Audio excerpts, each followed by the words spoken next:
be unleashing them as the session keeps going on. But for those of you that have just tuned in, please stay on. This is your session. And if you know a friend out there that needs to be online, text them or perhaps give them a call and be like, you're missing out. Our speakers are ready. We have people coming in already. Most of them have already sat down. They cannot wait to hear what we have for them today. And on top of that, we're going to have different activities taking place in the session. So like I said, it's very, very interesting. So let's go inside and check out what we have as the session opens up. Welcome once again.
Thank you so much, Faith. You're most welcome. First of all, you all look smart.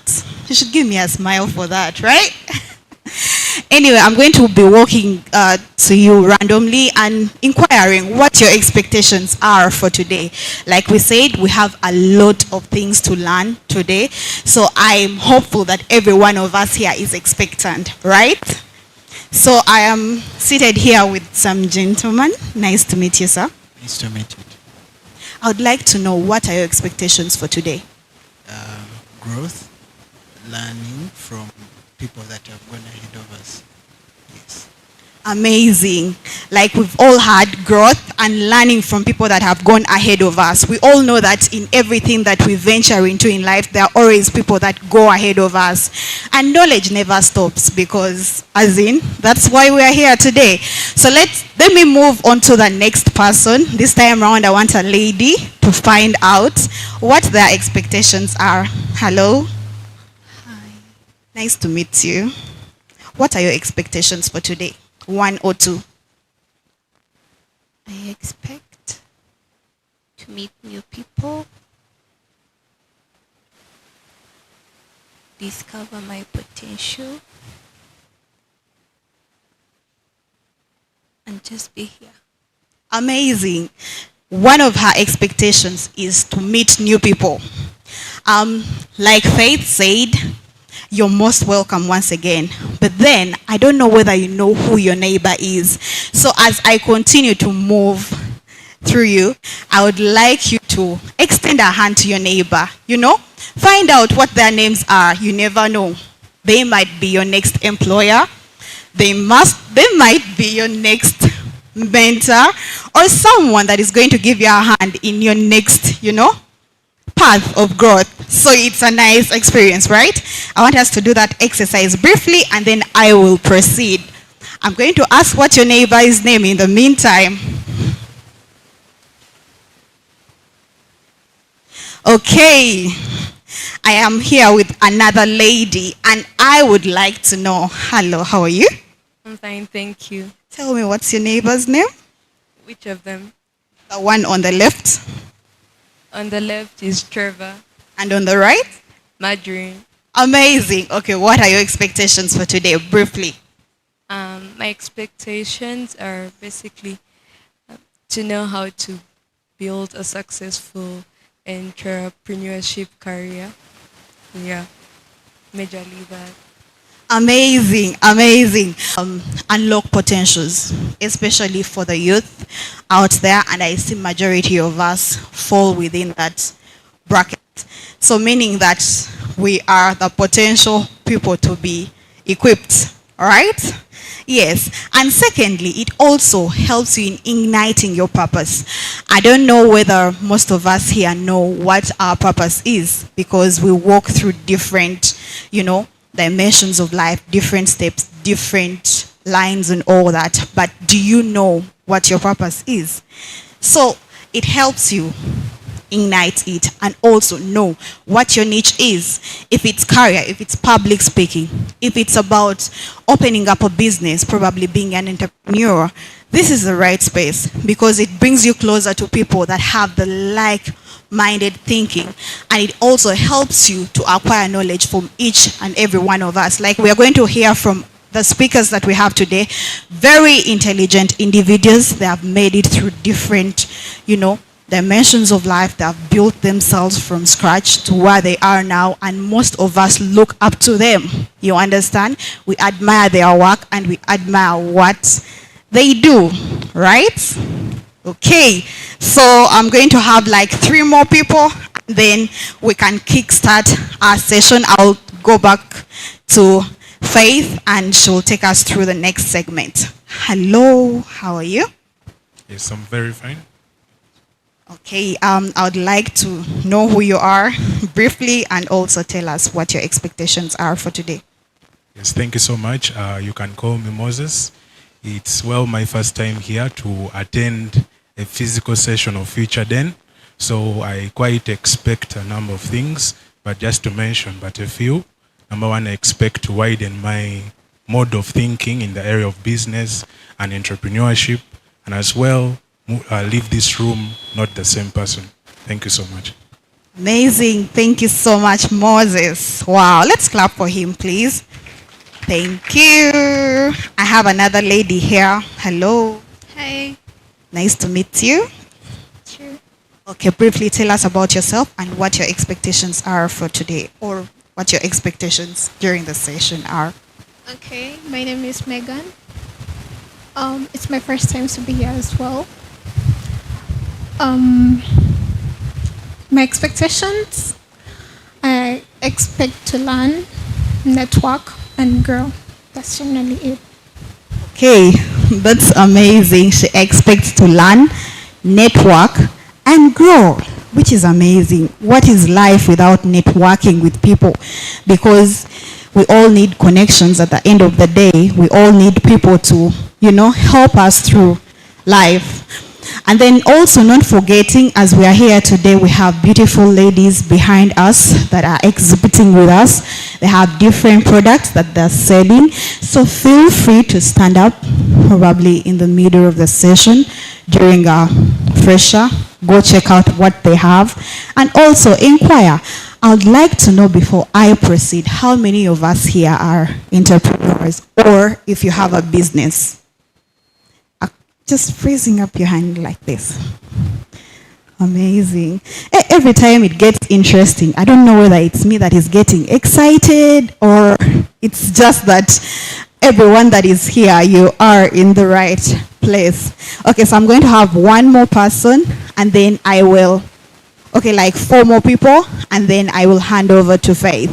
So since we've said we have entrepreneurs in the house, I want to let them speak. Tell us about their business briefly and what inspired them to come today for this session. Not forgetting Future Den on everything. Okay, so I am here with some beautiful lady. I'd like her to stand up, tell us about herself and what business she does and what she's expecting from today's session and what inspired her to come. Good afternoon, ladies and gentlemen. Good afternoon, ladies and gentlemen. My name is Madrin Moangu Zekizre. I'm an event planner by practice. I am a pharmacist by profession. And I work with Mind Blowers Uganda Events. Now, Mind Blower Uganda Events, it's an events company. We specialize in all kinds of events, social and corporate. Why Mind Blower Events? Because we understand relationship is important. And so many people are busy chasing life. They're chasing after money, resources, and all those things, and they forget about themselves. Now, Mind Blowers, we come to bridge that gap. As you're busy looking for money, we try to make sure we create memorable moments that are going to spice your everyday life. If you're busy trying to get married, don't stress about the in-betweens. We plan and execute your wedding for you.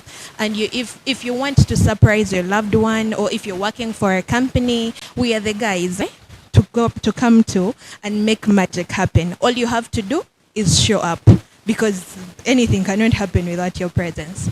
I don't know if I've answered your question. Oh, my expectations for the day. We live, we learn, we upgrade. So coming in here today, I came to learn something new, because I believe there is always something new to learn about everything. So I am very expectant to pick a leaf about anything. Maybe it's about systems, and also to unlearn something, because sometimes I could think I'm being perfect at something. Kumbe, it's the reason why I'm failing. So I hope by the end of the day, I'm either going to unlearn a certain bad behavior, or I'm going to learn something new to better my business. Thank you. Thank you so much, Madrin. Surely. I picked something from what she has said, to unlearn and learn something. Number of times when we go through life, most people don't want to unlearn. You know something and you're like, this is how I do things. This is me. You get? Not forgetting that most of the times, if you're full to your knowledge, you're not going to be able to expand and learn new things. So you have to first let go of certain things, because we all realize that when you're young, there are certain things you used to believe in. And then when you grow older, the more you keep on growing, you understand that, this is not actually the thing. For example, most of us used to know that rats give us money every time you remove your teeth. And how many of us today still believe it's the same thing? Okay, one person. The rest of us don't believe it's the same. You also still believe? Okay, exactly. So you get to know that, okay, money probably finds itself under the mat or somewhere, but it's not the rats, right? Yeah, so it's beautiful. I also saw some hands. I don't know whether I was right, but I saw some entrepreneurs here. I'd like them to tell us about their businesses and what they have learned. Did I see a hand here? Yes, perfect. Hello. My name is Simon Peter Owino. I'm the founder of Simo African Safaris. Simo African Safaris, we're doing wildlife, culture, safaris across East Africa, that is Tanzania, Kenya, Rwanda, and Uganda. Yeah, so I'm here basically to learn. Never know, things have just changed. I've been on a 40-day safari, been moving around Uganda and Rwanda. We never know in those 40 days, a lot of things have changed. So I'm here to get to know what has changed, learn from them, and network with everybody. Thank you. Amazing. Thank you so much. Did I see a hand here? Here. Oh, amazing. Okay. Good evening, everyone. Yeah, Thaddeus. I'm into manufacturing, so we run a manufacturing plant that is in clay production, facing bricks, max pans. So we do prime clays. So we manufacture clay construction materials. There are max pan, facing bricks, clay roofing tiles, and the like. So we're located in Kajansi, and since we are young, we believe in connecting the young people to grow and learn from entrepreneurs. Thank you. Thank you so much. I would like to know before you conclude what your expectations are for today.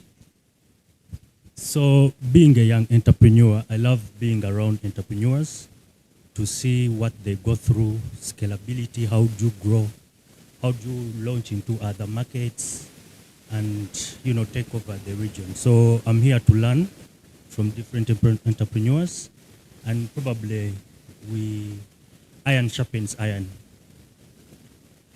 Amazing. Iron sharpens iron. Over to you. Good evening.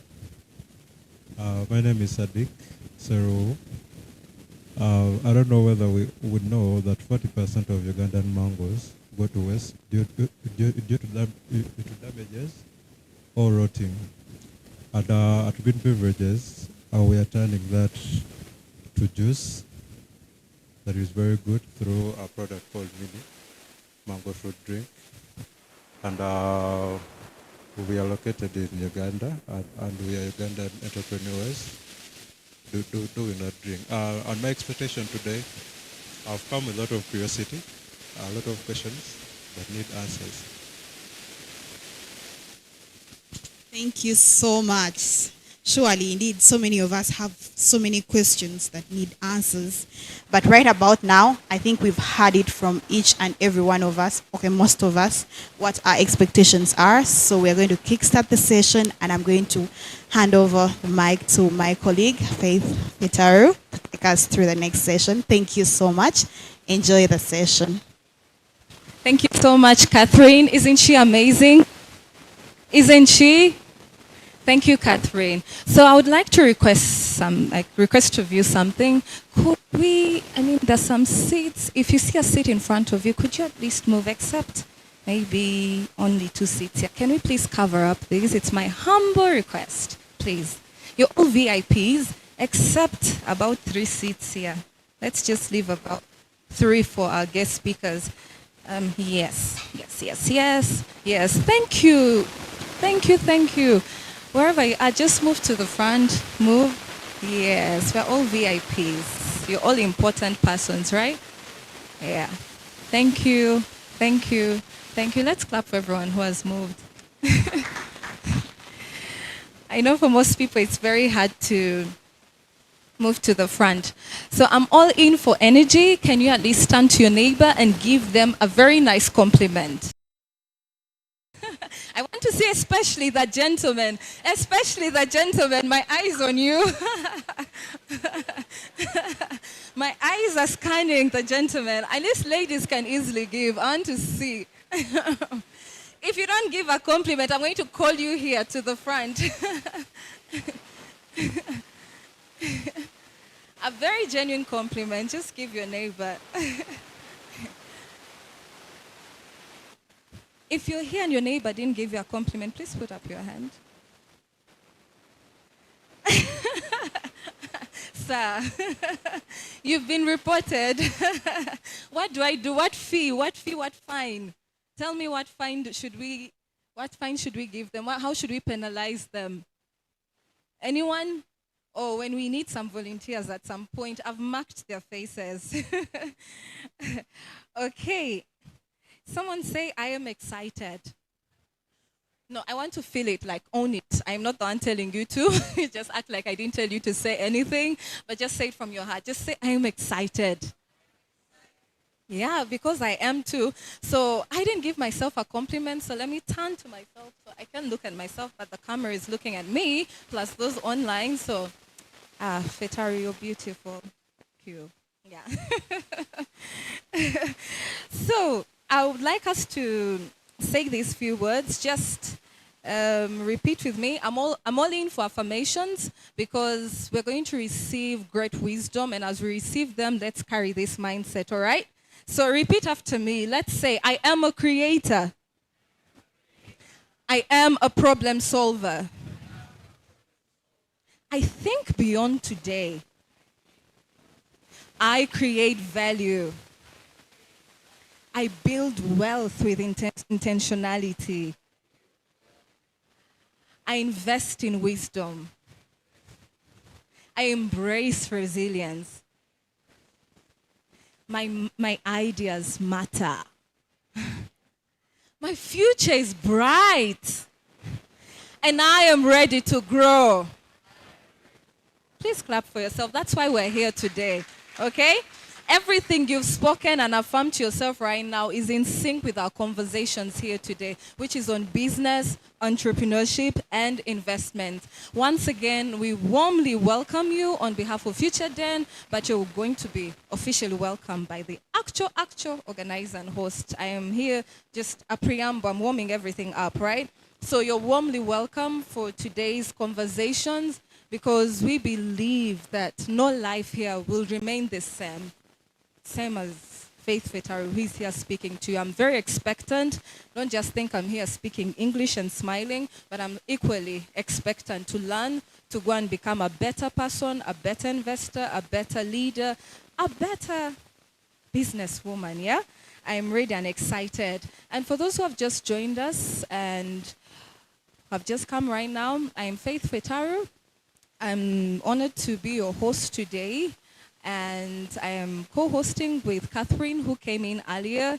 So we are happy to have these wonderful conversations. All right. They normally say that every idea begins with a conversation, yeah? And every lasting impact actually begins with people who are willing to listen, who are willing to learn and act. And I believe that is what we're here for today. And the person who is going to elucidate more on this is the one who has practically organized today's event. And I believe it's honorable for us to have him come here and welcome every one of us officially as he gives us the opening remarks. So, ladies and gentlemen, I know we're here because of the Future Den. Someone might ask what Future Den is about. I will not say much about it. I would love him to share more from the mind and heart of the visionary. Someone say, all right. All right.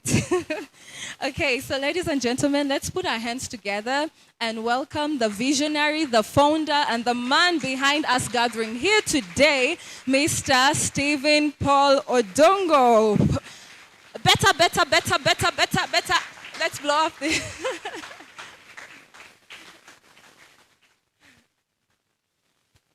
Thank you so much, Faith. One more round of applause to Faith. Hello, everyone. Good afternoon. Praise the Lord. You guys look amazing. I wish you come beside and see yourselves. You look so amazing. Have you said hello to your neighbor? Say hello to them once more. Say hello.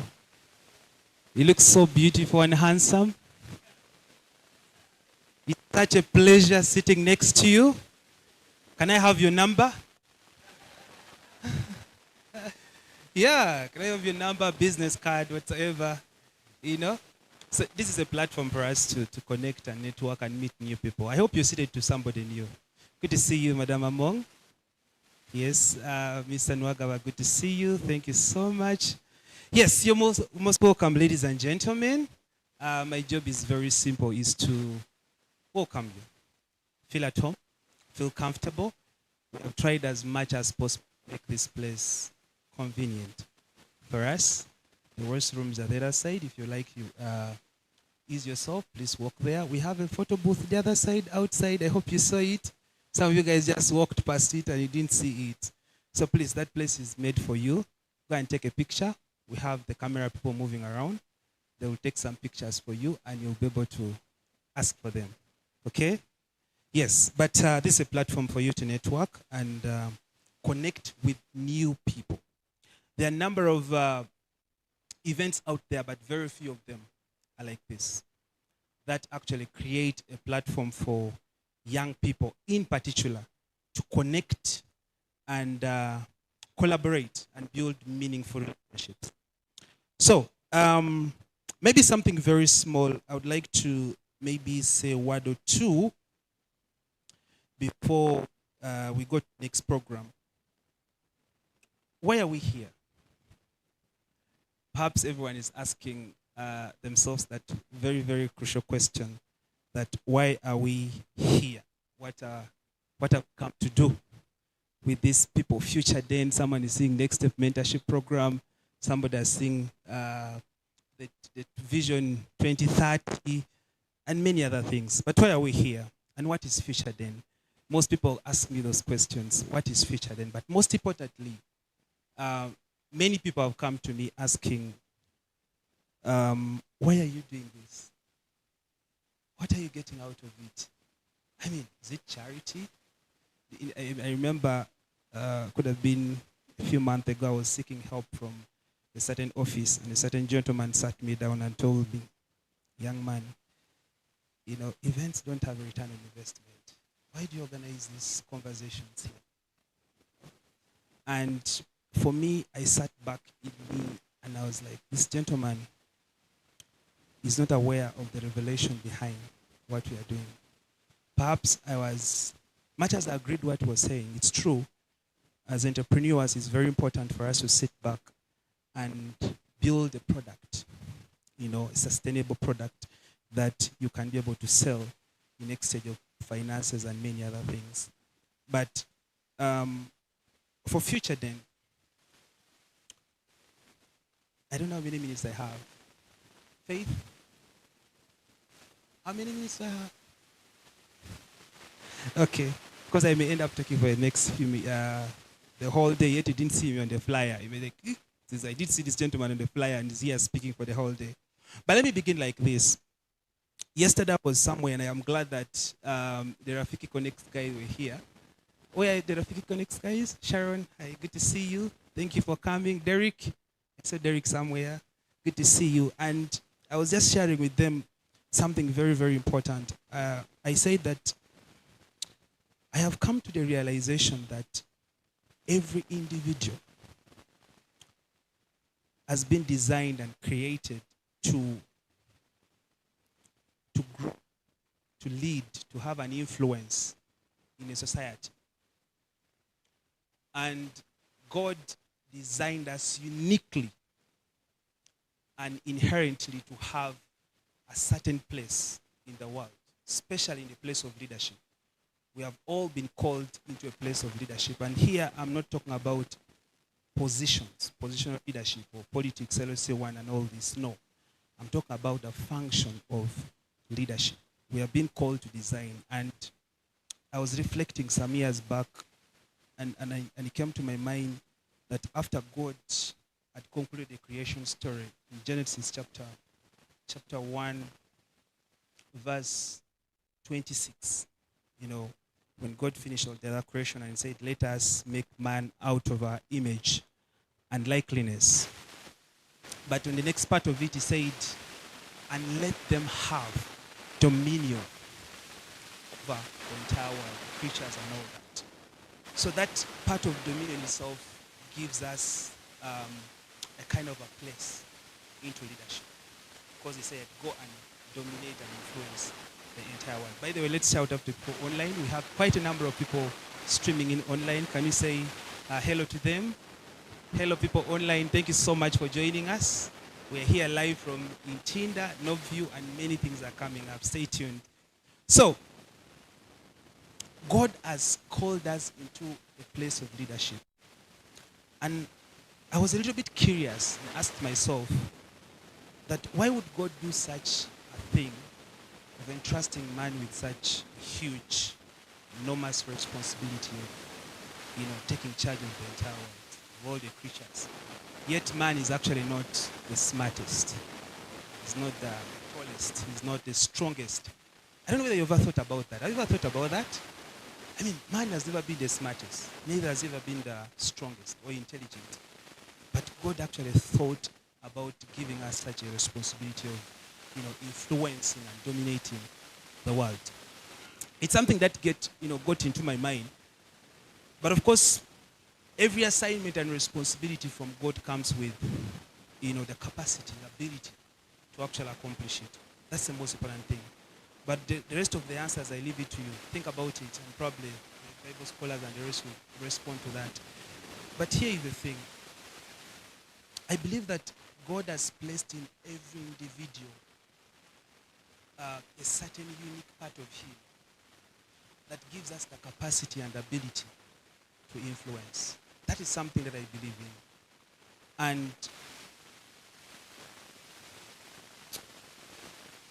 I think of how many people out there that actually struggle, including myself back then, of how to survive, how to live a life of purpose, how to live a meaningful life in the society. Okay? And they're languishing in poverty, in obscurity, in frustrated potential. And they're not able to actually come out of that cage for a very, very long time. I was disturbed. I was frustrated. I was like, how can I be of help in that particular position? Of how to help men get out of that place? Because many of them actually do not know. They don't know of how much potential they carry inside of them that God has given them. Because potential is that ability, that God-given ability inside of us that gives us the capacity to solve problems, to create value and influence and live a meaningful life. And of course, fulfill the assignment that God has given us on earth. That is the potential. But I can imagine of how many people have not come to that realization. And it was heavy. And I remember that time, could have been 2022 or so. Probably we shall share that story later on when God allows us in a few years. And I was so disturbed. I remember tearing myself. It could have been a Wednesday or so that day. And therein, the conviction of how to do something, of doing something to solve this came about. So, whatever we are doing here is basically to help men in the process of, first of all, discovering that potential. And secondly, to develop it. And lastly, to deploy that potential out there. So I believe that when we have organizations and platforms like this, with people that have achieved extremely very well and succeeded in the marketplace, we believe that somebody will say something and that thing will stir something inside of a man's spirit to open their mind, their spirit into a realm of creation, into that place where they are able to actually make very critical decisions in their life to take them out of that cage of frustrated potential, of obscurity, of suffering and struggle all through.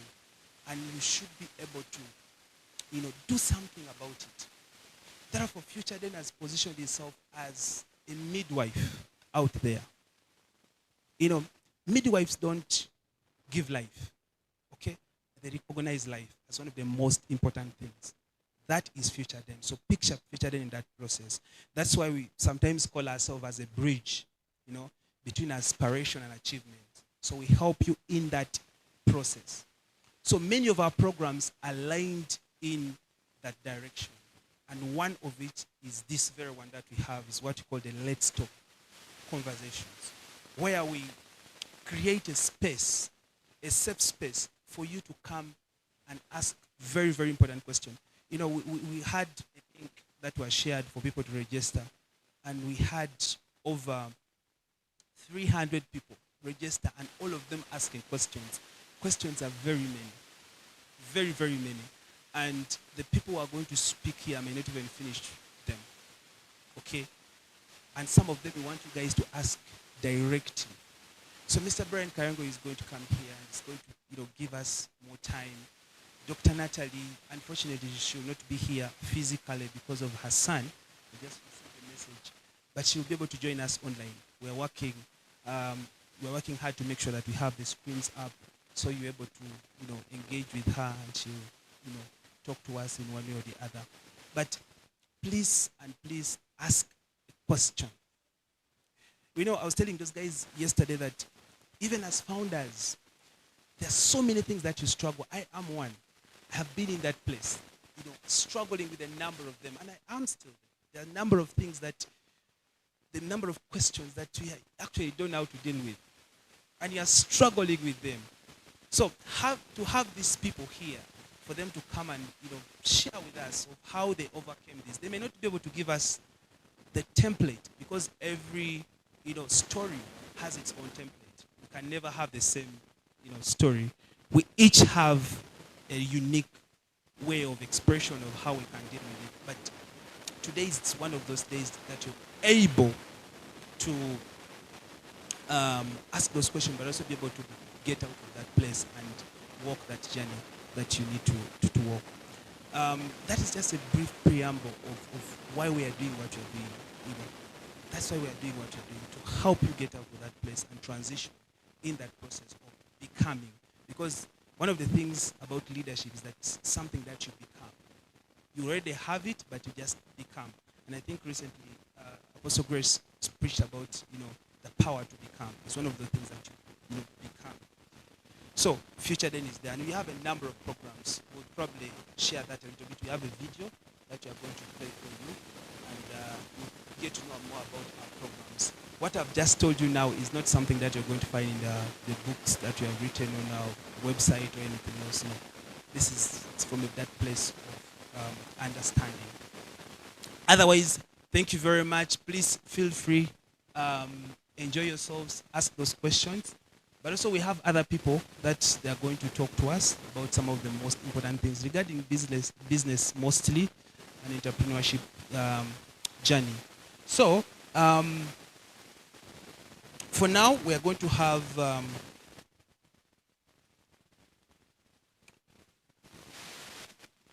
some of our partners and strategic partners that are going to come and share with us a few things regarding business mostly and entrepreneurship.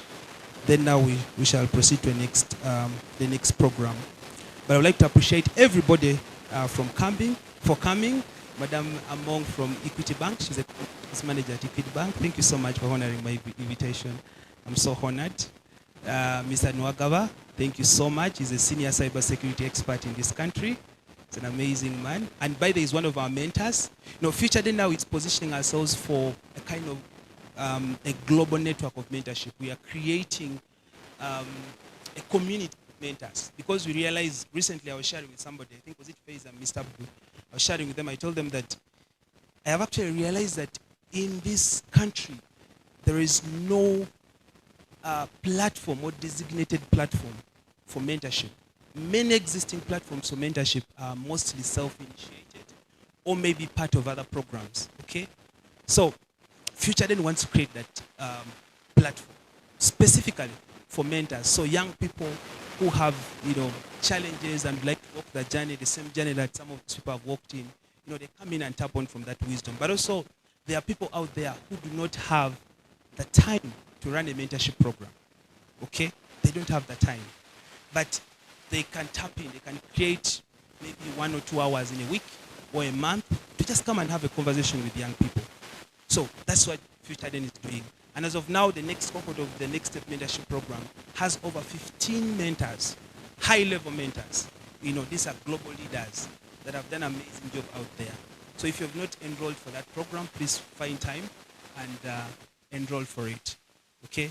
So Mr. Nwagaba is one of those people, and many others, I think, they are going to come, and others are joining us online. Yes. Then we have somebody representing us from Joseph Business School. I think their dean of students was supposed to be here, but he couldn't make it because he's up country. They have a representative. She's going to come and share with us what they have for us. I think they have a program that is running.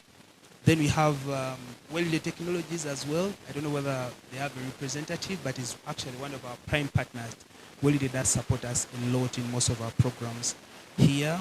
Then we have these young people that actually are looking at solving problem in financial world. The HNI group, headed by Mr. Mugabe. I don't know where they are. Yes, he's there. He's going to come and tell us what they do as well, and other people that I will be able to recognize. So to begin with, I would like to welcome on stage the manager from Equity Bank, who is going to share with us the programs they have. These guys have a lot of products. The other day I was having a meeting with Madame Among, and they have very, very many programs for entrepreneurs. And many of us are actually struggling. And I was telling her that the SME financing gap in Africa is about $300 billion. And only 10 to 15% of the new entrepreneurs. In Uganda, they say about 19 to 20,000 new businesses every year, according to the recent report. Okay? And about 70 to 80% of them fail in their inception. They don't even go past 2 years. So the challenge is about, financing. There is a very big gap in financing in Africa, especially in NSMP. And I'm very sure everybody here who is a founder or an entrepreneur is actually dealing with the same problem, including Future Den. So Equity Bank is going to help us solve that problem. They have an amazing program. Many products. I think they have interest. Without interest, they're going to come and tell us. So I would like to welcome Madame Among, who is a communications manager at Equity Bank, to share with us some of the products that they have. Thank you so much, Stephen. Good afternoon, everyone. Good afternoon, everyone. You're young people, you should be energetic and, happy and smiling. Yeah, my name is Barbara Mong, as Stephen has said. I actually met him a week ago, just 1 week of friendship. We met at Uma Showground, and we spoke about so much that Future Den is doing, and we can actually do together. And I bring you greetings from the Equity Bank family. We are a family of 2.3 million customers, a family of over 1,500 staff. Across the region, we're in East Africa, including Ethiopia. So those are 7 countries where we are in.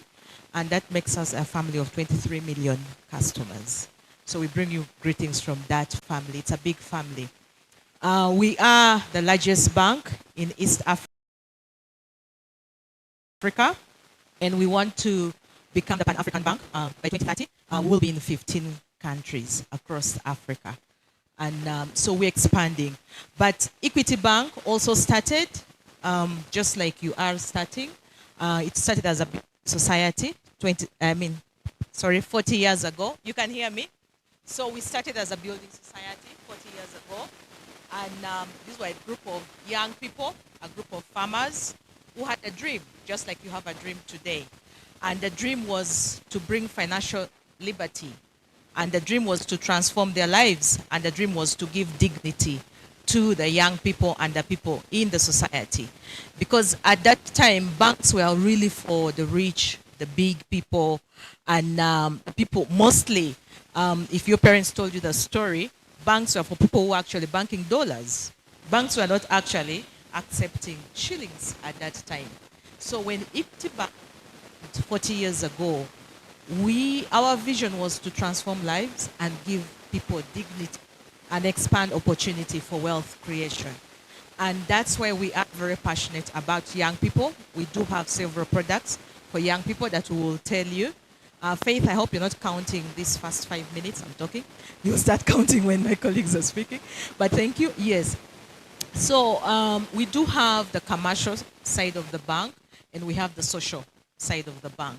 The social side of the bank has 6 pillars: food and agriculture, education and leadership, where we mentor young people like you, where we actually pick, we have a program called the Equity Leaders Program. We pick the best boy and the best girl in senior 6 from every district that is actually where we have a presence.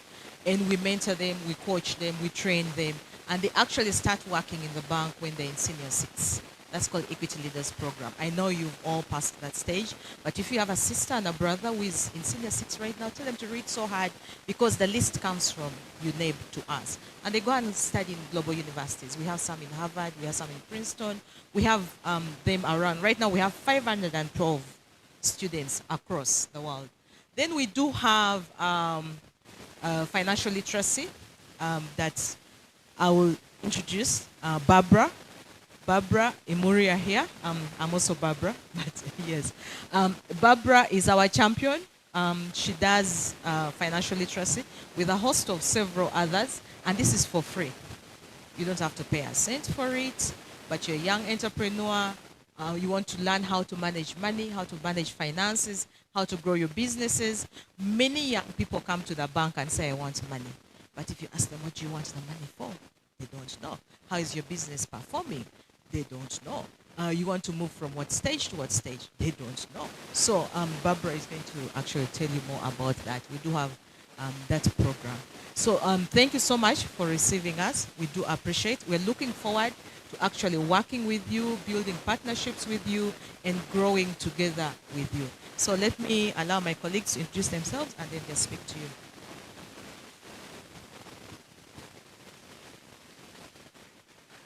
Good afternoon, everyone.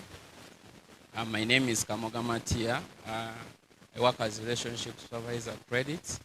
I sit in Intinda and Wandegea branch. Nice meeting you all. Hello, everyone. My name is Emily Chomugisha. I sit at Wandegea branch. Nice to meet you all. Good evening, everyone. My name is Barbara Emoria, and I'm a financial literacy trainer at Equity Bank. I sit at head office. Thank you. So we're actually going to leave one person and tell you about the offers that we have for young people.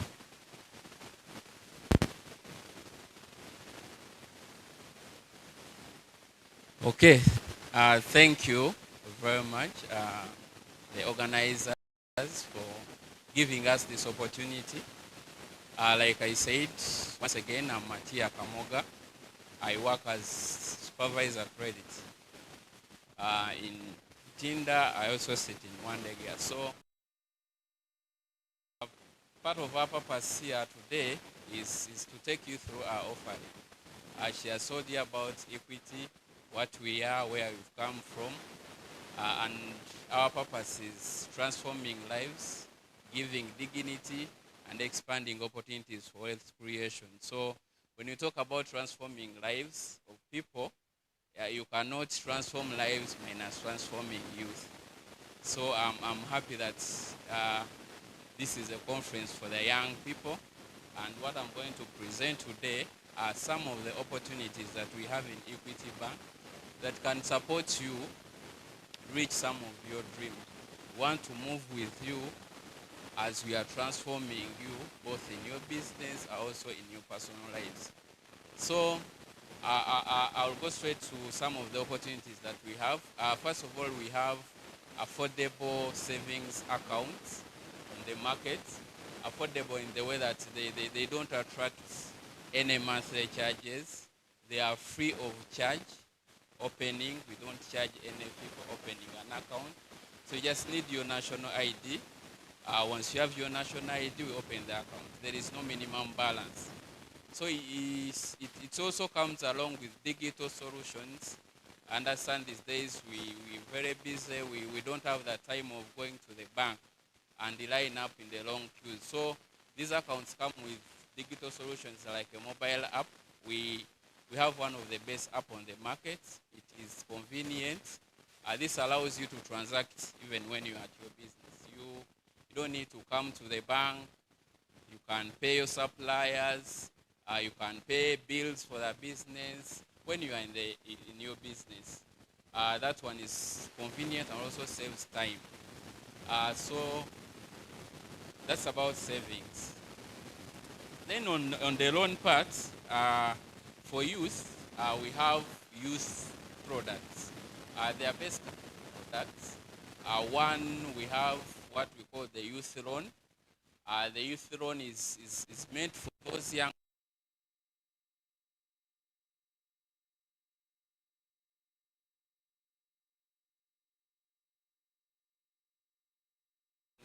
they will ask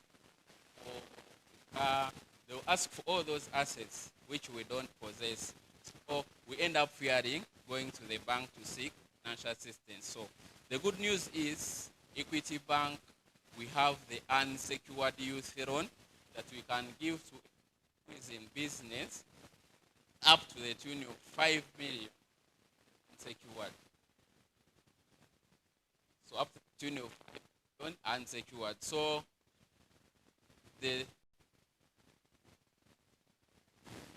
the only requirement we need is that we require youth to be in an organized registered group.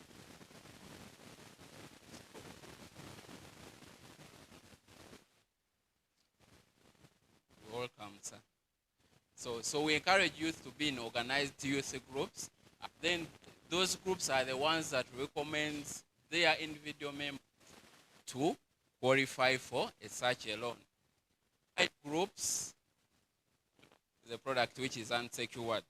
So the groups those groups are the people who know them. They should be in the same locality. Then it is that group that ends, because we believe when you are in the same area, possibly even do the same business, you know each other character. Is a requirement that person should be given money. So each individual gets up to 5 million. Then you add into your business. The repayment period is up to 1 year, depending on what you can afford or what your business can afford. Those loans are very cheap in terms of interest. They are given at 15% per annum on a reducing balance basis. The interest is calculated on reducing balance. So the repayments, the way you pay back, of course, it depends on how you earn. Our first payment mode is monthly, but you can pay quarterly. You can pay biannual, depending on how your cash flows come in your business. So those loans also not charged. We don't charge any on those loans. We don't charge you've heard of processing fees. When you apply for a loan in the bank, there's a certain percentage is charged as a processing. But those youth loans, we don't charge any percentage. When you apply for 5 million, if the 5 million is approved, you actually get the 5 million on your account. No processing fees charged. So those are some of the opportunities that we have for you youth who have not yet acquired collateral, and you have businesses and you have a vision where you want to be. So that's a way we support youth to move with them from one step to another. Then another opportunity we have who are in business but also have collaterals, because not all youth don't possess assets. There are some youth that have acquired some assets and they would like to get more amount, more money than 5 million, because the other one unsecured we end at 5. So someone may be interested in 10 depending on the capacity of their business. So we also have that. It is called Youth SME. It is given those people who want about 5 million. It goes up to 40 million. So, but for that one, you must pledge something. You can pledge a land agreement. That's if you have an asset as a chivanja. You can title if you have a land title. Book in case you possess a car. Other collateral we consider that the fixed deposits. If you happen to have an FD with the bank and you want to borrow against it, we also take that collateral. So that one, the interest.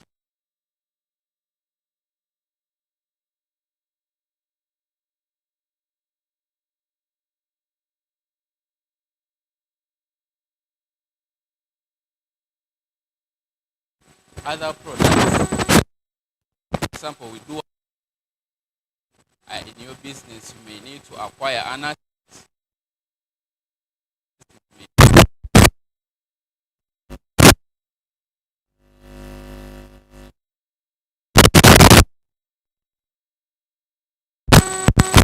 Contribution, which is we consider 30%. Then once we have finance the 70% at 23% per annum, it is also calculated on reducing. So that one is secured by the very asset you are purchasing. So if you are purchasing a car, that will be the security for the loan. If you are purchasing land, that will be the security for the loan. So the assets that you are purchasing will become our collateral. And we keep the documents up to when you finish up the loan. That's when we can give you back your documents. So we also have other products we have micro loans, mainstream. Those ones can be taken by both youth and non-youth. Youth, we consider, you may ask who is a youth. We consider between 18 to 35 years. So if you are between that age, we consider you as a youth. If you are above, then you are out of that category. But it doesn't mean we shall not serve you. We also have those products that are for those people. For example, we have the mainstream micro, where we can give up to 100 million. If you've grown into SME, still we can give over and above that. Of course, what is required is having a business. That one is a must, and also a collateral. Then about the other youth SME, what I was forgetting, there's also an opportunity for those people who are above the youth age, but in their businesses, they employ more than 5 youth, or 5 youth and above. They can also qualify for that product. Even if you're above 35, but in your business, you employ youth who are between 18 and 35 years, 5 and more. So we can also consider you for that product of youth SME. So those are some of the offerings that we give to young people like you to make sure that at least we work with you. Like I told you, that our purpose is transforming lives. We want to work with you to see that you reach where you want to be. I think that's what I can say. I want my friends to add on.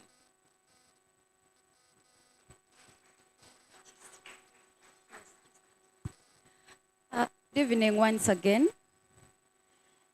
As I told you earlier, I'm a financial literacy trainer, Equity Bank, and I sit at head office once again.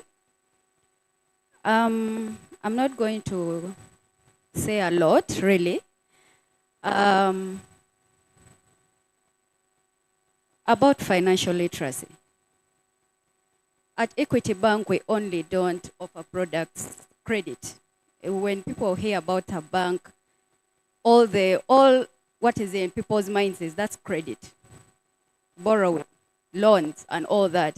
But at Equity Bank, we also offer financial literacy training.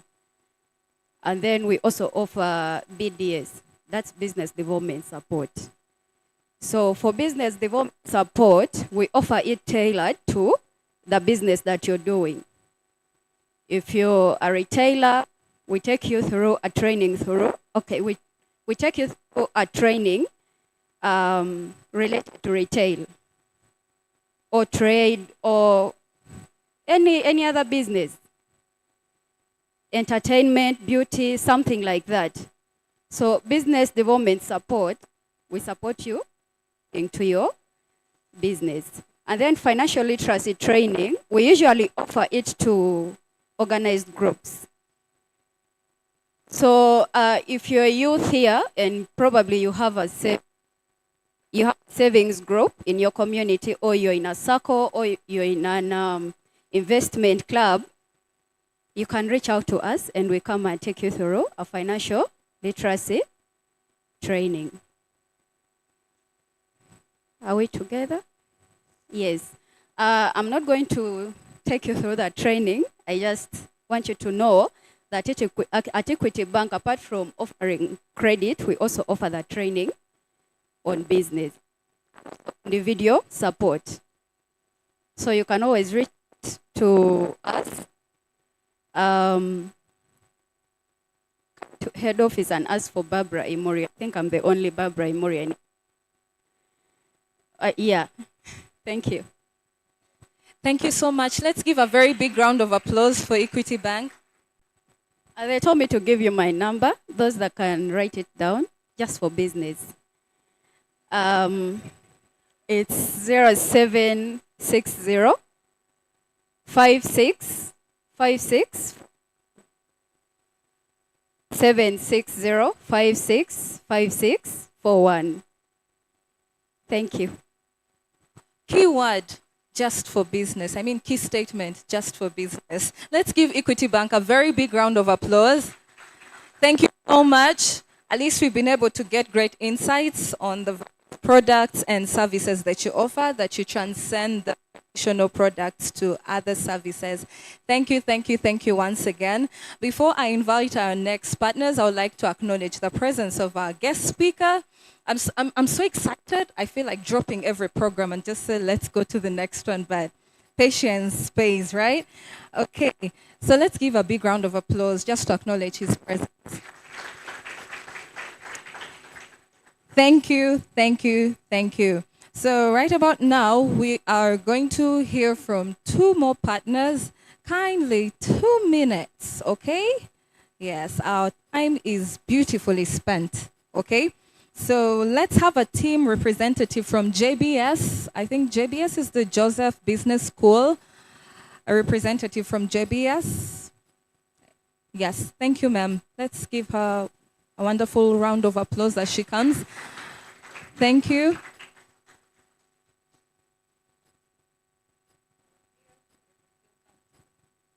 Hi. Good evening, everyone. Good evening, everyone. Yes, my name is Rachel Wabanhu, and I work for Inoza, which means Inokongoza Africa, and JBS is one of our programs that I came to speak about today. So Inoza has partnered with the Joseph Business School in the US to bring about this program here in Uganda, where we are equipping Christians with business skills in order to enable them to but also scale their businesses ethically with integrity, but also our training incorporates biblical principles into the curriculum that enables Christian entrepreneurs to run their businesses successfully. And as we know, statistics in Uganda show that 54% of youth-led businesses, they fail due to lack of skills, but also there is a 12.8% youth unemployment rate in Uganda, and 10 to 12 million young people who graduate on an annual basis. They compete for only 3.1 million jobs that are available in the job market. So due to the gaps that are present, we have brought about Joseph Business School, and we're having a program that is starting this August from 15th, which is called the Business and Entrepreneurship Certificate Program. And the target group that we are aiming for, they are aspiring entrepreneurs. Let's say you have an idea to start a business but not yet started, you are who we are looking for, but also people who are already running businesses but they are looking to scale, and people that are working in corporate, they are looking to transition from corporate to business. You are also part of our target population. And our value proposition as the Joseph Business School, we incorporate practical training.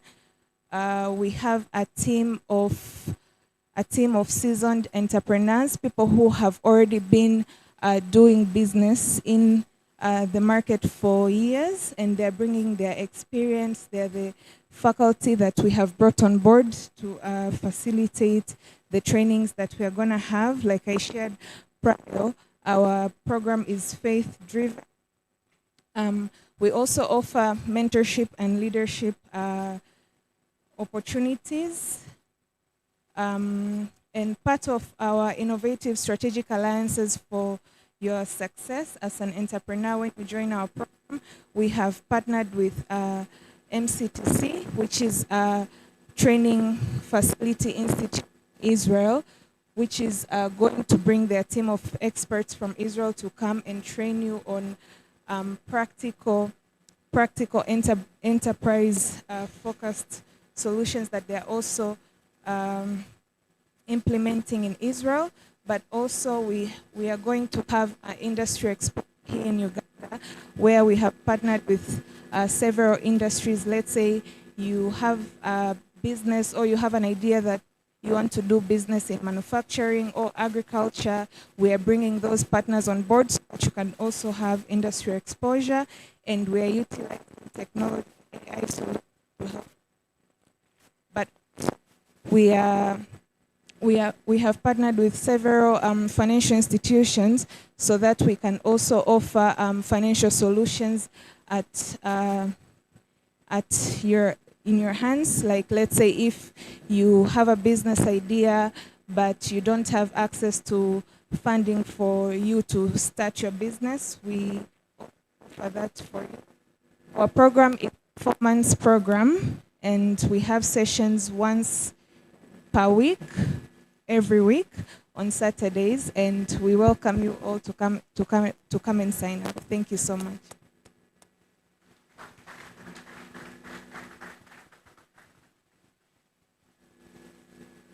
A very big round of applause for Joseph Business School. Thank you for sharing these details, and I believe you'll be able to meet her at the end of the event as we network and connect. All right. All right, let's have a representative from HNI, Mr. Mugabe. Thank you so much. Well, let's welcome him.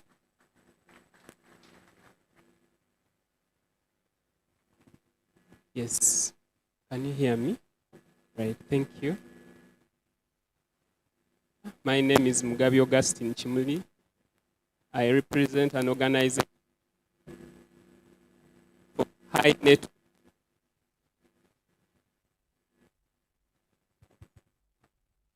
groups. We are around about 5 young people. Yes.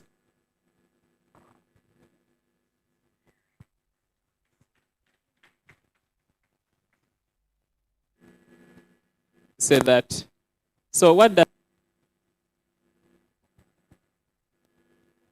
HNI do? I think this is a better spot. Yes. Our vision is to create an economically empowered society where each individual. Thank you so much. Our vision is to create an economically empowered society where each individual becomes financially independent. Like our previous speaker has spoken about financial literacy. Personally, I consider 20 years of my life robbed by the education system. Why? Because where the world is going, I don't think that I did law at Makerere University, but AI can do most of the things I can do now. So I'm wondering, what is the person who's doing law right now at Makerere going to benefit from. So you find that you need to evolve or you will die. So for me, being here, getting to learn from the different people, it is a privilege. It is a privilege to be here. So you understand that very many people, they finish university, they have done wonderfully, they have got a good CGPA, but you find that they struggle financially. Why? Because they don't know how to preserve, keep, and grow that 2 million Ugandan shillings that they have. Our market is in universities mostly because we have been called mostly for the young people. You find that 78% of Uganda's population is below 35 years. 50.2% are below 17 years. I'm 26, so I'm among the oldest people in the nation because I fall under the 50%. So you find that we have a very great mandate towards this generation. One of the questions I ask myself as I summarize is that the scripture is in Genesis 1:11, and it talks about the integrity of a seed. My spiritual father says that the integrity of a seed is to the intent that every seed produces after its own kind.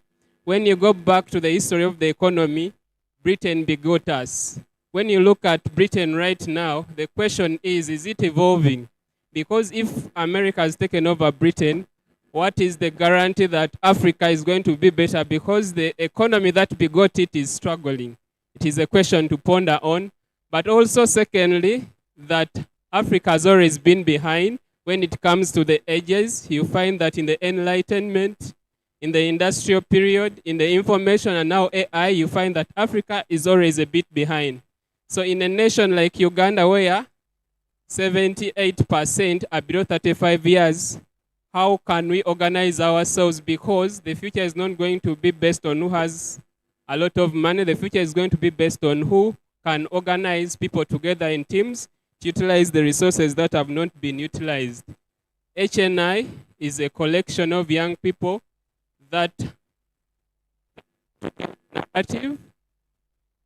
want to change the narrative across Uganda, because you find that the future is what we do today and is going to come for us. The future that we want to create can only be created by us together. So HNI is creating an economically empowered society where each individual becomes financially independent. I love the idea of unlocking potential and igniting purpose, because for me, it speaks so much of the question, who am I? Which talks about identity.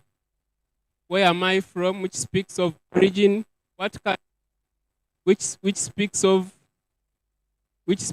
potential. And what can I do right now? Which speaks of purpose. So unlocking potential and igniting purpose, it is reconcilable with HNI, because you find that many young people have potential, but they have not exploited even 5% of it.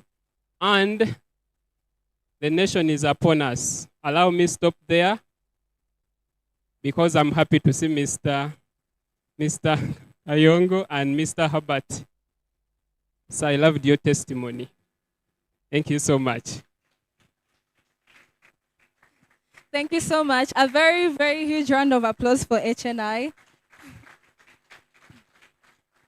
Thank you for breaking it down. And I believe if you are interested, you'll be able to reach out to him and be part of the community, right? I've not heard you, right?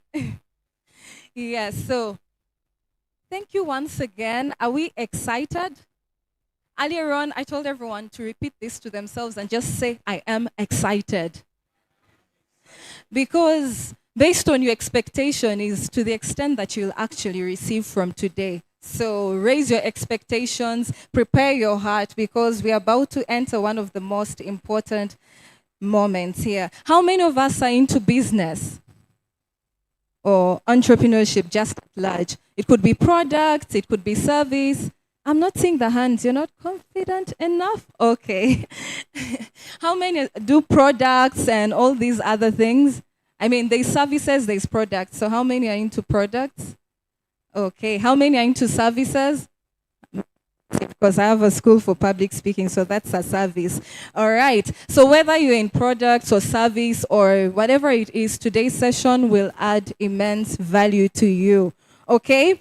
I would like us to say something, okay? As we have found ourselves in preparation for our speaker and all the amazing sessions yet to come. So I'm going to say something right now. If you believe your ideas can change the world, say, I can. If you believe wealth is created through value, say, I will create value. If you believe resilience is the key to success, say, I'll never give up. Yes, let's build businesses, create opportunities, and align the future that we are believing God for, or that which we are working for. So, they say that entrepreneurship creates income, investment preserves it, and resilience multiplies it. And these are the kinds of conversations that we're going to have here today. So before we go any further, I would like to once again welcome right here on the stage the visionary and founder behind Future Den to come and take us into the next session. Hope your pen is ready. So with a very big round of applause, let's put our hands together for Mr. Stephen Paul Odongo as he comes to take on from here. Thank you so much, sir. Otherwise, I could speak till tomorrow. All right, let's. Thank you. Thank you very much. Applause. Good evening once again. You guys are having fun. This is amazing. Thank you so much. Thank you so much, Equity Bank. Those guys you had the products, right? Yes, thank you very much. I think they are behind. If you'd like to interact with them, please catch up with them. JBI, Joseph Business School, is internationally accredited school across the world. So please, for that program they have, I think it's a 4-month program. Rachel, it's running from August up to December. Thank you so much. Ladies and gentlemen, Mr. Brian Kayongo is in the house. Please, one more round of applause to him. Thank you so much for honoring our invitation. We are humbled, and these people are very eager. I can feel they are just sucking me like this. The way they are looking at me, they are more than ready. Okay? So briefly, we are going to have special announcements. Then we'll have a short break for about 5 minutes. Then Mr. Brian Kayongo will come on for the next 1 hour and 30 minutes. I hope you're ready, right? Okay. Thank you very much. So first of all, we are live. We are live on YouTube. Future Den is live on YouTube. So briefly, if you have a smartphone, go on YouTube and get that link and share it with a friend. Get that link. Let me give you 1 minute. Just get that link. Go to Future Den. Just go on YouTube and look for Future Den. So your friend, your colleague, your sister, whatever. The wisdom that is going to be shared here is universal. It's irrespective of whether you're a young person, whether you're old, anybody who is very passionate about life and social, please share with them. Yes. Then if you'd like to follow us, get more updates, we often have these programs. I told you earlier on that this we hosted Dr. Dennis Sempe, still here, and that information is still on YouTube. Okay? So please, if you'd like to get more about the mentorship program that we are running, that I'm going to talk about shortly in the next few seconds, please follow us on our social medias. We are on Facebook, we're on X, we're on Instagram, LinkedIn, TikTok, and of course, YouTube, to get more insights on leadership, career opportunities, innovation programs, and upcoming events. Also, we have the website, our website, futureden.org, that you will know about Future Den if you don't. Many of other programs that we have. Yes. Also, you can get information desk. Some is in there. Should be able to about Future Den.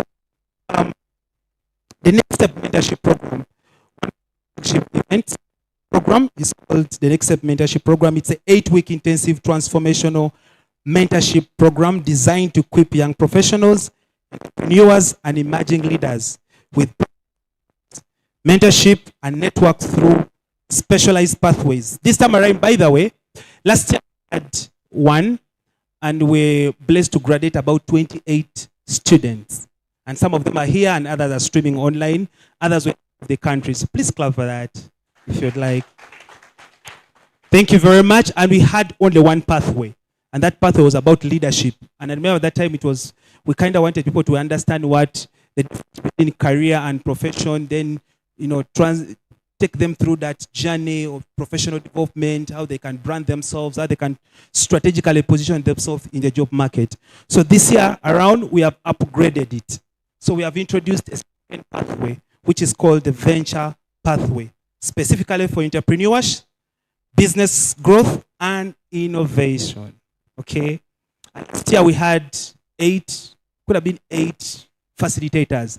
And this year we have 15 facilitators, internationally accredited leaders, and mentors and public speakers. And one of them is Mr. Brian Kayongo. Let's clap for that. Yes, so that program is on. If you'd like to be a part of that, actually we are beginning on 14th of August. So I would like to give us an opportunity. If you'd like to be who would like to be a part of that mentorship program here? Okay, thank you very much. Our screens have been worked on. The QR code is going to be shared. Alternatively, you'll go behind on the information desk. They will be able to give you a QR code that you can scan, and you'll be able to access the registration form. Okay? The 250,000 for everybody who has come here for this particular session. We are giving a discount, and we are giving it at 200 only. 200,000 shillings only, I mean to say. Only 200,000 shillings. So if you're signing up, please indicate that you were here today, and we'll be able to allocate that. All right. So we have a special video that we'd like to play. I don't know whether the media team is ready. Media team.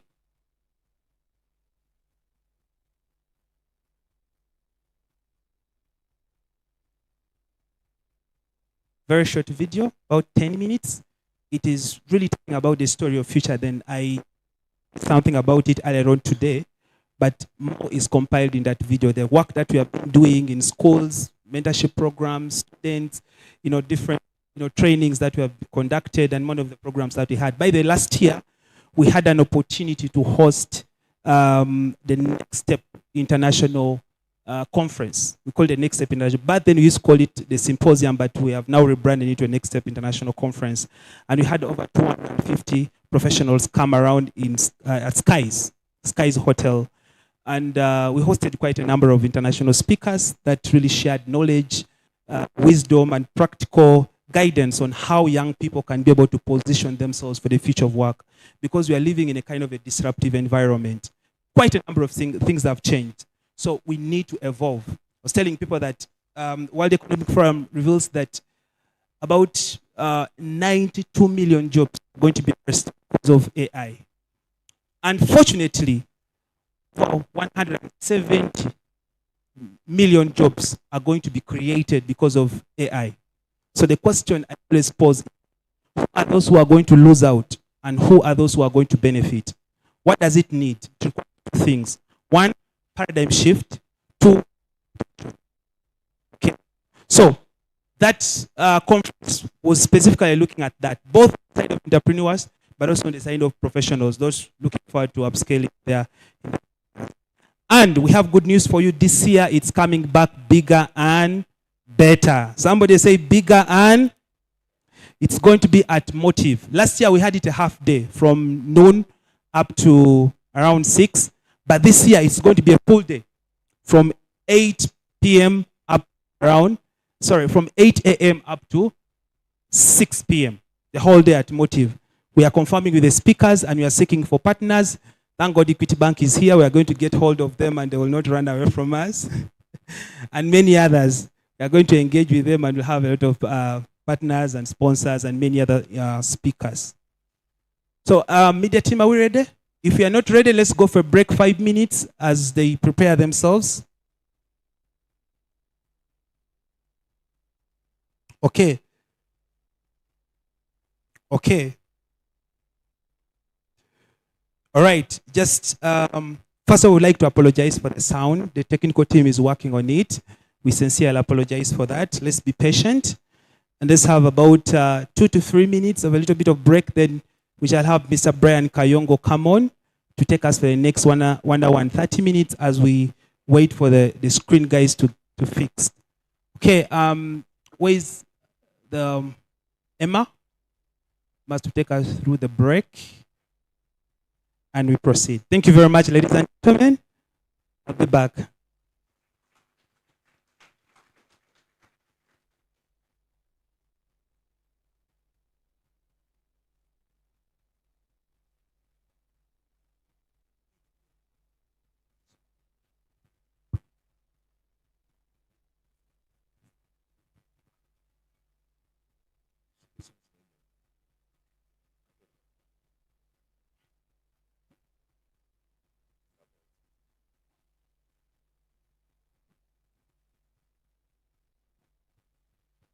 Hallelujah. Praise the Lord.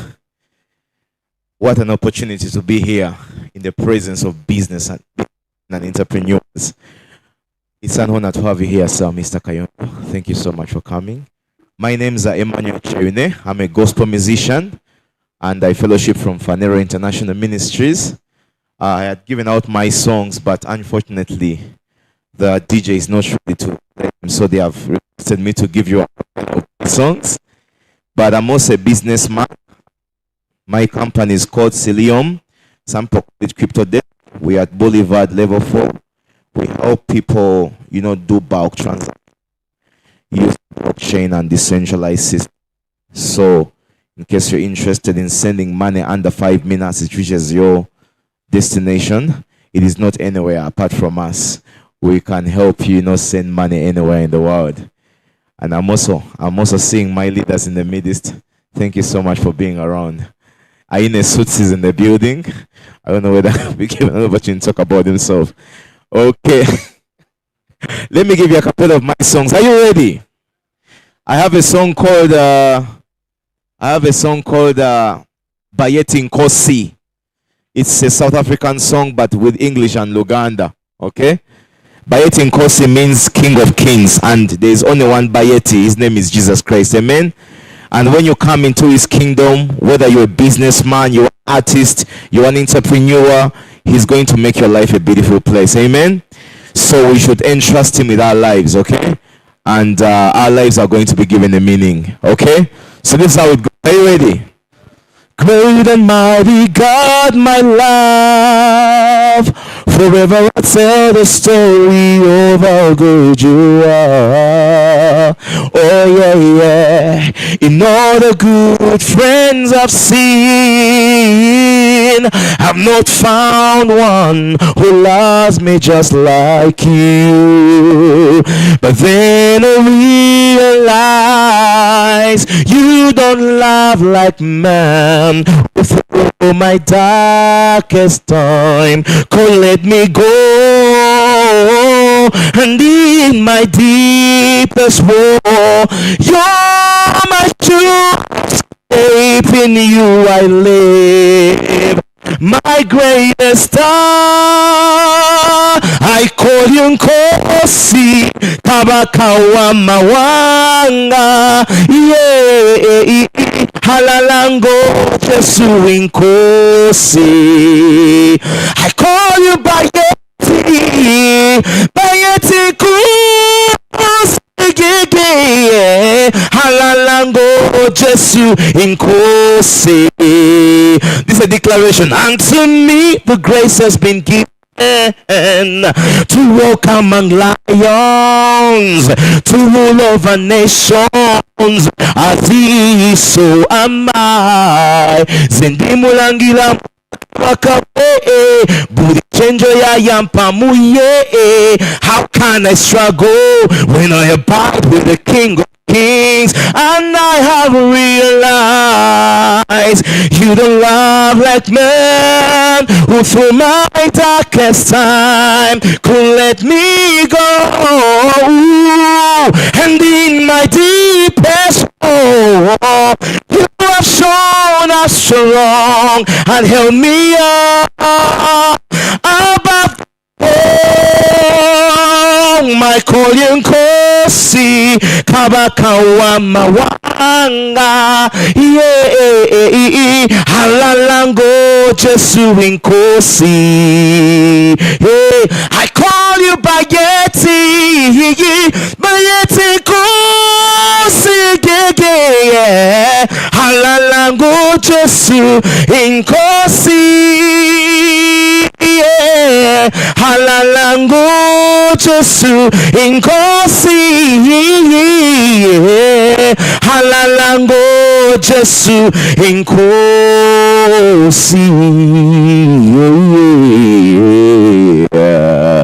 Hallelujah. God bless you.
My name is Odongo Stephen Paul, and by the grace of God, I am the founder and the CEO of Future Den Hub International.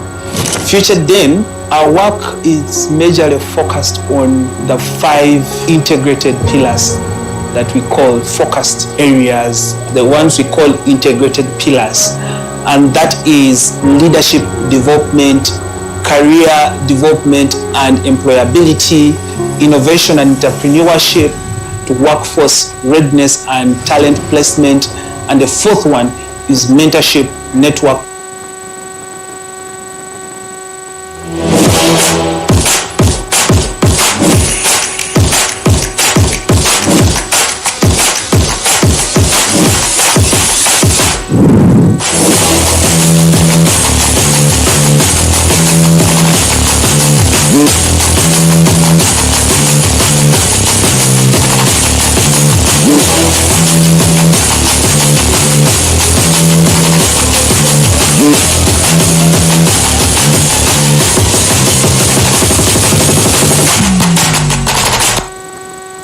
Okay, hello.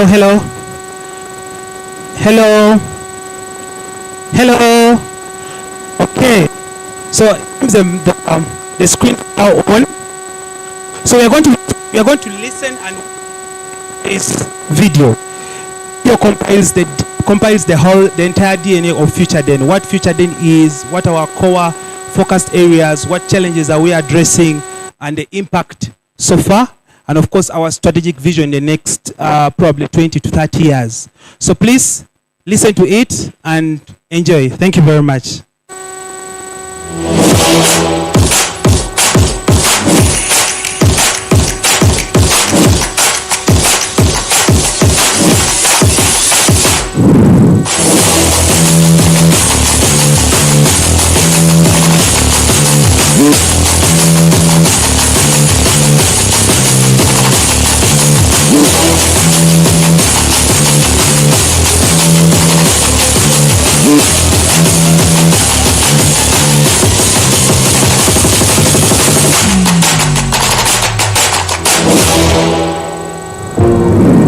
My name is Odongo Stephen Paul, and by the grace of God, I am the founder and the CEO of Future Den Hub International. Future Den, our work is majorly focused on the 5 integrated pillars that we call focused areas, the ones we call integrated pillars, and that is leadership development, career development and employability, innovation and entrepreneurship, to workforce readiness and talent placement, and the 4th one is mentorship, network and community impact. So all our programs stem from these 5 major pillars. It was founded on the basis of the current Africa's greatest challenges, and mainly that is unemployment. Unemployment in Africa stands at around 60%, and in Uganda it's even more alarming. About 30% of a qualified professional is unemployed, and 40% of them are not qualified up to the standards. That's underemployment. And among young people, especially the graduates, it stands at 80%. The second challenge is the aspect of the skills mismatch. Research reveals that 90% of the graduates are prepared theoretically, and only 10% are able to demonstrate workplace competencies. Another challenge is lack of opportunities or access to opportunities. Many young people are unable to access opportunities. Some opportunities are available, but to locate and find them is actually a very big challenge. And the 4th one is the aspect of entrepreneurship barriers, especially in terms of sustainability, finances. Research reveals that 10 to 15% of the SMEs are able to access funding, and about 60% the others are the ones that are surviving only on their savings. The financing gap among the SMEs alone in Africa, research says that is about $300 billion, which is a very big challenge, which call for a more integrated approach. That's now where Future Den comes in, to be able to provide the integrated solutions that equip young people with the skills, the networks, and the opportunities to be able to build sustainable careers, successful businesses, but also resilient communities. One of the things that I love with Future Den is the fact that participants always have something that they remain with long after various sessions have been had. And that is powerful, because a powerful person is an unstoppable one. And I, as Faith Fetaru, the founder of Fetaru School of Etiquette and Public Speaking, we are happy to walk with you on this journey as always. So well done, Future Den. So far the journey has been amazing, really overwhelming, with a lot of successes. We have been able to reach out to as many young people as possible. As you speak right now, our impact stands at around 20,000 young people through our flagship programs, mainly the FD Career Talks, which most people know as the bi-weekly curated conversation. Then earlier this year, we were able to host the first edition of the Let's Talk conversations, where young people come together and ask pressing questions that are affecting them in their line of professionalism, especially in business, but also in finances.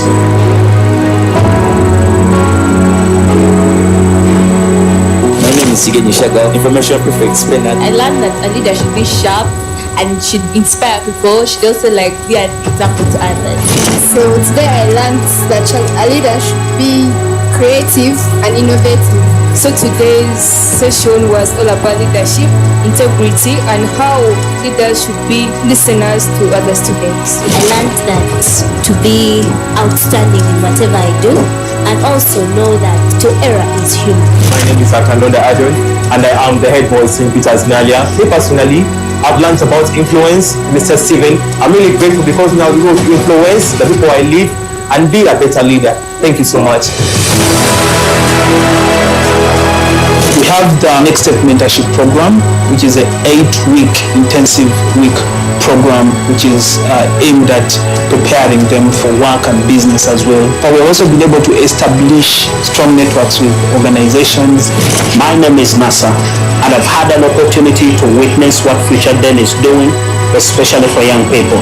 Now, I like the approach of taking these mind-opening sessions into schools, because if we are going to have better leaders in the future, there's a necessity for capacity building and empowerment. So to the Future Den team, very, very excited to be part of the journey, but also looking at the impact that Future Den is creating in the society. It's a beautiful thing to witness. Thank you so much. Future Den is evolving more from event-based kind of an organization to a kind of a technology-based ecosystem that is able to create sustainable solutions and opportunities for young people. Beginning with digital solutions, we are looking forward to developing digital solutions and softwares to advance and expand learning entrepreneurship, which is able to create sustainable solutions to offer opportunities for the entrepreneurs, leaders, and professionals. We are looking at extending our programs to all regions of Uganda to support innovators, startups, but also create space for them to innovate, collaborate, and grow. Future Den is also looking at creating an ecosystem, a kind of a network of mentors, a global mentorship network, which is able to connect mentors to the young people to address specifically the challenge of opportunities. On a long-term basis, Future Den is looking at establishing or extending our hubs in over 20 countries as per our vision. We are looking at setting up over 100,000 hubs in the next probably 20 years or so in Africa and beyond. But also we look forward to setting up a central learning point, which will act as a center of excellence for leadership, entrepreneurship, and future skills. That is the Future Den University in the next 20 years. We're also looking at on a strategic basis to really support in entrepreneurship, economic development, and also financial inclusion to establish Future Den Global Bank. So the vision is very clear and we are goal-driven. We are looking at really empower as many young people as possible. This year alone, we are looking at over 200,000 young people. So we are committed to supporting the future generation and equipping them with the skills and networks. My name is Miriam Cheshachimba, and I have been with Future Den for some time now.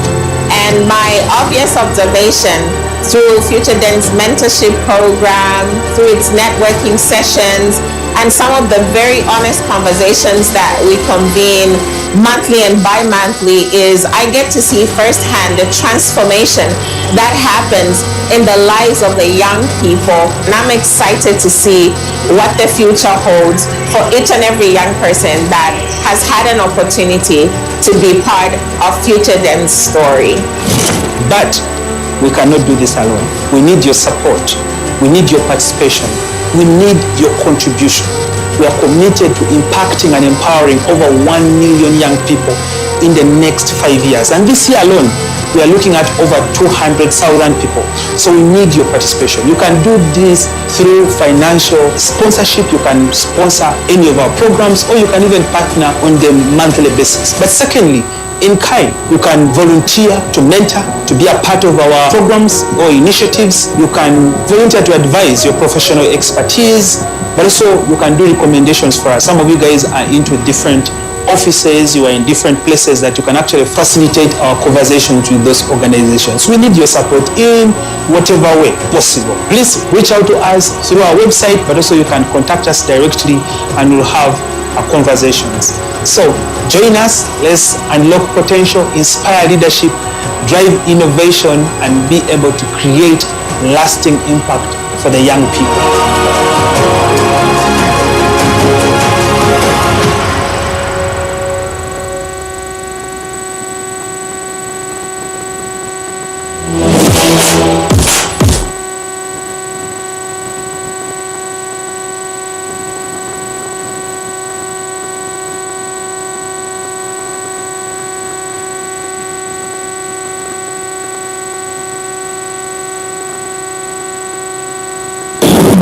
First edition of next International Business Idea Symposium. We have graduates and just we're going to tell us what we have learned from this program so that we can access forward and how this has actually impacted their lives and their mindset towards every activity that they do.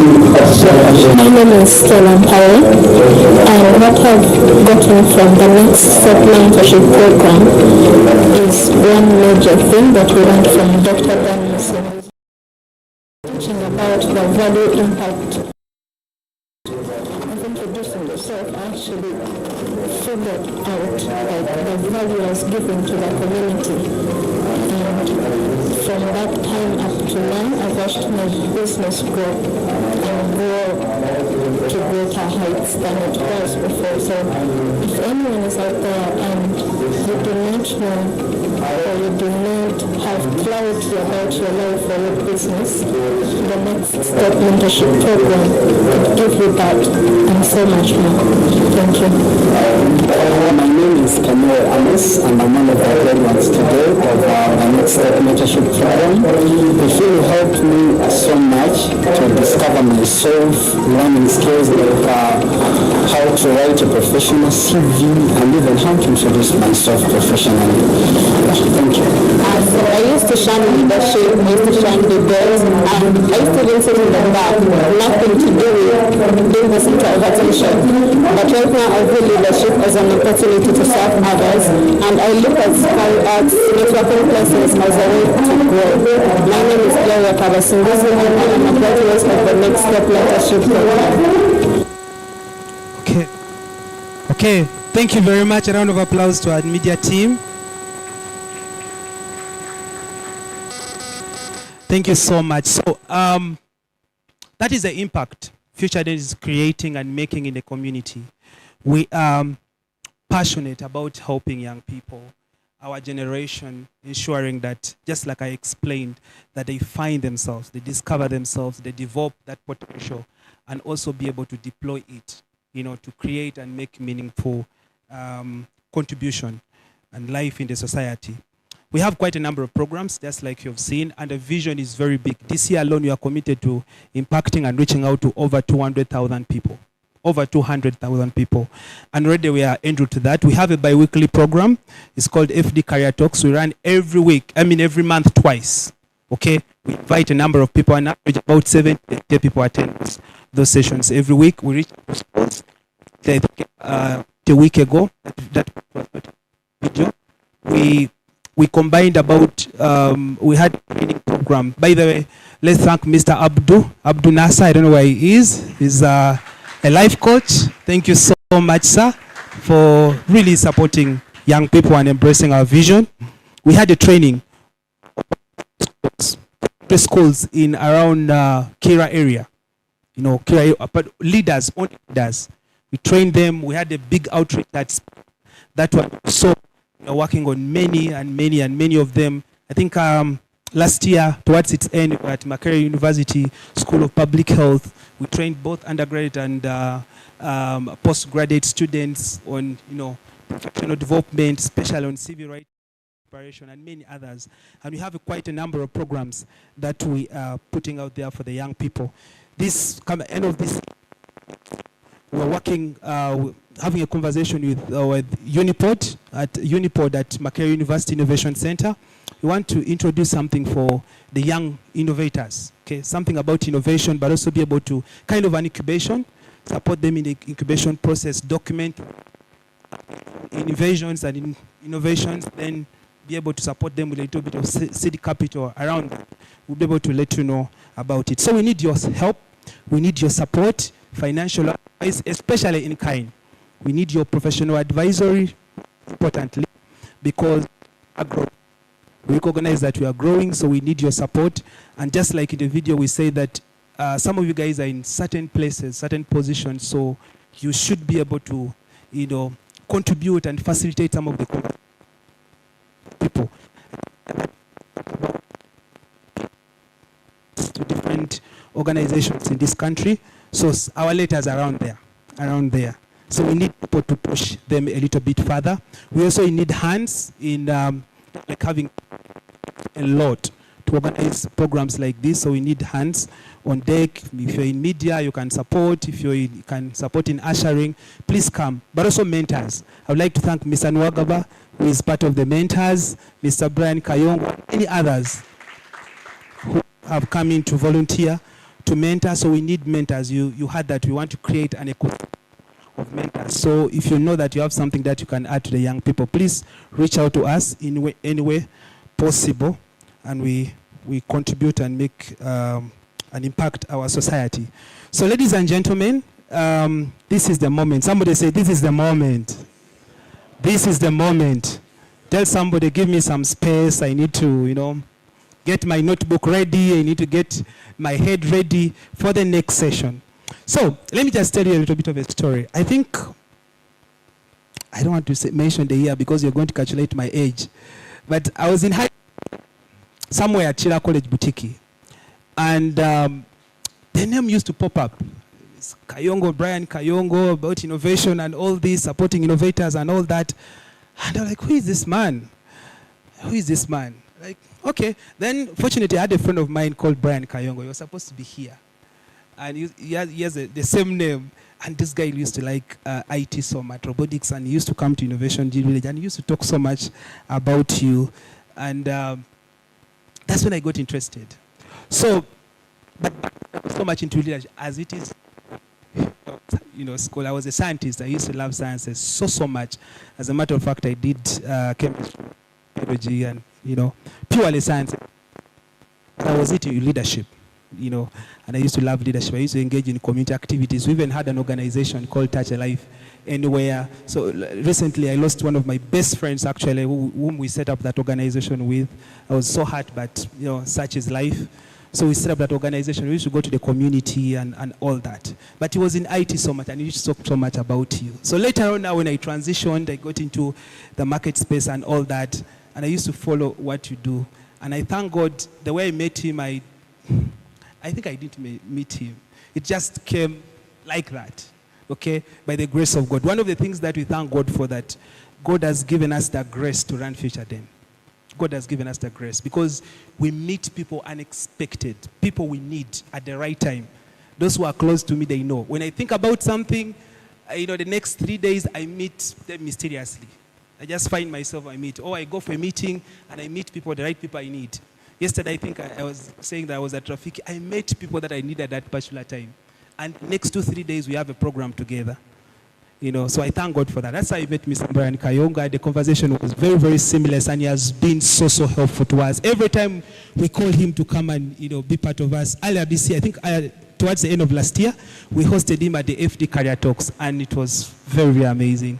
So thank you so much, sir. We are much humbled. I would also like to thank Keith for always being there and facilitating the conversation. I know the schedule is very tight, but he's always there to push in. So he's here today. Somebody say he's here today. First hand, you're going to get from him. Attentive. I don't know how long he's going to speak, but you're going to give an opportunity to ask questions. Okay? We are not going to. We have not given him the questions. I told these people that there are over 2 questions, but we have not printed them out. They are there. So we want people here who have, sacrificed their time to come and listen, but also be able to ask questions. So we'll give the audience time to be able to ask questions. Please take as much time as you can, and yeah, these people will be very, very happy. Ladies and gentlemen, we are rising applause, please. Let's stand up and let's welcome Mr. Brian Kayongo.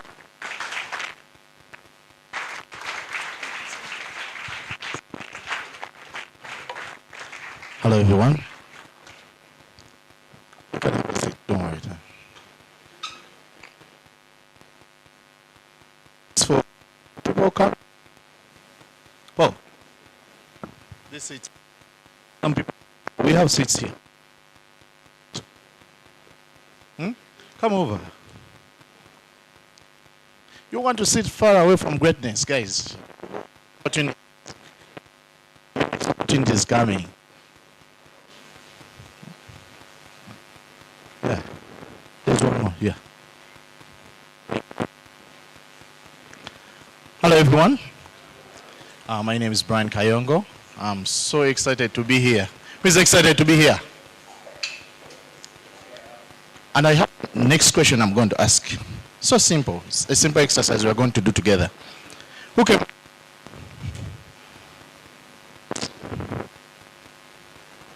Where's your friend? What you? Come and sit where I was seated.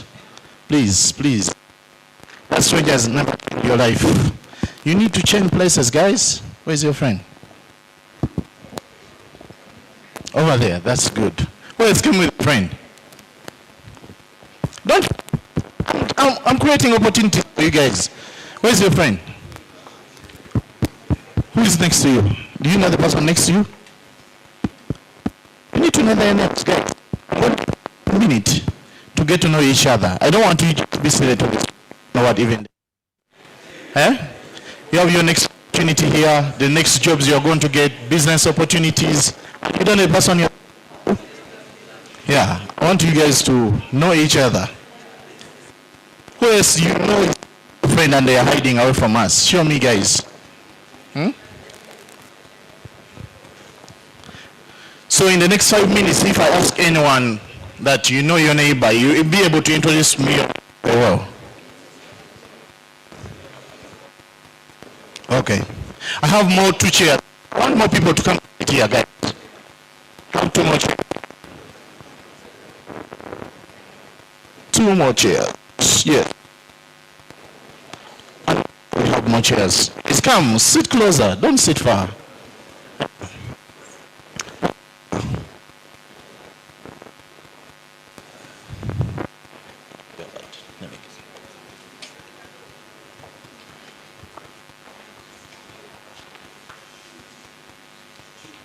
There was a lady, she's called Barbara from Equity. Where is she? I have a question for her. I don't want us to talk. You have certain details that you don't want to lose. But you can hear me loud and clear. Okay. Those who are working, I think they are fixing it. We'll try our best. Barbara, is she here? Barbara, don't fear. These are people you know. You have been here speaking to us. I have a question for you. We want our lives to change. You told us you can change it. Come. If you want to come with someone else, you come. I have a question for you. Come. Don't fear people. You spoke last. Thank you. So she was telling us that Equity Bank can help us be able to transform their lives. So you can't leave this audience. You have not given us at least 2 points how you can transform our life. It's important because information is key to us. And all of us who are here, we have showed up. We are not far away from you. So please share with us the 2 points of how you can help us transform our lives as a bank or as an individual who consults to people and helps them to build their business. 2 points. One is knowledge. financial literacy. Literacy is not just about knowing how to save money or manage money or do whatever financial literacy is. But then when we take you through that training, there is a lot that evolves in that will definitely transform your lives. So I believe the knowledge we give through financial literacy does help in transforming anyone's life, especially the entrepreneurs. So the knowledge bit about how you can manage your finances. That's one of the ways we transform lives. Then the other one is credit.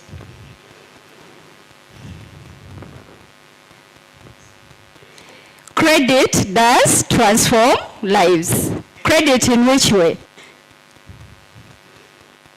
Any entrepreneur can't just use their savings to grow. Are we together? So you need a little bit of an addition to what you have.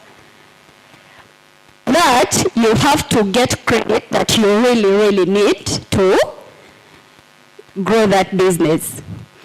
So when you come to Equity Bank, we have very, very accessible credit and repayable and at a lower interest rate. So that is one of the ways we do transform lives. However much a lot of people run away from it, but it's one of the things that actually helps businesses. Knowing how to use it, we take you through all that. That is how we do transform lives in our community. Thank you. Thank you, guys. Thank you for allowing her to share with us what she wanted to share with us. So as I start, my name is Ben Kainga once again.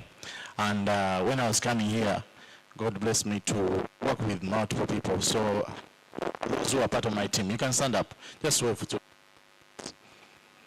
If you are part of my team, you can stand. It's fine. Thank you, thank you. You can sit down. It's okay. So I want to use someone work close. It's one of my Herbert. I wanted him, and also those who don't know him, you can get to connect with him. People is becoming.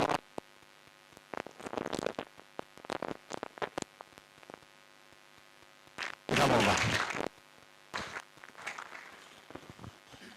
Good evening, everyone. It's an honor and a blessing to be here and to join us to learn, to receive. It's really a blessing. I can't wait to learn. I also can't wait to receive. So my name is Professor Herbert Johnson, and I do now is my friend, and is a friend and is a mentor, and someone who you are going to know who he is in JBI University. We run an accredited university in South Africa. It's an international university. JBI University is affiliated with Oxford, Harvard, RU, John Maxwell, and soon with Stanford and all these other great universities. So it's a blessing and honor to be here. I hope you learn and you grow and you enjoy. God bless you. Thank you, thank you. So I didn't forget about you. I'm going to randomly ask people, and what do you think is the next of that person? We agree, not so?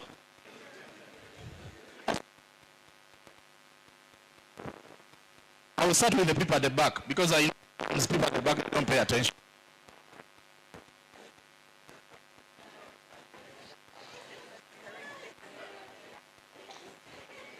It's okay, don't worry.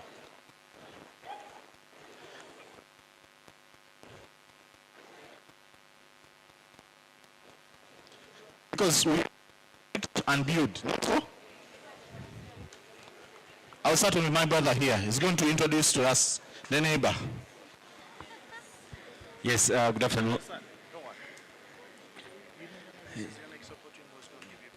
Yes, good evening. My name is Joshua Bizimungu. I own a solar company. I do solar. I've been working for the past 10 years, and after 9 years, I resigned and started my own stuff.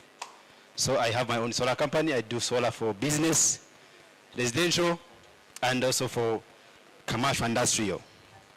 Thank you. And my neighbor here is pursuing, I just forget her name, but I know what she does.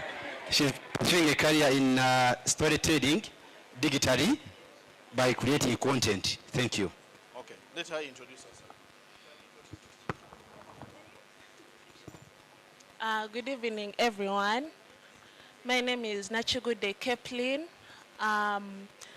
Right now, I'm pursuing to be a creative MC and a digital storyteller. Share with us that experience so far. How is it? My experience so far is, I feel like it's enlightening. I've been able to touch some people's lives through my content, and I do not need a lot to start journey, but I'm using my phone and I use a perfume bottle as my microphone. So we see as we go. As we go, you don't need to start with all the equipment. You start with what you have. Thank you so much. So from her sharing, do you know one thing which I learned? And the one thing which I want to, both of them as they were sharing, I want to tell you one thing. Do you know why you didn't pay more attention to them when they're sharing? Guys, we all of us here together? Do you know why you didn't pay more attention to them? Most times, we can talk about what we do and how so far we have done it, but we don't have a reference. Who is our reference? You get what I'm saying? So you can be saying you're changing people's life, you're impacting people, but what is your reference? And what is that one thing which is important to me to pay attention to you? You get what I'm saying? So for example, yes, you do the solar business. How is that important to me? And what is exciting me to connect with you? Because yes, you want to get the business, you have introduced what you do, and at one point, some of us we may want to connect with you to have that service. But give us a testimony. Tell us a story. Let me tell you guys, all of you have an introduction story, because people connect with a story. People want to hear more, because when you say your name, it just stops there. But tell us more of who you are. Don't leave it there. There's more you know about yourself. There's more you can share with us. But sometimes we feel like, am I good enough? You're already good enough, even being here. You showed up. There's so many people who didn't show up, but tomorrow they want to be better than you. The first thing you did bigger than anyone, that you showed up for yourself. You didn't send someone to represent you. You didn't send who to show up for you. That's why for me, when I'm invited anywhere to speak, apart from if I cannot reach there, but even if it's walking, taking a border beer, I'll get there. Because it's an opportunity which I'm being given. And there's no a bigger or smaller opportunity. Just show up. And you never know the other stranger you meet who has your next opportunity. That's why I wanted you to mix yourself. Don't sit to the person you have been knowing for so many years. They have not changed your life. They have not. And they're not changing today. Please, be ready to meet new strangers. We grow up by being timid. You don't talk to people. You have to be, no. We are in the generation whereby you have to be known by people. If you are not known, you cannot succeed in your business. If no one knows you here, tomorrow your business is dying because we don't know about you. That's why you see people do all the crazy things to be known. But today, we are not going to do the crazy things. We are going to get to understand each other and connect in the right way. That's why I'm telling you, if you know you're sitting with a person you came with, just move away. That person has not changed your life. I'm not starting today. Let me go to the next person. Okay. That's my sister.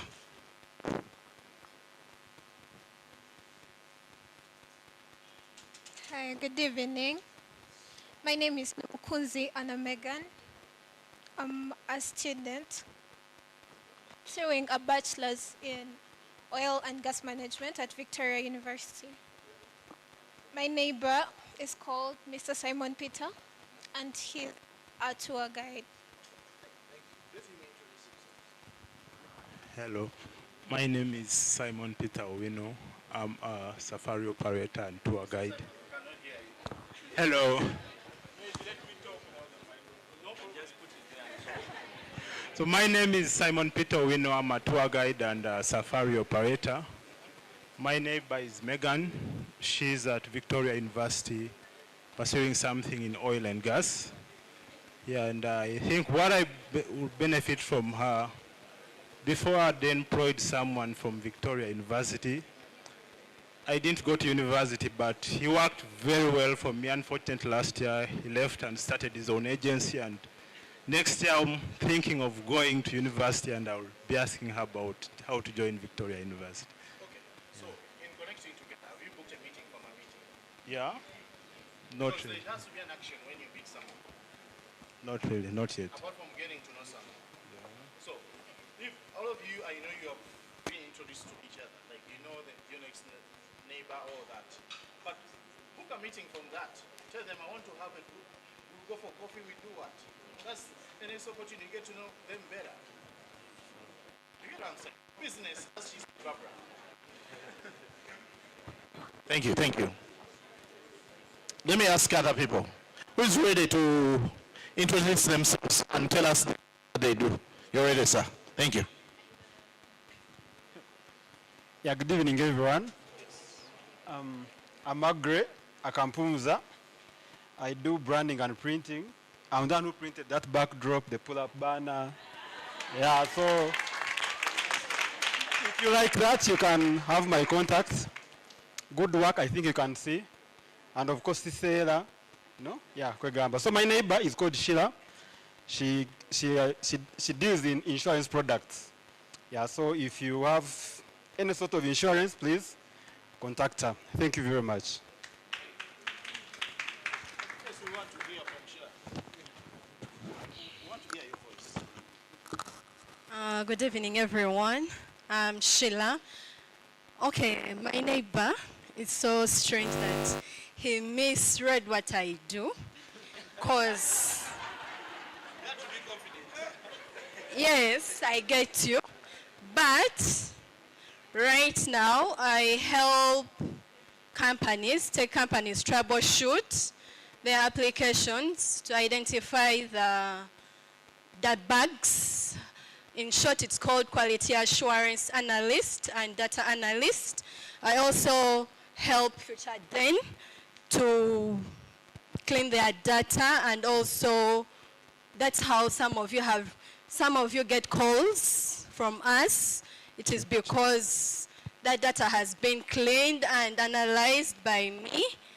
So if you have any other companies that you would want to help to clean data for, or interpret your performance, your business performance, not specifically a company, but you may be there having your side gigs or anything, you can reach out, and also I can also train you. I'm not mean at knowledge. I can train you on how to... Guys, let us be quiet, please. I can also help you on how to do it yourself, because where we are going, we are moving. If you want to speak to your into neighbor, you can step outside. Please, guys. right now, the ecosystem where we are going into, it's going to be data-driven, and so we need to upskill and know how to go about them to help company decisions. Thank you so much.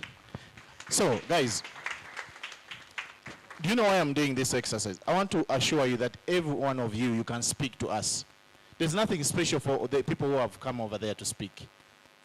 That is the one thing which I want to introduce to you first. That when you see a speaker coming to speak in front of over there's nothing special they carry. The only thing they carry is that they are confident enough to come there and speak to you. You can speak to us. And you have a message for the nations. And they are waiting for you. So don't just wait and be there waiting.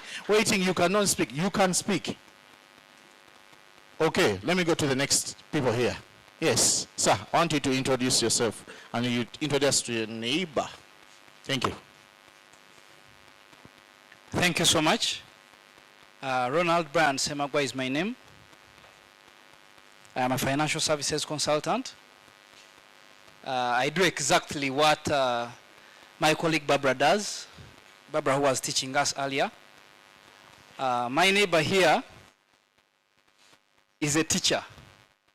He's an IT teacher and is a software developer. Yes. What's his name? Stephen. Stephen. Okay, Stephen, introduce yourself. Your neighbor did not get more information about you, but you can go ahead. Thank you. Yes, hello everyone. Good afternoon, everyone. Good evening. Is it evening already? Yes, my name is Edwin. Like my colleague earlier said, I am a software developer, also an educator in the same field of computer science, also a blockchain developer and a blockchain advocate. How are you advocating for blockchain? I'm first advocating for blockchain in terms of training people to understand the use of the technology right from its history and the developments that have been happening in the space, and also taking advantage of the different opportunities it has of its characteristics. Yeah, because mostly in the African land, the African space, most people don't understand it. So I'm firstly advocating, then growing a market for people who can then utilize the very software in the same space. It's good. I have a question for you. Yes. Okay. I've heard a couple of people talking about blockchain and cryptocurrency. Okay. To the principle of us who are living in Africa, how is the development of cryptocurrency and the growth of it, how do you think we are supposed to protect our communities before even they become aware of the systems which are utilized in cryptocurrency? Good, because mostly now I would speak for Uganda first. Some African countries have gone ahead to develop cryptocurrency and blockchain frameworks, which the companies that are erected in those countries like Kenya and Rwanda can follow, so that if they're regulated, they can be introduced by regulated bodies to the general public. But maybe like countries like Uganda don't have a framework. So for now, we can survive only on maybe trusted entities that have come out and have proven work in the space to represent and introduce safe opportunities for the different people in our locality. As we work on getting a blockchain framework, a cryptocurrency framework, because that's where most of the fear is. Okay, today we are speaking to a group of people who are like youths who, and also those who have really educated themselves well, and they can really understand the conversation which we're having. So just to add on this conversation, okay, a common person is transacting into this, but most of the common people have lost a lot of money into this. How has been the education to educate them clearly to understand that this is a viable investment to be in, or this is something we should not even attach ourselves to? What? Investing in cryptocurrency and developing all this what you are developing and promoting. How have you been able to promote the common person? Okay, firstly is introducing to them the safe channels of how to transact. My grandmother who is somewhere in the village. Exactly. Is being taught, go convert UGX to dollars and you deposit in this account. From that conversation. Yeah, so now let me say like for your grandmother in the village, I have to first calm down to understand what do they know. Things like mobile money, okay? Because now we are converting our fiat currency into the digital currency. So I have to begin with something that they are familiar with, then get into something that is new to them. So I have to begin by explaining to them how to use the things they already know, like electronic money, mobile money, and the credit card money, and then how they can come. Now that's a long language. Because me, I'm an investment bank. I understand it very well. Yeah. Okay. To the point which I wanted to share. What's your name again? Edwin. Edwin. Do you know why, Edwin, I was asking you this question? You are the second person today talking about cryptocurrency. Apart from the person who was singing. Not so? If you pay attention. Not so? Yes. Why am I pushing this conversation? Because if people are hearing 1, 2 people talking about something, they're going to become curious and they want to be more informed. And just not being informed, for me, what I do is that I read a lot of news.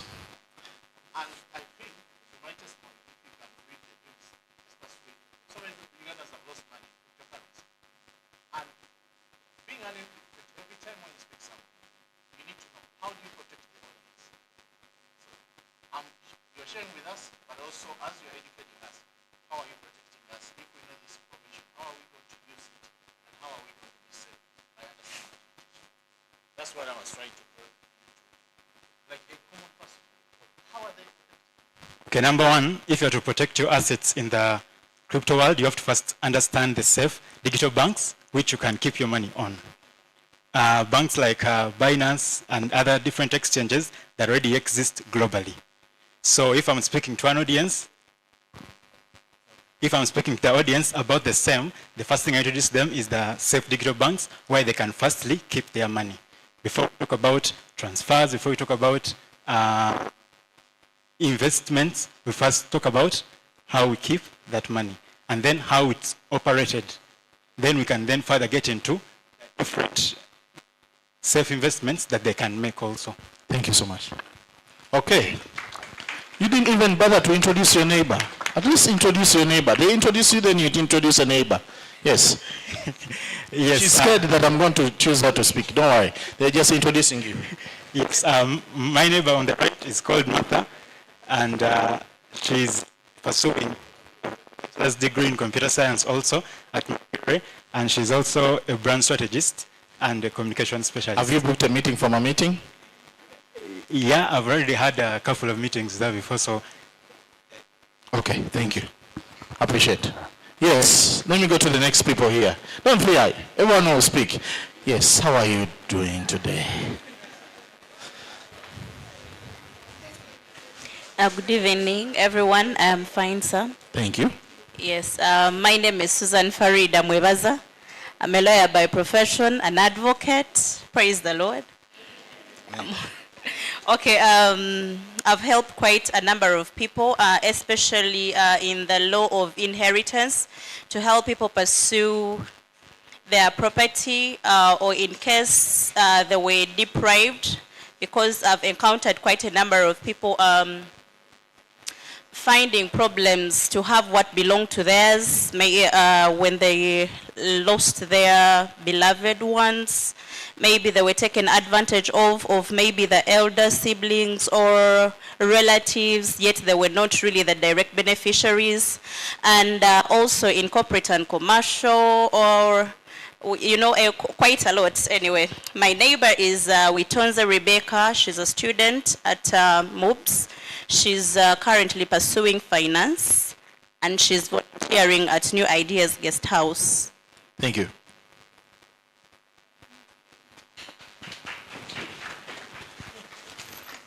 Good evening, everyone. Good evening. My name is Witonze Rebecca Maxine, a student at MOOPS, currently pursuing a bachelor's degree in science in finance, second year student. My neighbor is Evelyn.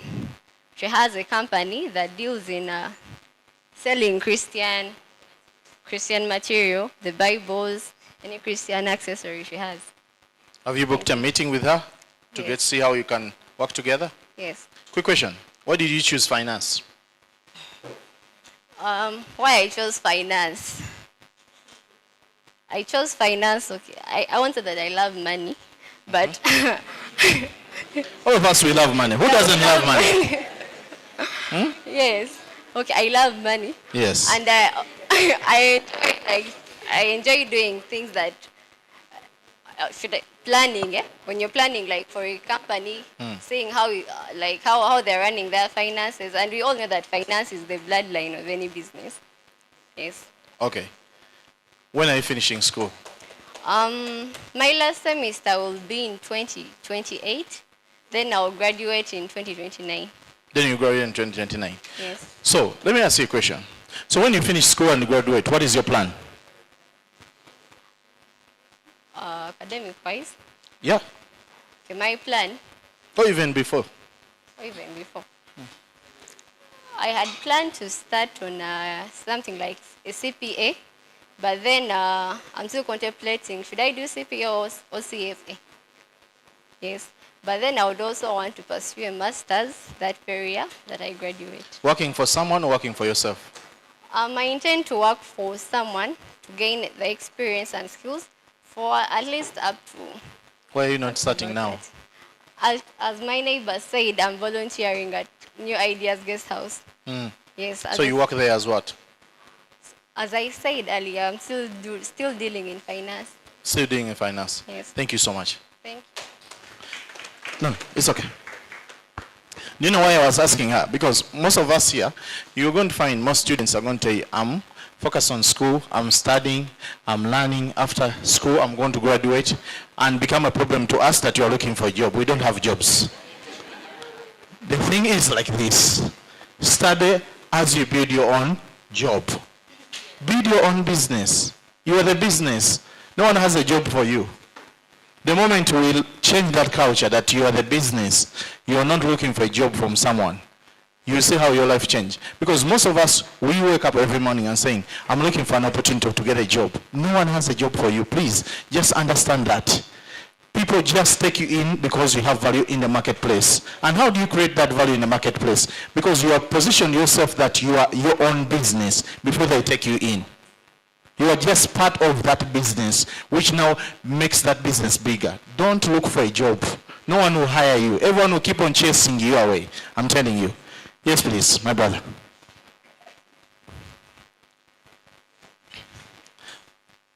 You first. We want to know about you. Yeah. Hello, everyone. Thank you. Good evening. Yes, my name is Mushana. I am a wash engineer and also a co-founder of Fruity Boost Company Limited that deals in processing fruits to preserve the nutrients and for healthy snacking. Yes, that's what I do. Where are the snacks? We're hungry. Yes. You didn't bring for us some snacks? My colleague is who was We're supposed to almost bring like them. how many people here? You have got some orders here. Hmm? They're going to be here soon. Soon, okay. Yes. You're promising us? Yes. Okay, we are waiting. Okay. He's telling us they're going to be here soon. In 1 hour, I think by the time I'm finishing. I'll not forget, I'll remember. Yes. I'll try the snacks. Okay, sir. Thank you. Yes. This is my neighbor. He's called Arjuna. He works at Payron, an organization that does financial literacy and empowering different companies. Yes, that's what he does. Okay. Have you booked a meeting to connect and build things together? We are still having engagements. Okay. Yes, he can introduce himself. Hello everyone, my name is Arjuna Asha and I work as a Customer Experience Associate at Apeiron Consultancy Limited. Apeiron Consultancy Limited is a company that deals in capacity building. We reach out to organizations and individuals. We've been supporting Future Den in school outreaches where we speak to students about leadership, about financial literacy, about mental wellness, emotional intelligence, and for people in the workspace, we have different programs from financial literacy to mindset shift, personal development. We also have a program for the managers, that is the Manager's Blueprint. And for organizations, we do workforce empowerment, so it's all around. We serve both organizations, individuals, churches, anything that is touching people, and how we can improve or seek to help them serve better. Thank you so much. Yes. You didn't introduce your neighbor. Arjuna Asha. My neighbor is Calvin, Cambridge educator who deals in sciences. That's beautiful. Thank you so much. Okay, yes sir. Thank you. Hello everyone. A pleasure meeting you all. My name is Derek. I'm a storyteller and podcaster. I'm waiting for the story. Let me sit here. So you tell us. Derek Tomokonde started his journey by discovering who he was. Most of us walk through life without discovering who exactly you are. Before you discover who you are, you cannot move to your next step. For instance, before I discovered who Derek Tomokonde was, I jumped around several businesses and failed at them. After I discovered who Derek is, I got to identify that Derek is a person who wants to tell a story to the world, but educational stories to impact lives. The story I have for you is I connect with people. My journey is about people. My journey is to make an impact, a repeatable impact to everyone out there.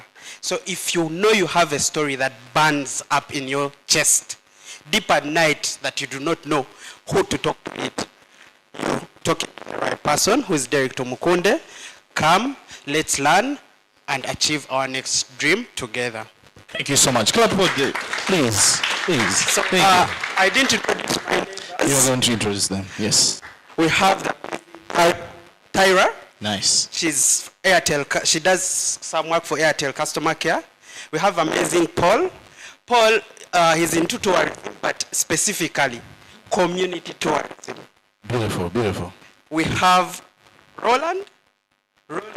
His story is really an amazing one. He's doing law, but he's so passionate about sciences and innovation, and has an innovation things, but he's also doing poetry. Then somehow, remind me please. Madrin. Madrin is events. For now, she's working mostly with corporate events, but one. So please, members, Madrin events, Paul poetry, Paul tourism community, then Mildred customer care. These are your contacts.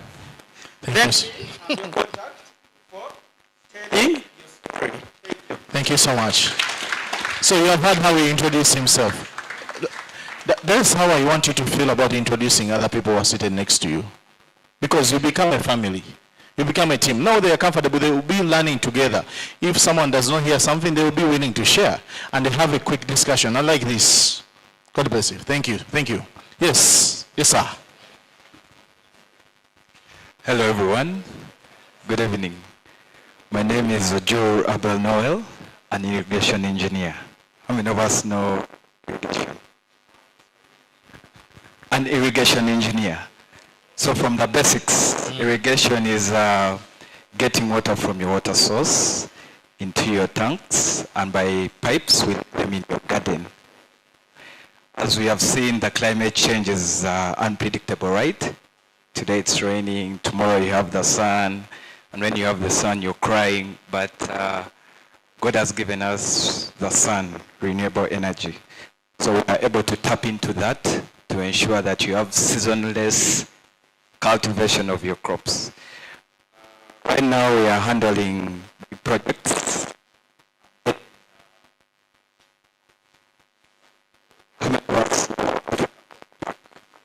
Yes.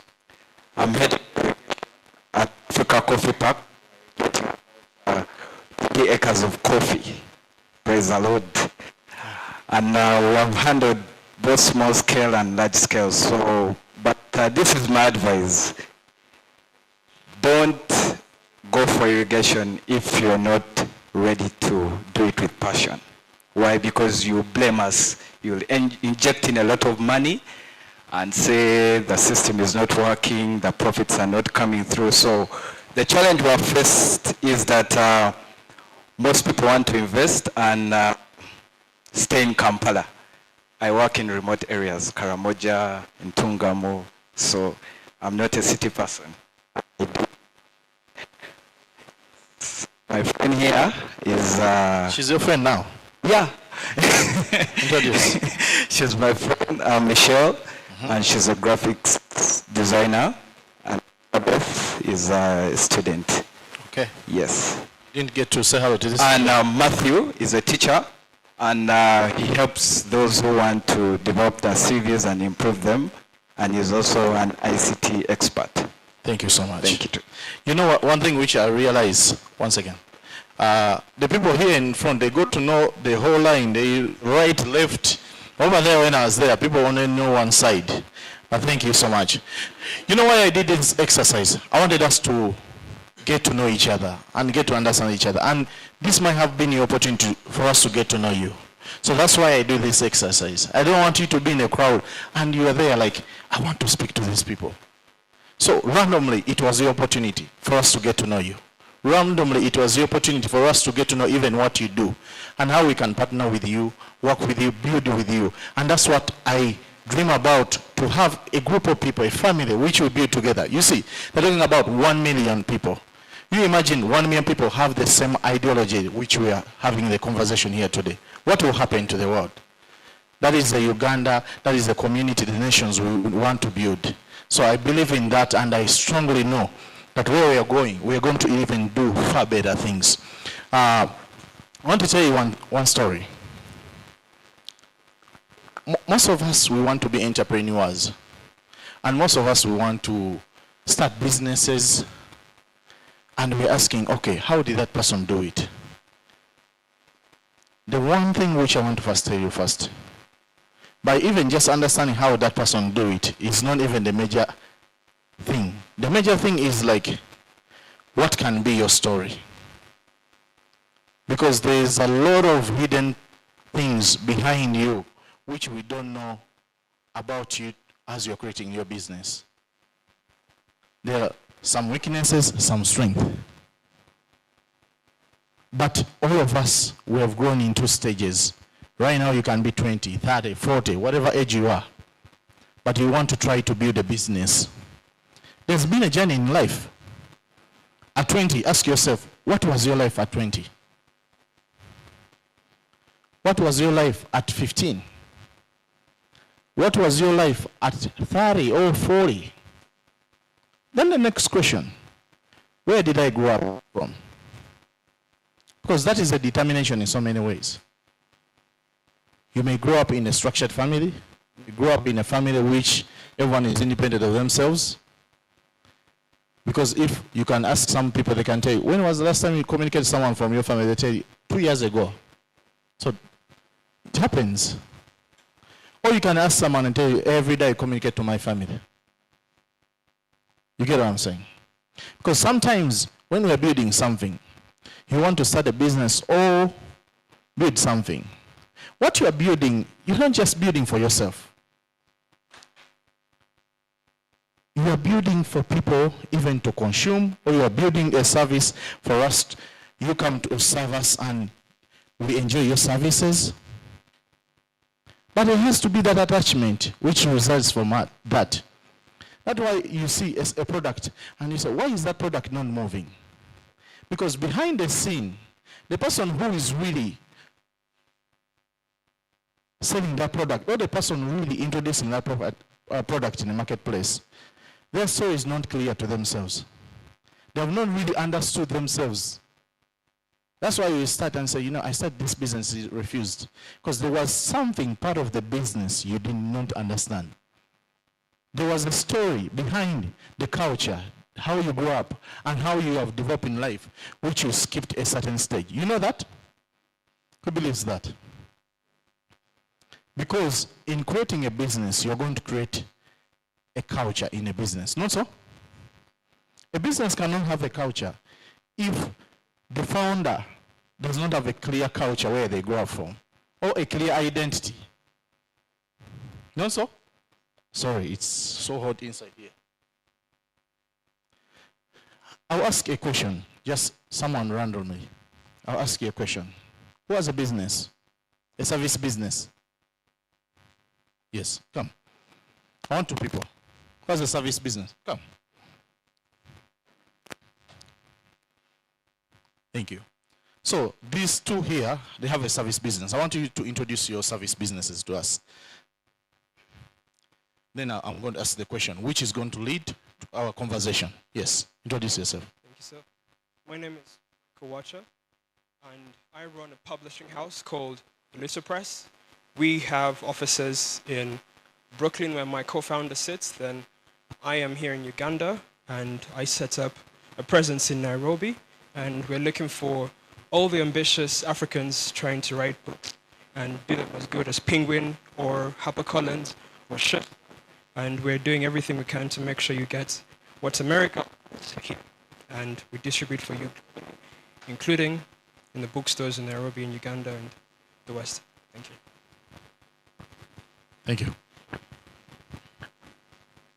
Yeah, it's on. Hello, everyone. Ray is my name, and I work with We give services of property management, property sales, and now transitioning into property development. Thank you. Thank you. Okay. My first question. Company. How many people do you work with in your company? Right now we're about 8. 8. Yes. How many? 5. Okay. All these 5, 8, all of them, they identify themselves working for you. Why do you think they chose you to work for you? I've given each one of them time, personally, where we have come from a place of training and transitioned into becoming part of the company. Okay. Yes, sir? I believe they chose to work with us because we gave them a platform and the tools they needed to stand in their strengths. You see, both of these people have what we call the competent examples and the things which commonly everyone will say. There has to be something, the team which is working at Future, then why they are part of it. Because I had some are here to volunteer, some are paid, some are what. You get what I'm saying?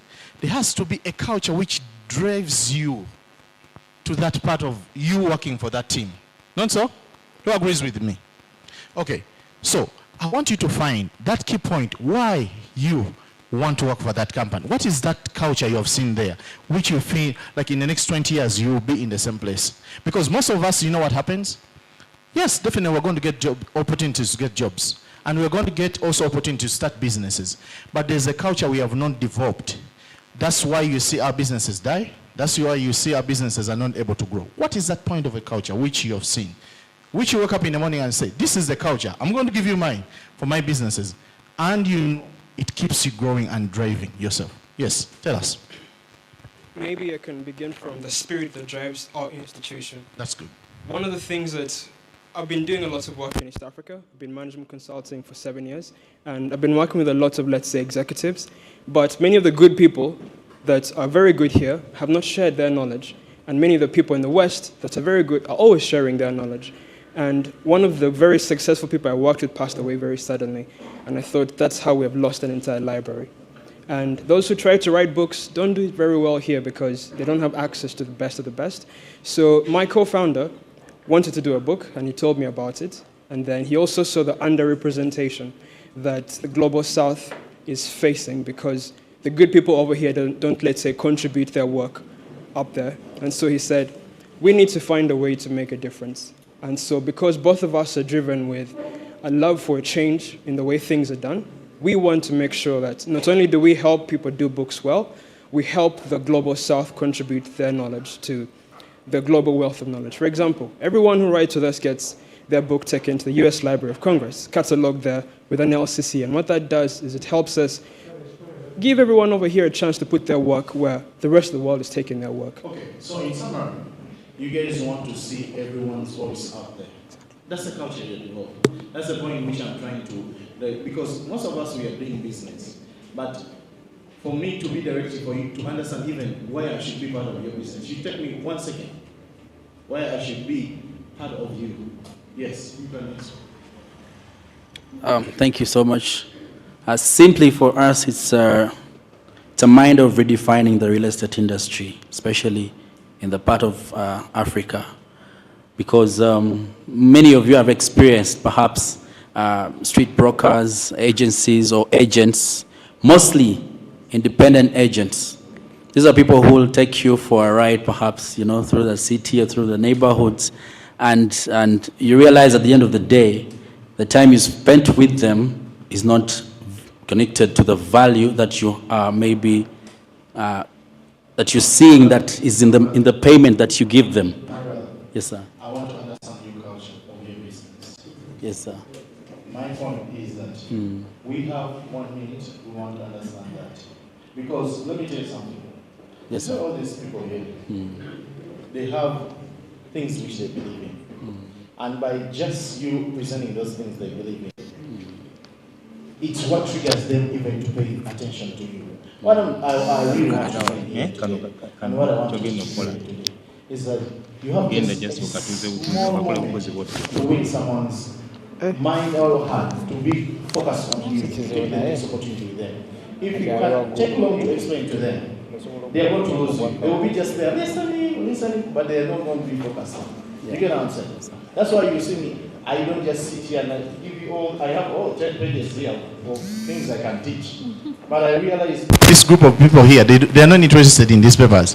What they are interested in is the physical practice of what can help their businesses. It's the physical practice of what can change their culture and also change their careers and all that. So, in your business, what is that going to drive me, even me, to just partner with you and write a check today? Okay. Botak Real Estate Agency is all about redefining the real estate industry, right? So we have a mantra that goes that this is where realty is flexible, realty is affordable, and realty is authentic. So that's great. Thank you. This is what I wanted from you. You get what I'm saying, guys? Eh?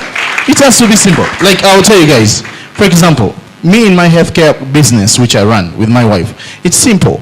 We want to give you a peace of mind and your loved ones to give you care which you need. Like, it's simple. I want to give you a peace of mind. If you are not there and we are taking care of your loved one, what makes you feel like we are the right people to give you the peace of mind? Because we are mindful. We have the mindful matching process.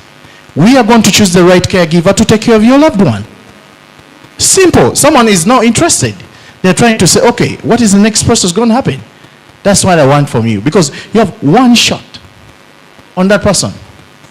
One shot. Thank you. Guys, thank you so much. How is that, guys? What do you think? Eh? We on the same page?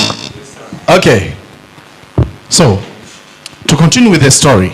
So, most of us, like me, I really wanted to be an entrepreneur and be out there teaching people how to do business. And that's why when I'm doing it, I don't feel like I'm working.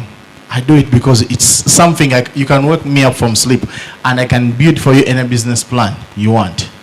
But it started from the foundation of like what culture was developed in me and what places was I in to be able to win. Like, for example, when you look at my journey, I've worked in banking. Worked, who remembers Crane Bank? I used to work at Crane Bank. I used to do sales. I went to the States. I started working for another credit union. I worked there as a salesperson. Then I entered into investment banking. Then from there, also I started business. I started financing and accounting.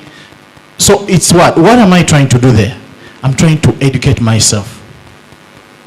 You cannot speak to people if you're not well educated with information. People will get to know. If I'm speaking here and I'm not well informed, you'll be sending me away in the next 2 minutes. The only opportunity I have here is that because when you're sleeping, I was reading. Is when you're doing something else, I was reading. You get what I'm saying? You ask yourself, okay, if I, by show of hands, who can read 3 books in a month? 3 books in a month. Guys, don't fear. Who can read 2 books in a month? 2 books? Who can read 1 book in a month? Who can read 0? Most of us in this room, we are not readers. You know one thing I want to challenge you guys. Okay. When I wake up in the morning, this is what I do. I want you guys to write this down because it will help you. And it builds even upon to the conversation of why I asked my brother over there about cryptocurrency. You know, some of you may be living in Uganda and you don't know even what bonds are called. You may be living in Uganda. What treasury bills are called. You may be living in Uganda even when you don't have a bank account. It's true. Eh? You think everyone in this room has a bank account? You'll be shocked. Eh? Yeah, you'll be shocked. Who in this room who wants to be generous to us and tell us the truth if they don't have a bank account? Eh, guys? Because let me tell you something. Recently, I had a group of people. They were traveling. And most of them, they could not travel because they don't use their bank accounts. They have mobile money, which is good. Can transfer money quick and easy. But I want to encourage you, just in a simple, this is even off topic. Use your bank accounts. And if you don't have one, open up one. Please, use your what? No one is going, you're not going to travel anywhere serious if you don't have a active bank account. Use your bank account, because you know why I'm encouraging you to do that? At the end of the month, you see where you spent your money. Because most of you, if I ask you, because most banks, you know what they will do? They'll tell you, you spend money in this category, the other category. Not so? And it's easy for you to understand even how do you budget for your money? How you plan for your money? So, it might be a joke, some of you don't have bank accounts, but you don't have them because you have them or they are dormant. Because if I do just an exercise on 10 people, they open for us their bank account. We don't have to see the balance. But the last time you transacted using your bank account, you'll be shocked. Should we try? Huh? We should try. Huh? But it's important that you transact in an organized way. But you guys, you are thinking you're going to be the future business owners, but you don't have a clear bank account. How are you going to become a leader or someone like to be organized in your business and you don't have a bank account? Okay, let me give you, going back to information, why I want you to be well informed and being able to lead anywhere you go. You know some of you why you are not able to be in certain rooms? Who can give me one reason why you? Yes, you are looking at me. You may be having an answer for me. Yeah. Perfect. Let me tell you something. How the world is changing. Even if you're not interested about AI, you're not interested about biology, you're not interested about chemistry, you're not interested about all different topics, I'm going to ask you one thing, guys. I want you every morning or every calendar month to learn about a different topic. That's the first point. Write it down.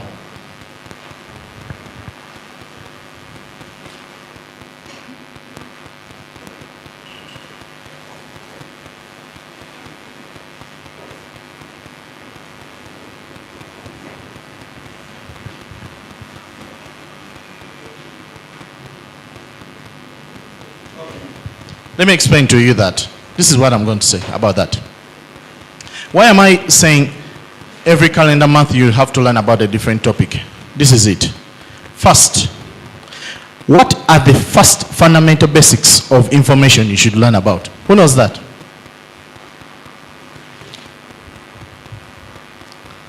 I'm going to ask a professor, he might help us. He might give us the first two ones. Yes, Prof. Subjects we should learn about before we learn about other subjects. Okay. I think number one is purpose, how to achieve your purpose and accomplish it. And number two, how to manage your time. Repeat again. Give us the fundamentals of it. The fundamentals is how are you going to achieve your purpose, what you're pursuing, whether it's your career, business. Then number two, how to manage your time and invest it. Both how to manage your time and both how to invest your time. Because most people, they manage their time, but they don't invest it.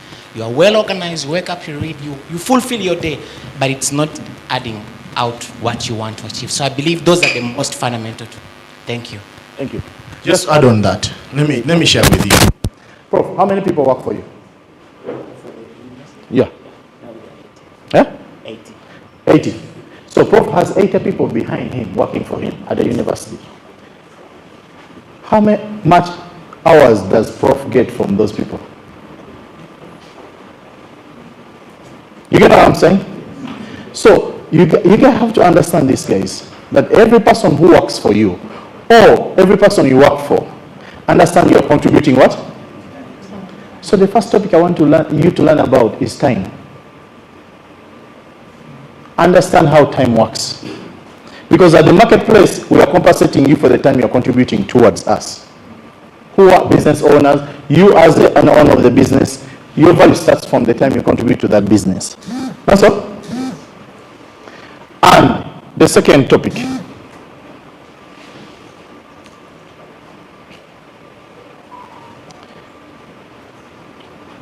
What is identity? Most of us, we cannot identify ourselves. We think we know. Have you ever been in a room when that person thinks like, you know when we're teaching here, we can see everyone. There are those people who are like, oh, this guy. They think they know. You get what I'm saying? You can be in the room and the person looks at you and says, for me, I'm not going to write anything. What are you telling me? But the one thing which they don't know their identity. Because identity starts from you understanding your sense of humility. Because if you understand your sense of humility, you know how to connect to the message which is being shared to you. It brings out the term of this guy has ego. You imagine if you have ego, how can you be taught? You cannot. For me, when I'm working with my team, whoever comes to me want to talk to you, I will listen. Because it's my time to learn. It does not define that because I hired them. It does not define that because they work for me. There's something they can teach me. There's something I can learn from them. There's something I may have not understood. But because I've identified myself as a learning student of life, I'll be willingly enough to listen. Stand. That is the second. We are in what? February? No. August? No. I'm starting. Just giving you 12 months. No, so we said every calendar what? Month. So now we're going to March. Who thinks what is in March, what we have to learn in March? Yes? Already we have learned about time. We have learned our identity. What is the third one? Who can guess? Yes. No? Purpose. Definitely. Thank you so much. What's your name? Nice to meet you. Thank you. You know why purpose is important? So many people build houses and you ask them, are you going to sleep in all the bedrooms? I think some of you have been in houses and you ask yourself, who's going to sleep in all these bedrooms? Find someone has 2 kids, but they have 8 bedrooms. Are they building for what? Prestige. Prestige versus what? Purpose. So understand your purpose. In everything you do, after identifying yourself, your purpose has to be clear into the sense of direction where you're going. Because if you don't have a clear purpose, you can never know exactly where you're going to go. How are you utilizing the resources you have? Because most of us, even we get to understand our finances and all these dynamics, our purpose is not really even clear to us. It's not what? Me and him, we use the term which we laugh about. It's called what? Commingling. Because before you go to your finances, you need to avoid the principle of being a commingler. You understand what that means? The people who are in finance, they understand this term. Who understands the term? You understand the term, sir? Share.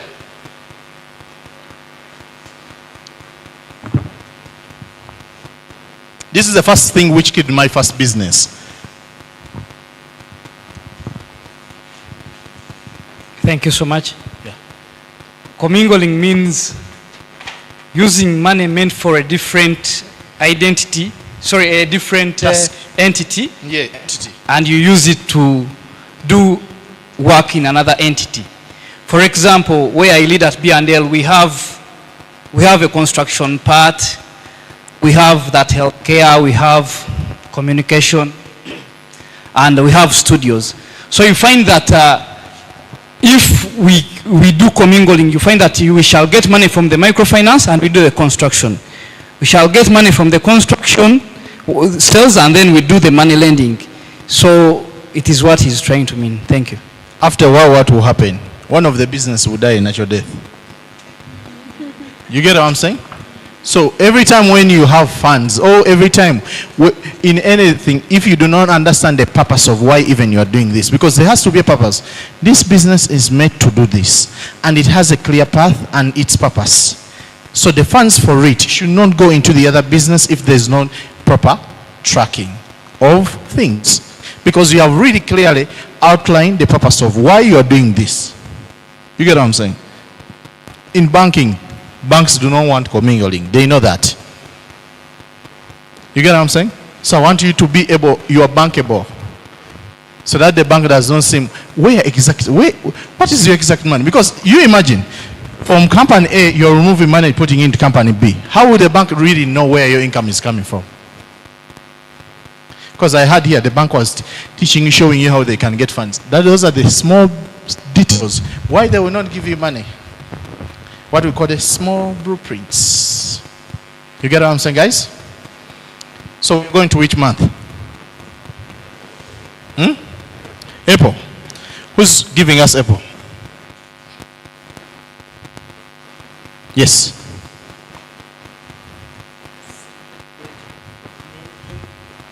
No.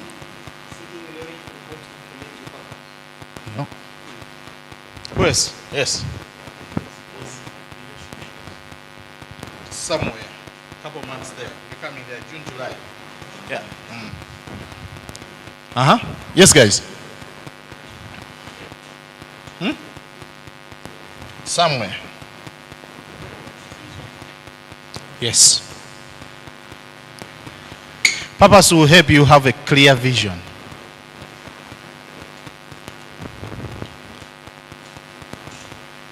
And those who are believers, in Habakkuk 2, verse 2 to 3, what does it say?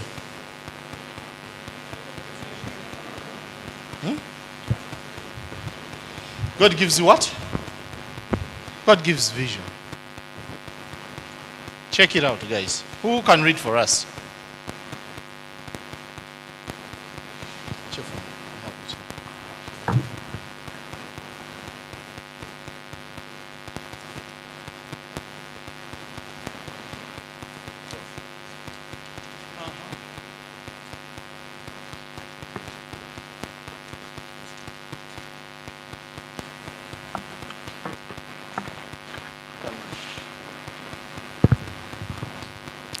Yes, it says what, Albert?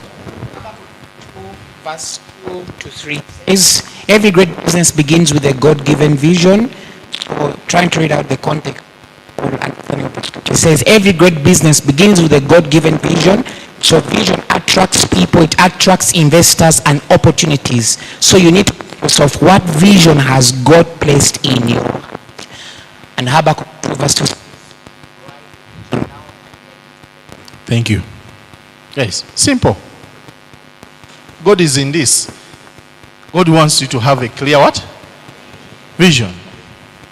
Because I'll stand here and tell you, this is how you're going to do your business. Every time, no. But there are certain pillars, 12 pillars. I'll tell you, you can become an expert in your business, in your industry, in 12 months, as long as you have built this pattern. Because there will be a foundation. That's why when you're building a house, you don't just build. There'll be steps. There's a foundation, there's brickwork, all this. Until when you get to the roof, you do plastering, you do finishing. It's all founded to this principle. The next month, we're going to what? May. Who's giving me May?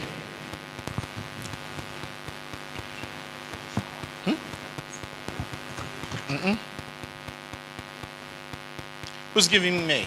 Yes. May? No? It's simple. It's so simple. It's here. Right. What is here?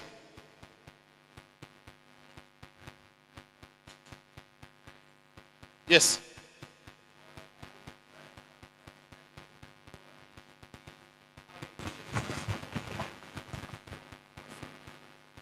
Cut off the vision. What is the other one? The last part. People. You need to learn people. Guys, you cannot do business if you have not learned people. All these people, different colors when they turn around. You need to learn people. You cannot run a business if you cannot understand people. Because most time when you're doing your business, you're going to spend more time with people. And how you're going to nurture them, how you're going to build your culture with them, all that. Understand what?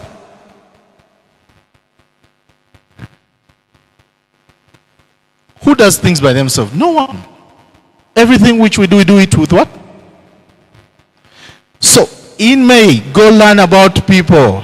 How do you learn about people?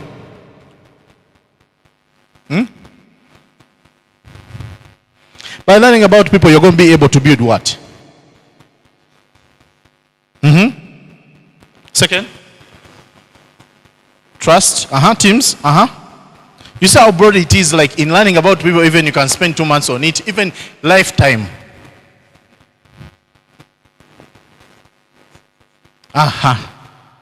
So in learning people, you learn people every moment of life.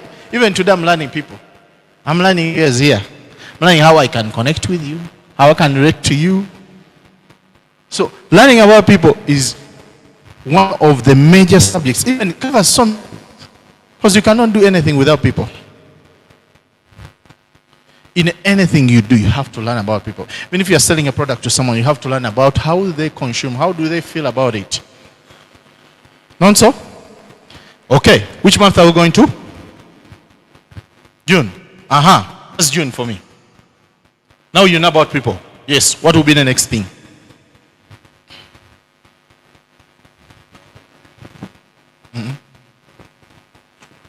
What do people build? And what connects people? And who are the people?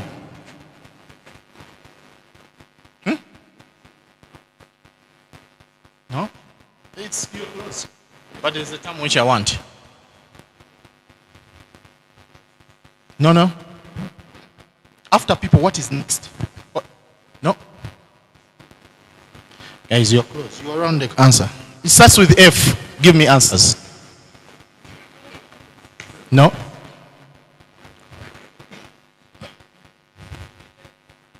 What is future then building? It's building what?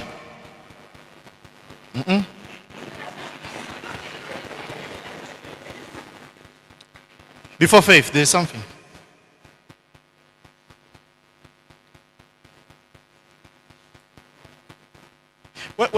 When these people were speaking, what did I say?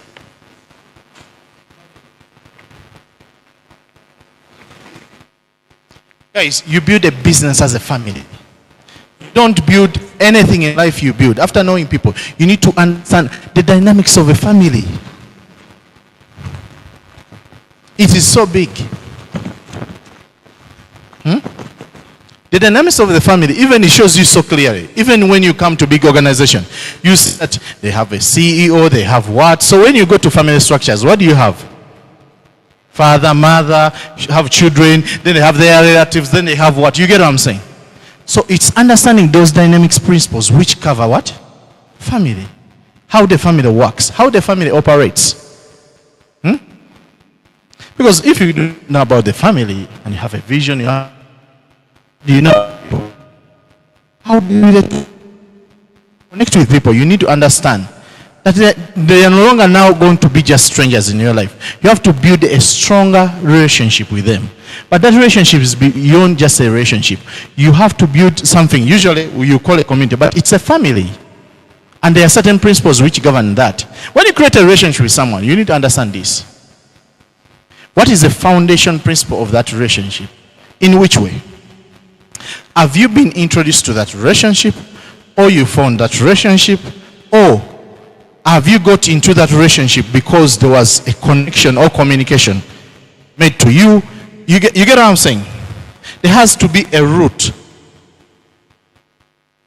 So through that, the relationship does not just stop like, okay, I know this gentleman here today because we met here.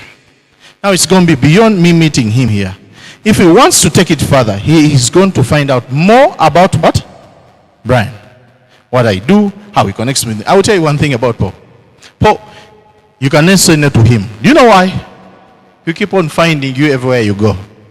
He's showing up everywhere. That's the one thing which I've never told him why even if he calls me to speak anytime, I'll come and speak. Because I've never been anywhere and he's not there. He will make sure you see him. He is here. I'm here. He's showing up for himself. It's like you're part of me. You're not going anywhere. But for you guys, you're creating things and you're like, today to work, tomorrow, I don't want to deal with it. No. Be persistent. He's like, even if last time you spoke, I didn't like the conversation, but today I'm showing up again. Be connected to what? To that. That's what builds the family, the connection. And understand the trends of family. Guys, you're going to which month? Who's giving me July? We have family? Quick. Time is running. They gave me 1 hour and a half and I think I'm done with that a long time ago. But God is merciful, you move. Because I want you guys to ask questions. Yeah. July? You have family. You have this. Okay. Let us refresh our mind. What's the list? Read for us the first one. 20?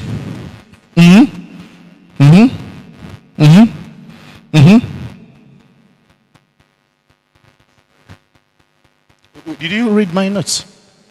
You're cheating. Structure is the next thing. You get what I'm saying? Structure. We are here because Future then has a structure of why they organized us to be here today. Not so? We need to have structure in whatever you are doing. Structure creates what? Organization. So after having structure, what is produced out of the structure?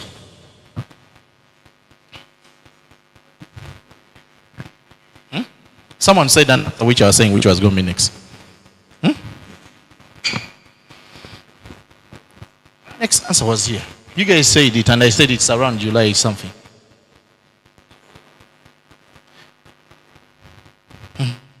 What is the Intel extension of relationships, guys? Yes.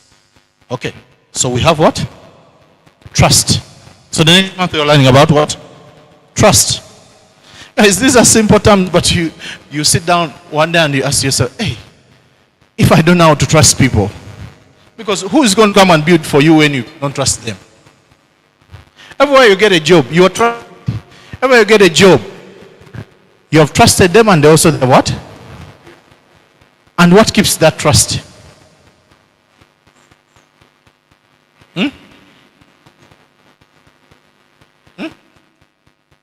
Go from royalty. Yes. There's an agreement, but beyond that.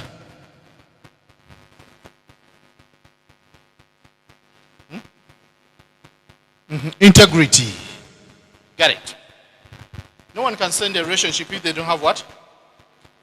Which month are we in? You have to have integrity. Here, my brother will not allow me to be partner in the business if I don't have clear integrity. What builds us in the business is the integrity we are built together. You get what I'm saying? He has got time to understand my weaknesses. He has got time to understand my strength. And we know how we work. I don't lie to him that I'm going to show up at this time in the morning and I don't show up. You get what I'm saying? It starts with what? Integrity. That one, even in school, they cannot even teach us. That is by nature. You have to develop it by yourself. And integrity is something which will give you a clear picture of yourself. You get what I'm saying? A clear picture of what?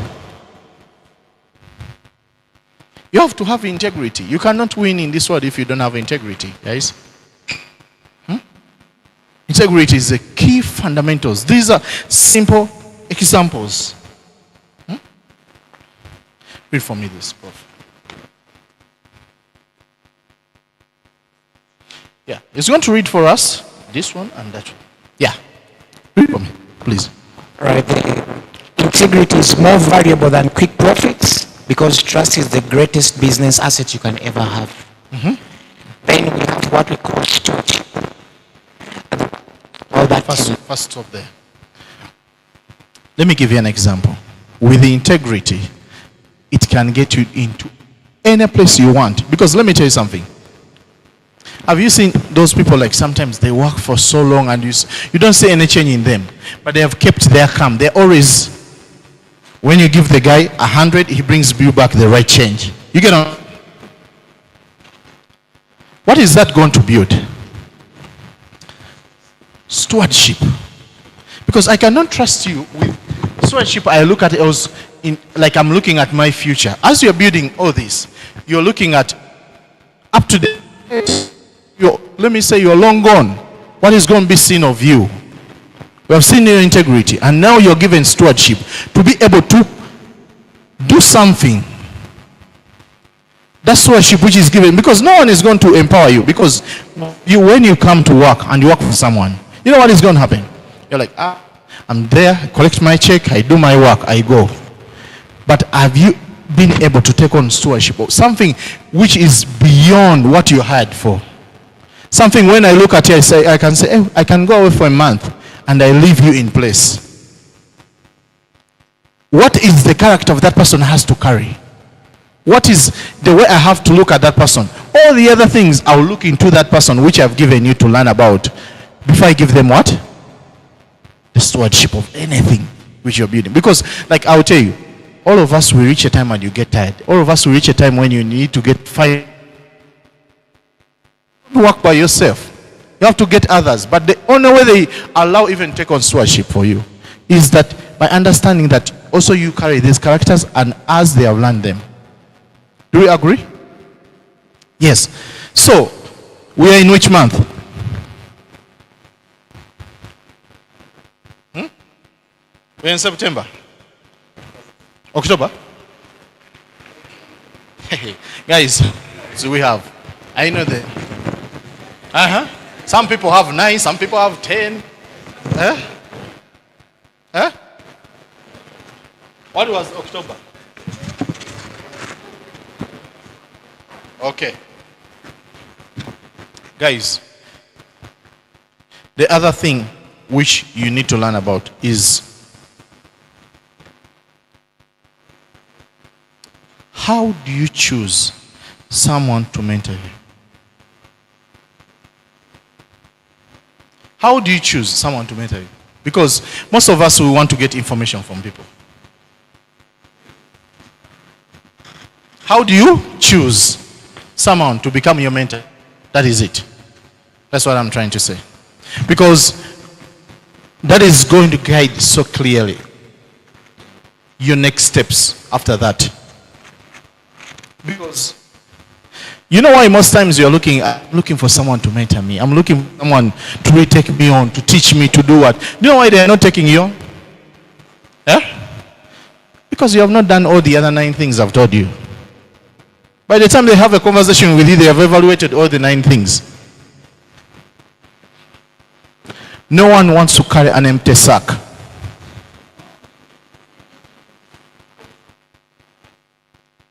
No one. But also, you learning how to choose that person. You need to understand, okay, you've been able to identify yourself, learn about all this. Now you're choosing that person because it gave time that you know everything. But what is that you don't know? What is that you yet to know? What is that you're looking at to become?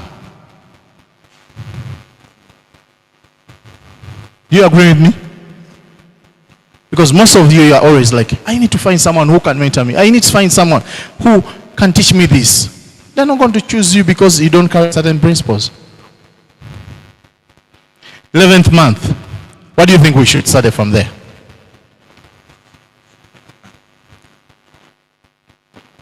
Now you have someone that you have carried the other principle. Now you have been able to learn how to choose even the person who can help you to continue guiding you beyond even your understanding. Now, what is those other 2 things you think they are key to you to learn?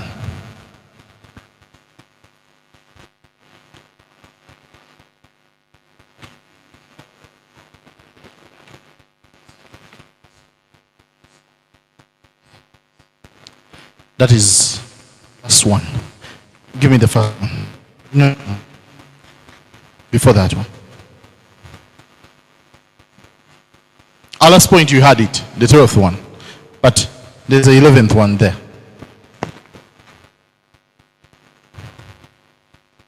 Guys?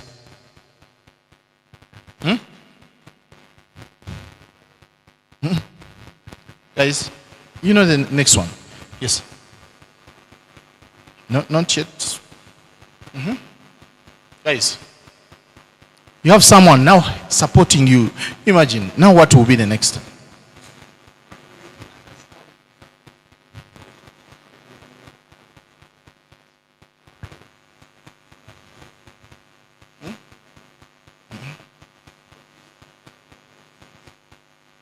Guys, it's a simple topic. You're close?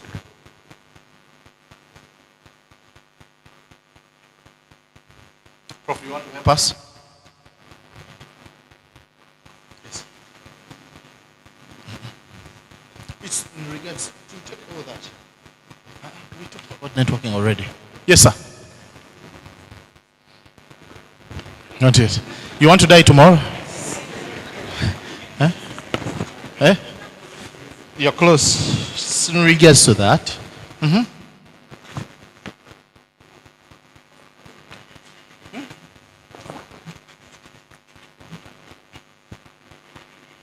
Yes, Prof. Help us. I think he was talking about the second last. I think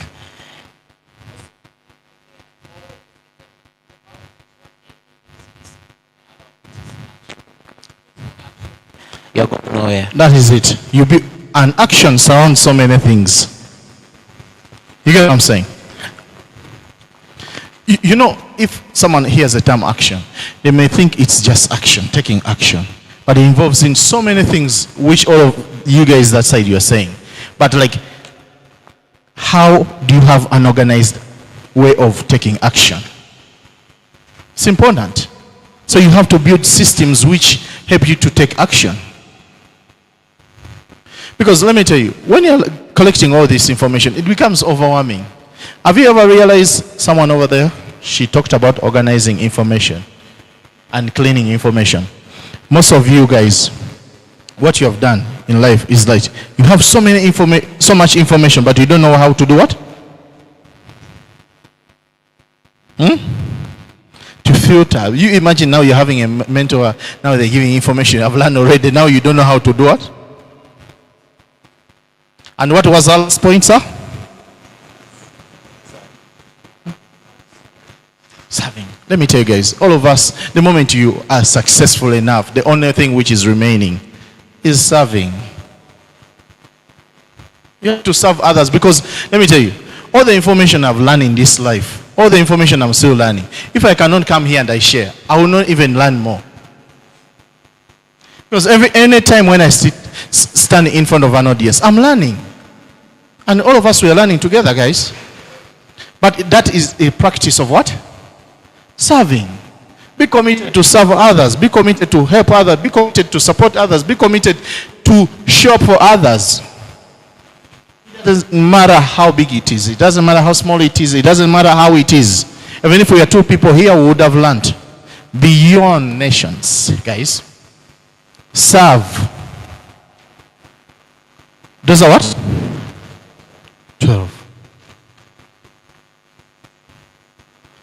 That is me introducing you my morning. That every morning I get to know which month I'm in and learning about that particular topic in a morning. For 30 what? Minutes. You imagine you're consuming 30 minutes of that information every day about each topic. And please, I'm going to ask you this, guys. Everyone teaches in their own way. And everyone, you can understand them in a different way. But let me tell you, don't get so many people teaching you things, eh? Do not get more than 3 people teaching you these things, please. I'm begging you. You get confused. Then the purpose will be lost. Because you'll be, this one said, the other, no, please. 3, maximum. Even 2 is the right number. Yes, sir. Even 2 is what? The right number. Because the more you hear from this one, it will confuse you because everyone has a pattern of how they build things. You get what I'm saying? I don't recommend you this one or the other one, but I believe there's so many people who teach this in a more detailed way every day you consume. The second thing which I do in the morning, I read from newspapers.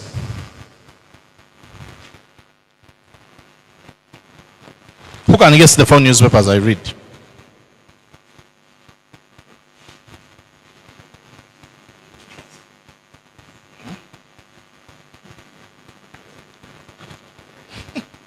My brother here left.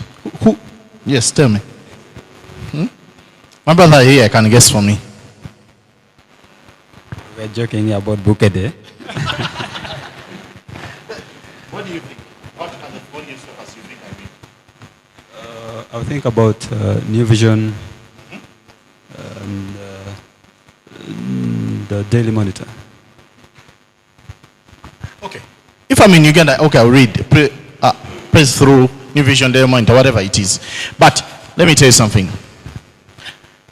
What keeps us to the way we view things is that commonly we look at things on the local basis. I want now to open your mind that commonly you have to look at things in the regional. You start locally, regional, you go continental, then you go international. You get what I'm saying? Because what that gives you, it gives you even a broader opportunity to get to know different information in different positions. You get what I'm saying? If I'm reading the New Vision, let me say I choose New Vision. It means I need to read the East African newspaper. You get what I'm saying? What am I reading on the African continent? Who is that sharing about the African news? What is going on that? You get what I'm saying? Then on a global scale, am I looking at the financial markets? Am I looking at different things which I'm interested in? At one point, I may be investing in agriculture. So I'm going to be starting to study so much how the markets are working globally in agriculture. You get what I'm saying? Because you might be investing in something, but really it just stays locally. And if we have local issues, then you're not growing. You're just staying locally. You get what I'm saying? So for me, in the businesses which I'm in, I have to make sure I read the New York Times. I have to make sure that I read anything regarding to China, Hong Kong. You get what I'm saying? I have to make sure that I read anything regarding to Africa as a continent, because I believe Africa is the next biggest thing. That is what I believe. I believe we are a big market, but underutilized.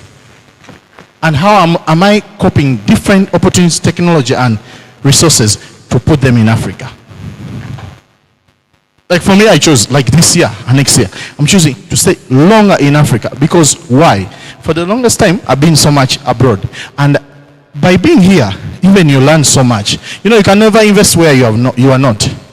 Have to be here and learn the culture of the people, understand the people, and see how they are doing and how they behave, and even how do they relate to things which you are doing. So in whatever you are doing, you have to understand that, okay, what is that news outlet which can feed me the information I need to understand from the global perspective, continental perspective, regional perspective, which is East Africa, and locally. Depends where you are and how you're interested. You get what I'm saying? And it might be depending mainly, you're not going to read the whole newspapers every day. For me, most of the times I'm looking at financial changes. I'm looking at how different financial indexes are working. I'm looking at how, because most times, like for example, if you want to be safe in investments, how I've always thought about it, it was like, okay, when I'm investing in treasury bills and bonds and all that, I was like, okay, I don't want to be concentrated in back home here. But we have an opportunity where East Africans, you can go to Kenya, you can go to Rwanda, you can do what? You get what I'm saying? Open those opportunities. And that's the basics of you learning. Because most Ugandans can be sitting here and I say, can I even have a bank account in Kenya? Equity Bank can tell us, they can do it for you. All those opportunities are there. Because you have to have a balance. Because each area gives you a different opportunity. The second thing, do you guys like to journal?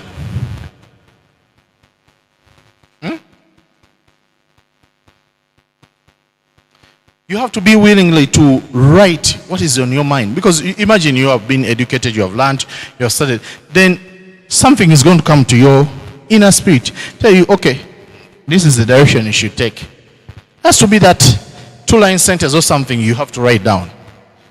to get out of your head. Because if you just keep it there, you never even work on it. You never even get an opportunity to do it. The last thing, I check all my bank accounts in the morning. Because I never want to get out when I know I'm broke. And I check all my bank accounts, guys. If you ask my financial people, they will tell you, I know every money which I have. I will not lie to you guys. It's a simple thing. I check what? Check your account balance, guys. Every morning, that's the first thing you should know. It puts you in a position to know who are you, where are you going, how did you spend. Even it tells you what are your habits, what happened yesterday on the weekends and all that. You know what happens on the weekends? You know why you spend? Because it's hard for you to that's why I was saying you need to have a bank account. Because it will give you a picture of your trails. Like understanding your nature of how you spend money. How do you say not to yourself? When you check your bank account and you know, oh, you know what? I have $20 on my account. You know where to eat from. You not go to Java's. You be adjusting. You get what I'm saying? When you have, you know you have $1,000, then you are like, today Java's, I'm coming. I can even bring 2 people. You get what I'm saying? You need to understand, guys. Those are important things. If you have 2 cars or 1 car, you know, okay, which car am I going to drive? Fuel consumption in Uganda is somehow interesting. Yeah? But it depends on how you look at your bank account, guys. It's important. Look at it. Don't fear. Like, you know the problem with us? We know our problem, but we don't want to look at them. Huh? We always look, they are there, but we fear them. Look at them, get to understand what is your position, and you go take a shower. Thank you, guys. Before I finish, I want to tell you just one simple thing. I'm going to ask our Prof to read for us. Today, Prof, we are working together. He's just going to press through for you quickly. I cannot just leave you here with not giving just the 7 pillars of building a business. We're just outlining, right? And from there you can even ask questions. Yes. You can stand there.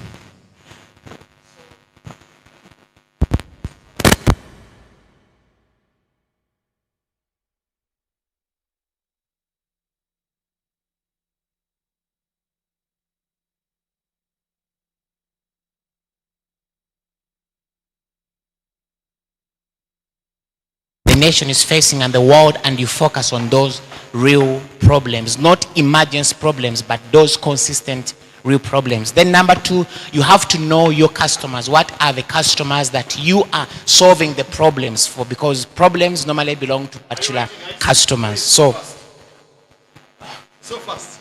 Okay, it's going to go back to number 1. Solve real problems, right? Then number 2, know your customers.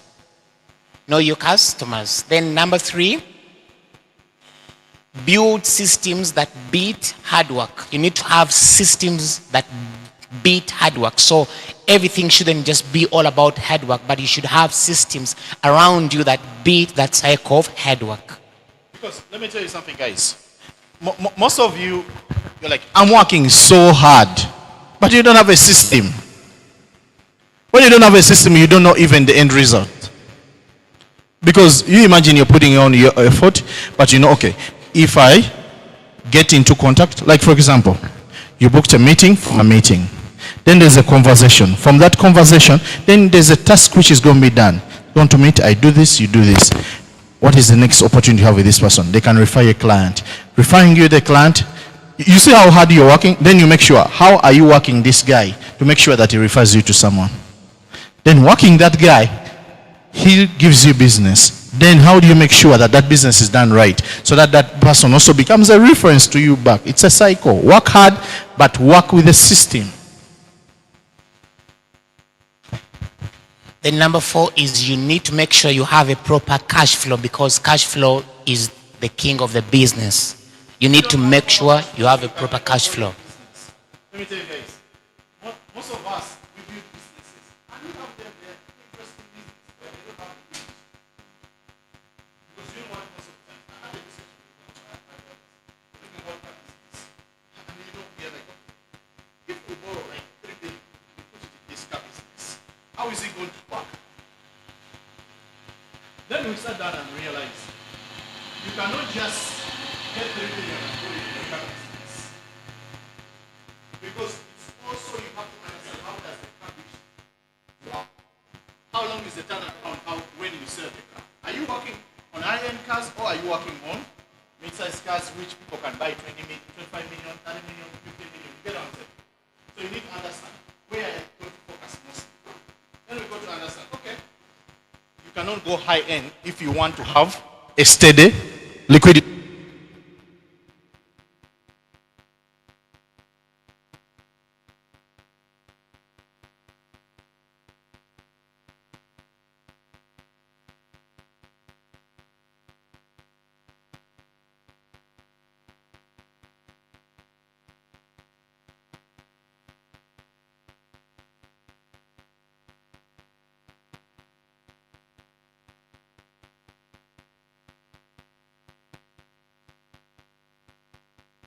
Thank you.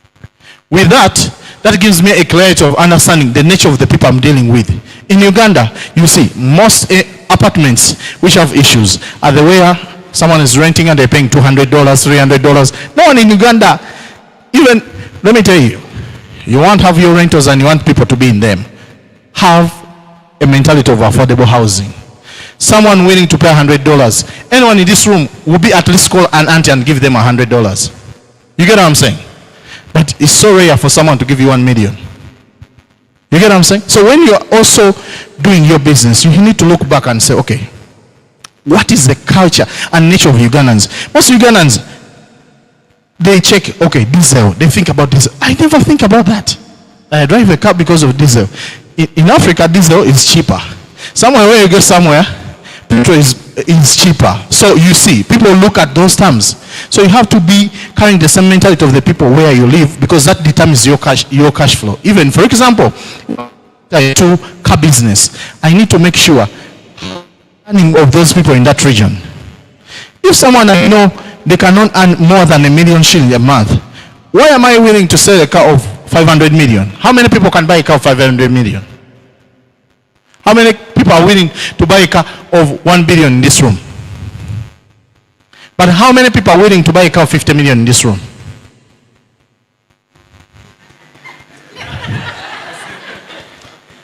Guys, you know what I'm saying? We just should not be shy. Let me tell you, for me, don't worry about me. I will drive anything. It doesn't matter.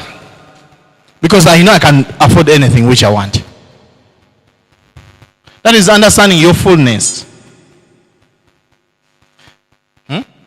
On the 12 things which I have told you, one of the other principles which you should learn so much is understanding your fullness. Before,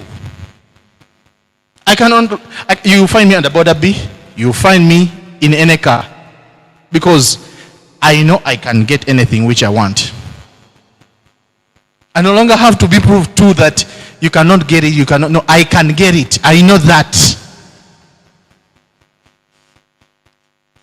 By living in a position of option and what? Choice. So I'm teaching here today to get to that level of having option and what? Choice. So that even if you choose a 50 million car, it's okay. You buy one for 500, it's okay.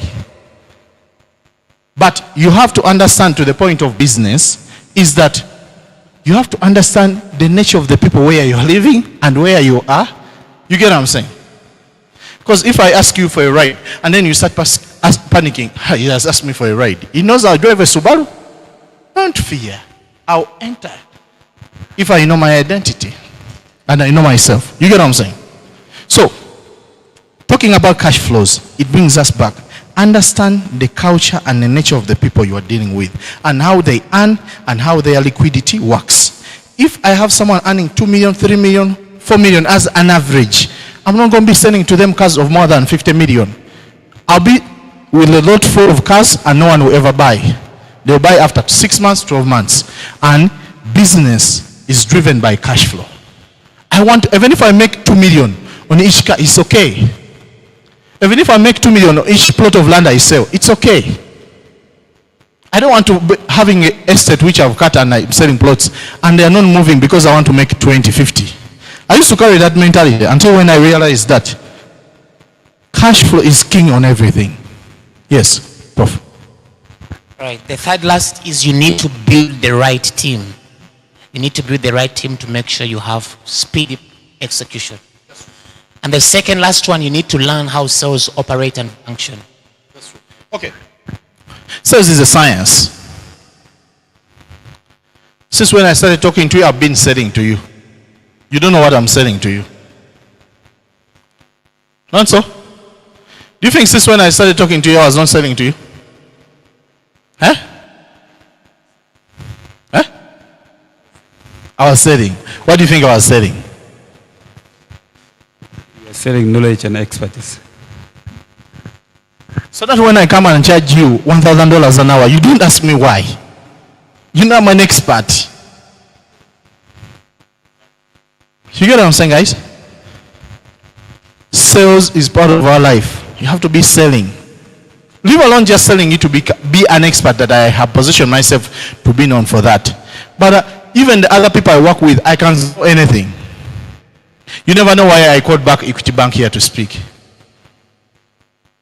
Just as an example. You never know why I chose different people to speak. You have to understand the science of selling. Selling is part of, you identify, you know what you want to connect with, you know who is positioned to speak how. And my brother also bought snacks. We are going to eat some snacks. Those are not enough for us. This man. How can I become your partner if you are not giving us all of our snacks? People will never know how they taste, my brother. Okay, we'll try. But you get what I'm saying? We are selling. You have to be selling, guys. Don't think about selling and you wake up in the morning, then I'm going to sell this. No. Sell your business. Give it to us. Show us what your business is doing. I was talking to him every time. Sell. Because if you do not sell, you don't have what? Revenue. Your business will be there. Most of you, I have a business. How much income comes into that business? Depends how you sell. According to the people who are here, have you made money? Don't leave a room when you're broke. Make money. Most of you are going to leave the hour and that guy spoke. Hey, that guy knows how to speak. He was telling us, I wrote this. No. Make money for yourself, guys. Leave this place when you know there's a deal going to happen. And in Uganda we said deal. So make sure there is a deal. There's a transaction. I gave him an opportunity to speak. He didn't sell in a plot of land. My brother. These people are rich. They have money. Convince them. If I ask here anyone, who does not want to own land? Who wants to own land? Who's thinking about buying a plot of land right now? What is your budget, sir? 50 million. Which areas are you looking at, sir? Entebbe Road, 50 million. Ngonyigilisa. So anyone in Entebbe Road, the gentleman is here. Hey, that brother of mine over there, he can sell you something. He has something for 50. Talk to him. Guys, run, you get the contact, you wait. I'm just giving an example, guys. Yes, my brother. Which area are you looking for? Gaza, what is your budget, sir? 60 million. So who has something in Gaza? One here. This guy has money. Guys, that's how you make money. You don't leave a room when you are like empty. Huh?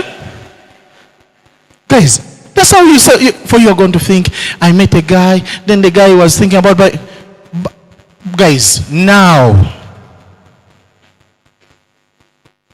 Make money now. You're going to leave this place when you don't have any money. But at least live with a point of convincing yourself that I have started. You get what I'm saying? And also him, he has to show you how you make money from what he's selling to you. That's how it works. Please, make money now. You don't wait. Because when you procrastinate, let me tell you, the world is so competitive. You procrastinate, there's another person coming next. You procrastinate, another person takes the opportunity. It is now or never. Because most times for you, you're like, oh, there's tomorrow, I will do it tomorrow. No one cares about tomorrow. Are you going to wake up tomorrow morning or you're not going to wake up? So it's today. Build your future today. Make your money today. For me, I want you guys to live here when you're making money.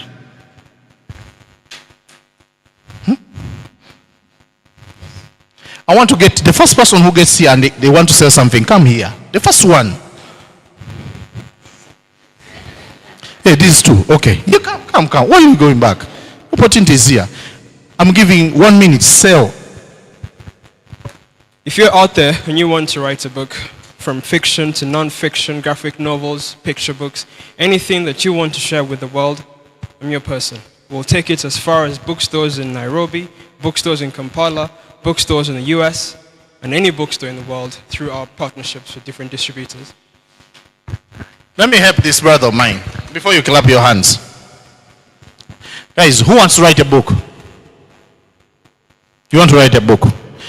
How many books do you want to write? 2 this year. When do you want we start? You already started. So what are you looking for next? Are you looking for someone to help you publish? What are you looking for? Edit.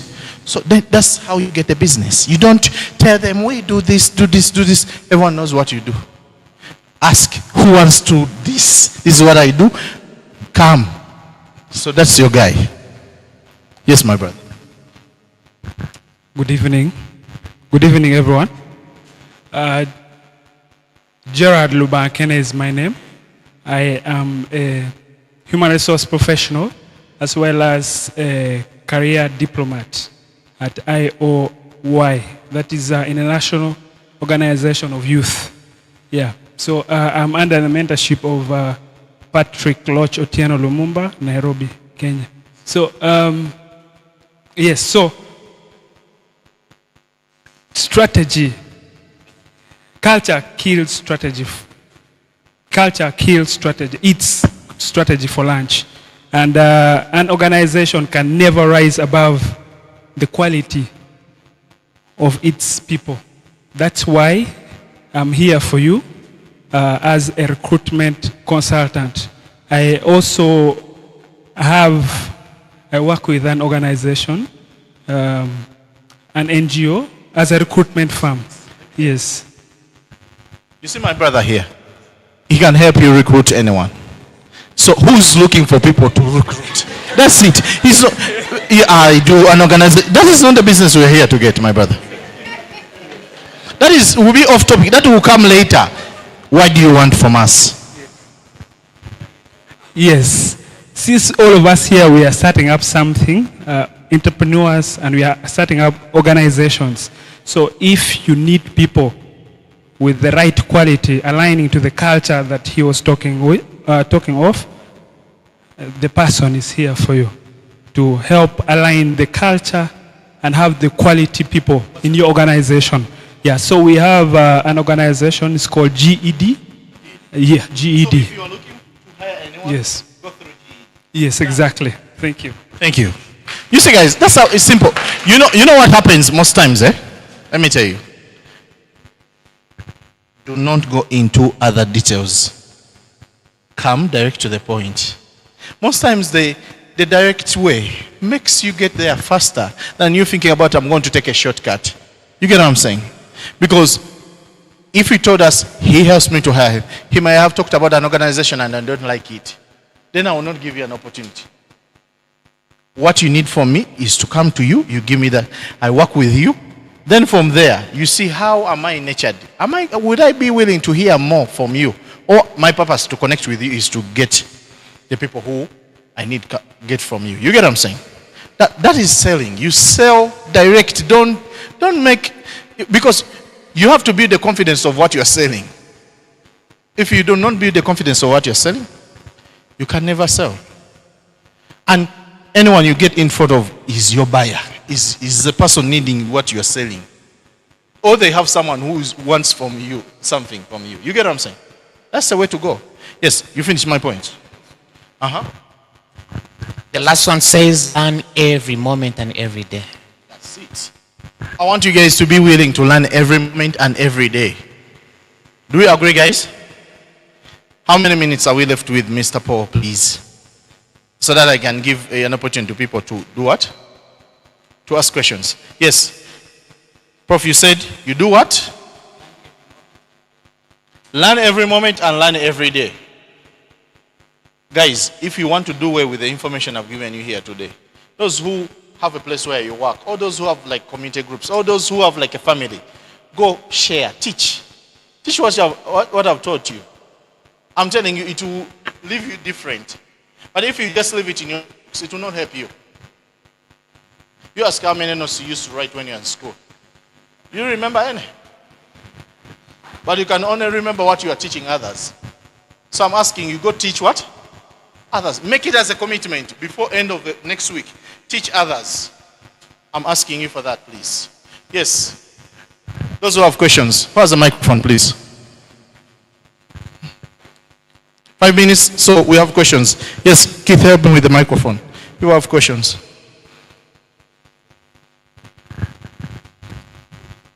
And when they ask questions, it does not only count me. You are here to share with us. You can teach us. That's what I believe, guys. Yes. What's the question? Yes. Hello. Thank you so much. My name is Asima Leonidas Roland, and I'm a law student, but I carry a passion. So, you talked about month 3, where I talked about purpose, and I have locked in for a podcast where this person says the very important day in someone's life is the day that person discovers his or her purpose. So, I want you to help me know how can one fully discover what their purpose is. Thank you. Right? And question number 2 is, we have had or we've gotten people who do part-time business. These are people who do business and they part-time it with profession. 1, is it worth it to part-time business with a profession? And 2, is it worth it to quit a profession and go for full-time business? And if yes, when is the right time for one to quit business, to quit a profession and go for full-time business? Thank you so much. Thank you. Okay. So you talked about purpose. I'll tell you this.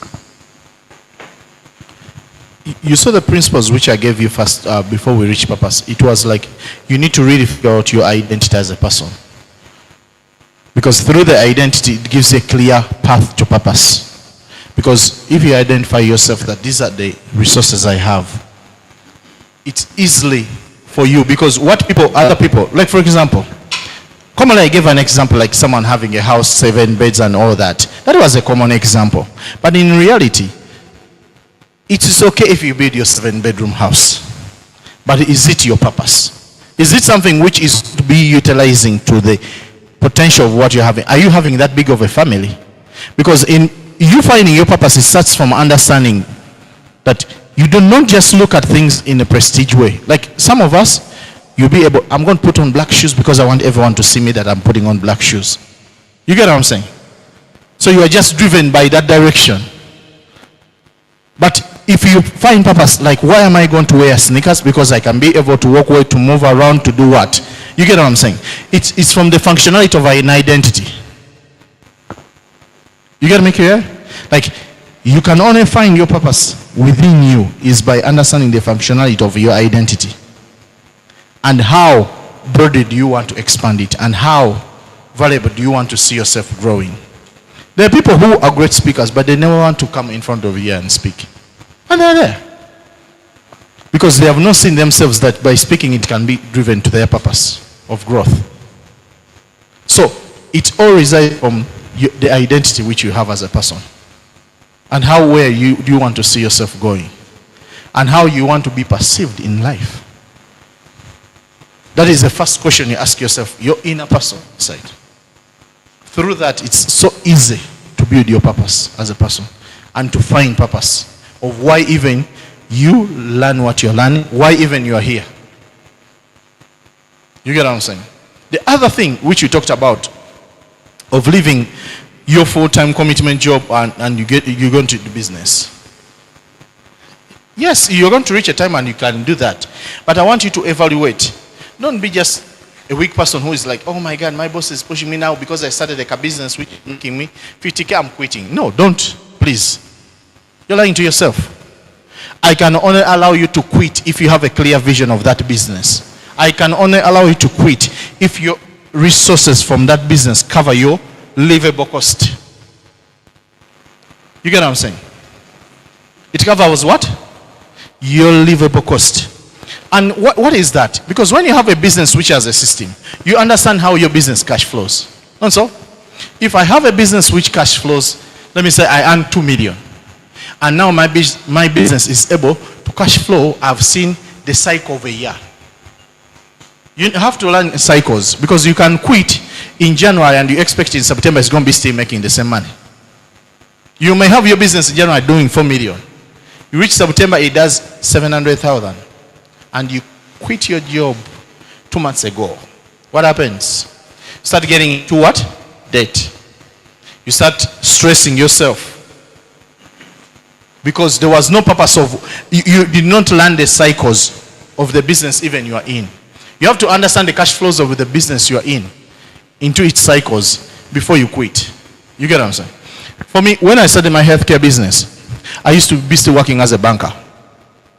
And I took like a year and a half. But why I took a year and a half, I wanted to learn the cycles of the business. I wanted to fully understand, okay, when my business I'm in right now in January, is it going to do the same thing like again in January? That is calling, you're tracking your business. You're understanding the cycles of your business. Even when you, for example, you go to the bank to borrow money, you need to understand the cycles of your business. Are you able to sustain those cycles? During the September period or the summer period, is this still cash flowing the same way? You get what I'm saying? Oh, let me say you're having an ice cream business. And that ice cream business, during the winter season, no one is buying. During the cold season, you imagine you're having that business, let me say, in cold parts of Uganda, what? Kabale way. Kabale. You think people will buy ice cream when it's like the cold season? They will not. What will happen? You have slow sales, but the business will be still there steadily. So you have to make sure that whatever you sell in the hot season maintains what? The liquidities of what? The slow seasons. That is another way of learning your cycle. Because there are businesses whereby they make so much money in 1, 2, 3, 4, 5 months. Then after a certain month, they make just a flat line, just survival lines. But this liquidity which you made here, it's the one which is sustaining a business, and also it will still be cash flowing. You get what I'm saying? So you need to understand the cycles of your business. Through that, then you're able to do what? To transit and say, okay, now I can be fully committed here. And what is even your purpose in that business for you to quit? Because some of you don't have to be in your business for it to work. Some of you, even it's healthy, you are far away from it. You get what I'm saying? Some of you, it might be even, it's important for you just to supervise it from far, but have other people what? Run it. Because all of us will have different culture and characters. And by us being present in our business, some people may quit. Because we may not be humble enough to manage the people who work there. And the day you enter, that's when everyone quits. Because they're not used of you being there. Because when you're building it, the foundation of it, you're not present. You get what I'm saying? So, but for me, one thing also which I have learned commonly, I'll tell you this. In Africa, it's a common that I own this business. I'm the sons and sons owning this. Like, you see even the names how we do it. Alex and Sons own the company. That's how even we name our businesses most of the times. But the thing is that you have to be nurtured where we are going next. You cannot own a business 100%. Where you're going, build a business to sell. Not that it means you're going to sell it. But by building a business that you're going to sell, it means you're not even running 2 books of accounting in your business. Do you know why most businesses in Africa fail? Because your father is going to leave your business, but they will never tell you that he was running 2 books. And you inherit a business, but after 1 year, you're like, why is it not balancing? This old man always used to make sure that the business is sustainable. Why me, I'm not doing it? Because always, he never showed you the second book of accounts. Eh? So when you're building business to live even for your kids and to inherit, please guys, pay your taxes, do the things the right way. It's enough. You live. The problem which we have in Africa, we feel like whatever we make is not enough. It's enough. Do not run your business as if like you're going to die with it. Run your business that you can sell it tomorrow so that you can even know the value of each person in your business. Even you can know how much your business can be sold. Even you can know that when you leave it for your kids or when you sell it to other people. Because sometimes you are going to get your business and you don't want your kids to manage it because they don't know how to manage it. And you sell it to a venture capitalist fund which knows how to manage it, their business. But most of us, we build businesses to keep ourselves. Don't. Your kids may not even want to do whatever you wanted to do. But we have this belief that my kids have to do this. My kids, I don't think even they want to do whatever even I'm doing. I don't think so. But do I want to lose what I've built? No. But how I build it is that who else can love what I do and they can buy in and they can keep it going? Don't build it like for your kids that will take it on. No one wants it, please. So now who wants it? One last question. Paul, is it okay? Is it okay? One last, okay. Yes. What's your question? Ask both of you questions, then we answer at once, then I get one from there, then we answer at once. Yes, thank you so much. Yes, Mugabe. 5 seconds. Yes, Mugabe Augustine Chimuli. I had 3 questions, but let me consolidate. Yes, sir. Yes, my first question is on leadership, the second is on AI, and the third is on perspective. So concerning leadership, I lead an organization called HNI. We have 22 saving and investment groups. We have about 500 people. We want to create a community of high net worth individuals. My question on leadership is how do we balance capacity and speed? The next one. Number 2, you find that AI is made up of 5 layers, chips, infrastructure, models, and application. How can we as the young people invest in AI? At what stage should we it? Perspective, you find that we don't have many mentors, most especially those ones who are born again, particularly the young people don't have them. So how do we ensure that us, we are able to mentor the generation that is coming up? Because you find that right now, if you find a young man driving a Range Rover of my age, 3 things: he has stolen the money, he's in government, or he has a sponsor. So how do we change the narrative? What is because a sponsor is a parent. Okay. Yes. So how do we change that narrative? Because becoming rich at 50 years is okay, but inspiring a young person when I become rich at an early age, it is a competitive advantage for them. So how do we change the perspective and the narrative? Thank you. Okay. So you have to understand that the culture of where we are staying, it will never change. Here we still have a culture that girls should not do this. We still have a culture that boys should do this. We still have a culture from the region, culture from just the tribes we are coming from, whereby someone will tell someone they have to kneel, where someone they can tell. But how do we identify ourselves out of that culture? Because it has to have a limit. Because that's how you see that oh, someone is 30, how can they be able to own this business? Because our culture still thinks that when you are 30, you are still a kid in someone's home. You are still listening to someone. Yes, it's true. I can listen to you. I can believe in you. I can respect you as my parent. But what can I put out there as me to be independent? We have to understand that the problem which we have is understanding our identity above the systems of the places where we live. You get what I'm saying? Because you can never understand your identity if you still believe that I'm a Muganda, I have to kneel everywhere you go. But remember, you are in parliament and you go kneel. I can never understand my identity that because I'm a male, I'm always supposed to lead. But your common sense is lower than the other person. Just to give a simple terms, in a sense of humor. It does not mean because you're a man you have to lead. We have a lot of powerful women who can lead with more educated information, who are more open-minded to understanding things in life. You get what I'm saying? So that is where the conversation is supposed to start from, my brother. And we still have a journey. Because in the place where we are, called Uganda, we still have factors of culture, religion, which are still fighting us. So you just have to wake up in the morning and do the anomalies. What are those? Go above the systems and become great. That's the way. The other thing, you talked about AI. AI is going to exist and it's going to change. And all the competition, all the IT stuff which is going to happen in the next 10 years, just be aware. Don't be the kind of person like, okay, I don't know how to use ChatGPT. I don't know how to use all these AI systems. Guys, be open-minded. Don't be like something comes up and you're like, those things will go. They're not going anywhere. They're here to stay. Be open-minded, learn, adapt. Be open-minded, learn what? So it's time to adapt. We are going to high-end competition of like science. Like now the things which, let me say, if I wanted to put together my presentation, it was done to me in 2 minutes or 3 minutes.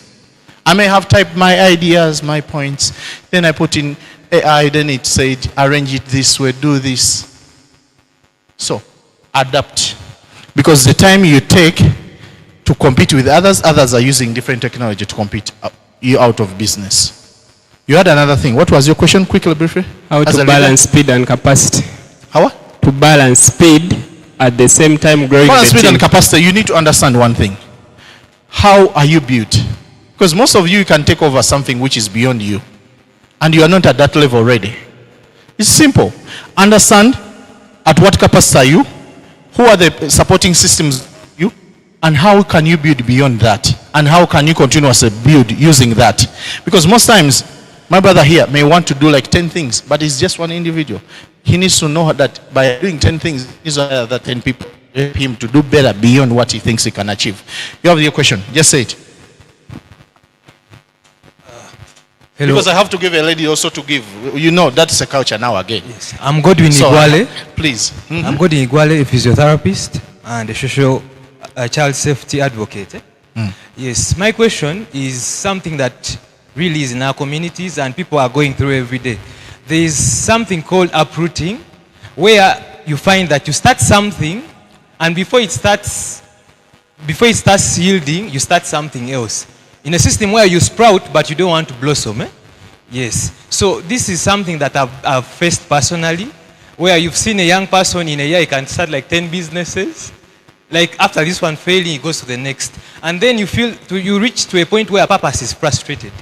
Yes. And me, how I handled it is by understanding that purpose is that intersection between my skills, my interest, and what community needs. That's why I do more of advocacy, because that's my passion rather than my profession, which is physiotherapy. That's how I solved it. But then what about for other people who are still facing the same thing? And I know it still is something that keeps coming up for everyone. Okay. You know, in Uganda, we are the most enterprising country. You know that? And how many businesses last a year? There are few. So a business to really last in a cycle, it has to last in 5 years. Not so? So in Uganda, anyone, when they dream or I don't know what happens to us. Like, anyone admires someone, they will start a business around it. Anyone thinks about an idea, they will start a business around it. We are not that kind of structure whereby you collect information. I'll tell you one thing. In anything you're going to do, be a student of that for a long time. It doesn't matter. Let me tell you something. Take long to study and act in a short period of time. Because when you have well-structured information, it's easier to do things quicker. But you imagine that you are trying to start this, you start the other. Before even you learn this, you are like on the next thing. Before even you understand the other, you're on the next thing. You get what I'm saying? So the advice I can give anyone, you can start all the 10 businesses you want, but you need to build what we call a pyramid. In my business, I build a pyramid. I cannot do business which does not connect to the other business. The other business has to be selling the other business. And the other business has to be able to feed the other business. You have to, but it takes time to understand that. But before you get to that level of even having the teams of people to give you a clear patterns of how you can build that, please do one thing. Take time to learn about it. Take time to question yourself 1,000 times. Because most times, you know what is going to happen? You may not be able to know how to ask yourself a question in regarding to what you want to do. You may just understand you just want to do this, but you don't have a path of how to build it. So slow down, learn, get the information. Like today, most of you may live here today and say, hey, that guy has talked about business, I can start business tomorrow. Don't start, please. Wait, even if it's to wait for the next 6 months, even if it's to wait next year, wait. It's okay. Don't see someone is rushing, then you rush. Be patient. Yes, you learn from the mistakes they're going to do. You learn from the success they're going to have. You get what I'm saying? So, whatever you want to start, be patient. First, see, understand, have clarity. And from there, it's easy to be done. Because most times, why we end up with 10 businesses, because always when we say an idea, we run. Always we say an idea, we run. So, one last question from a lady, please. Yes.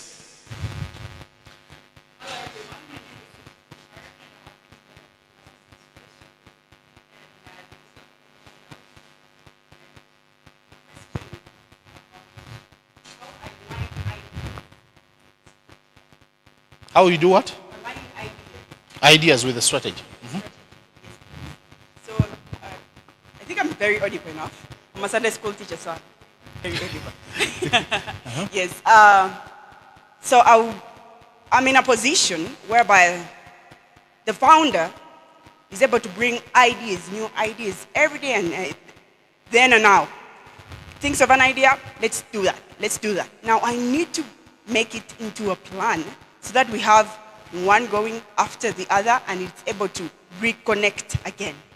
Thank you so much. So that's my question. Is the idea driven from a vision? They're all connected to the vision. But sometimes they are constraining in financially. And I need to see how the activities are done, but still. What is the mission as a company? Because you can have an idea, but it does not align with the mission. Or, so the vision is about, first of all, to empower tailors. Then the mission is to see that tailors become economically transformed. So, the very good ideas that are coming to policy and advocacy, which is so nice. Okay, I understand. You remember when I told you like most owners like to be in their business, but they're not supposed to be in their business? So now that owner, it's good they have the idea. They started the idea, but they're not supposed to be in the business. They're supposed to be guided through with experts. You get what I'm saying?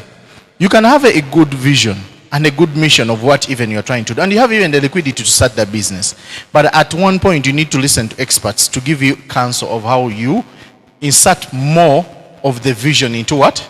Into what you're doing. Because, for example, you can have 10, 100 ideas, but you have to cluster them. And you have to understand at the level where the business is, are you working on why, how, when? You get what I'm saying? Like, I did a conference in America and I was teaching people about how you can come from 0 to $100 million company. And I was teaching like, okay, when do you have to understand the cycles of your business? Right now, if your business is doing 0 to 1 million, it's doing what, Keith? Keith, you have that document. You share it with everyone here. I want everyone to have it. Because that will give you a clear mindset of understand that in your business, not every time you'll be throwing things. If you are the position you're talking about the how, do not take on the task of how. Now you cannot bring in the task of what. You get what I'm saying? Of why. Because you need, all of you from 0 to 1 million, what is the major factor? Is it what, why, how? What is the thing we focus on? Why? Why is the first point? Because you cannot be in business and you don't know why you are in there. And if that why cannot take you from 0 to 1 million, then you cannot go to what is next or when or how. You get what I'm saying? Most visionaries do not understand that. They're just living in cycles. The moment they figure out something and hear something, they went to a conference like this and they had something about the when. They run. Please guys, implement the when right now. When we are still on the why. You get what I'm saying? Now, that's what she's suffering from.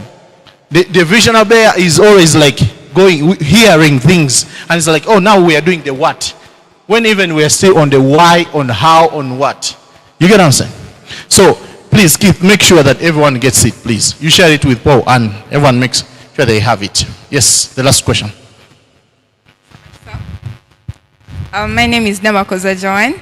You told us every time we're in the room, we make sure I make my 50 seconds talk about my business. Thank you so much. So my name is Namakoza Joan. We do ushering. If you have a wedding, an introduction, a conference, a business launch, please reach out to us. We offer professionalism and everything. So please get your phone and write my number.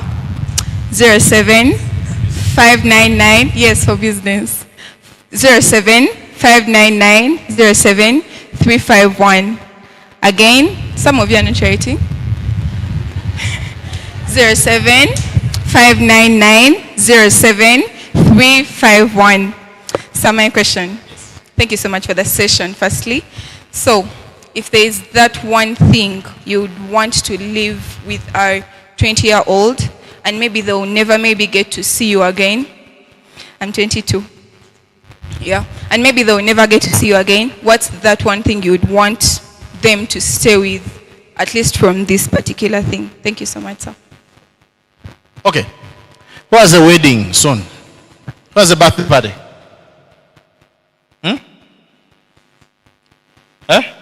What's the birthday party soon? Wedding? Next. Guys, let's support her, and she wants to get business. And she asked me an important question. I'll share this. It's one of the most difficult questions even to answer sometimes. Like, what is that one thing? Because in life, it's hard to know that one thing. You get it? But before I answer your question, I want to share this. Please, if you have any questions, send them to Paul, and we make sure that we send you a PDF, answer any questions. And those who even you guys didn't know people ask online, we're going to answer, and you find all answers there, and it will be shared to you, please. Yeah, I want to do that for you guys. Okay, for me, the one thing which I will tell you is this. Get to know yourself. Because what kills all of us is that we are living in a big lie. But if we really get to know ourselves, we'll live the best life which we want. You get what I'm saying? Most times we really don't know who we are, but we are living. Have you ever seen like a day can start and really you find out like, really, was it me? Or is it me even who passed through this day? Does that happen to you, some of you guys? But do you know why that happens? Because really you wake up in the morning and really you have not really identified yourself. Who are you? Like to the principle of really knowing, like get to the reality and understand yourself. Because it's not late. Like most times, you may be passing through a certain period, and you're like, you don't want to think about it. You don't want really to put yourself in that position anymore. But can I tell you, if you become to the reality of it, I'll give you for example. You know, in Uganda, most people live in debt. You agree to that? You may find this room like 90% of us, we have debt. But which kind of debt? I'll tell you guys. Because for me, I share to the reality of me. I don't give examples to other people because I've lived it. I built businesses and they failed, and I built again and I've been able to keep them. Why? Because I've lived the reality of me. I don't have to give you an example of anyone I know, but me myself. I was in debt for $4 million.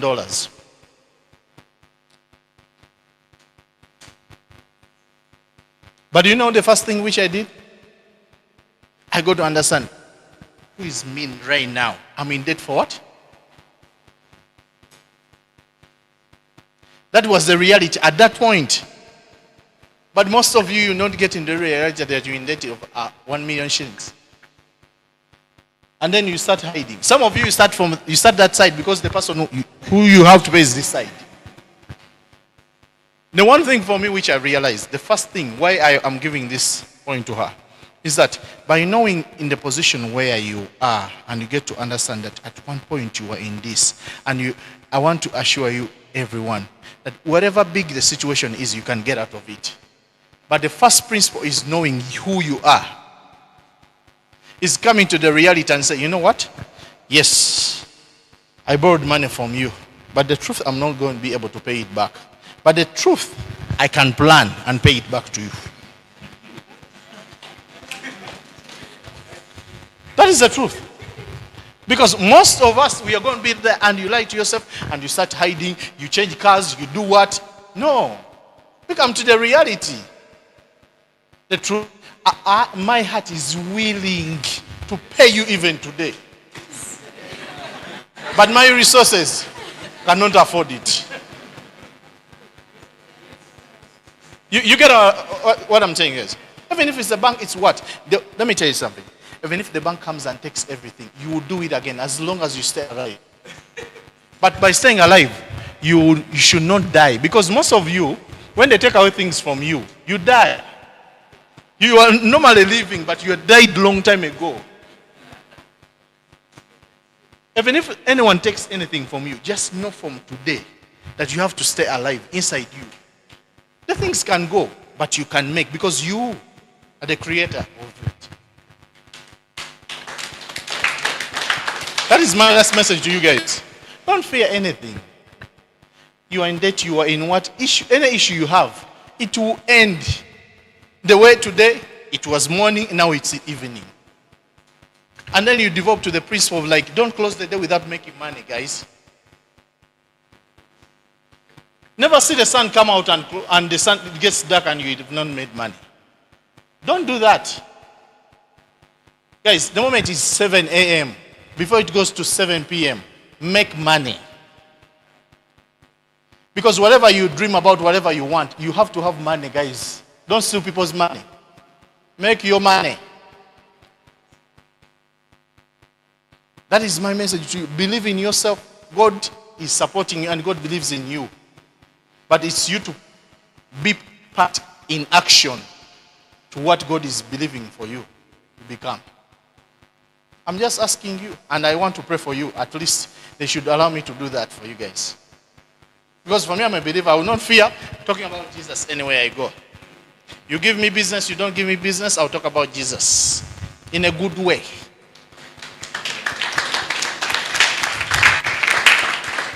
So guys, let us stand up and pray. Then Mr. Paul will come and then yeah. My prayer is simple. Okay.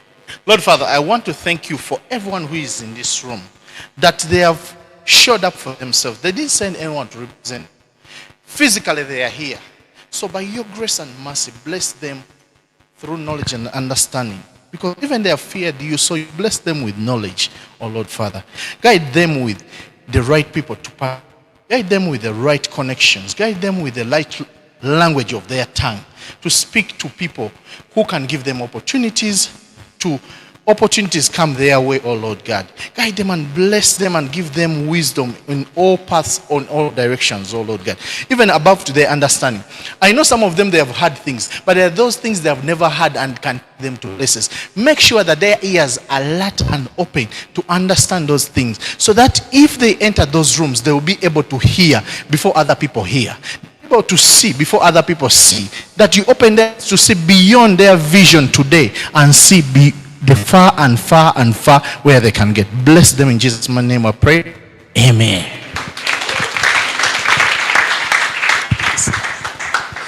Wow, one more round of applause. That was wow. Who has learned something? Who wants this session more? One more time.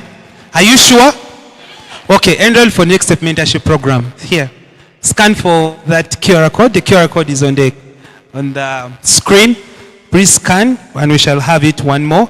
Mr. Brian Hakayongo, the whole room says you should come back. So, we are going to come back and we have this session once again.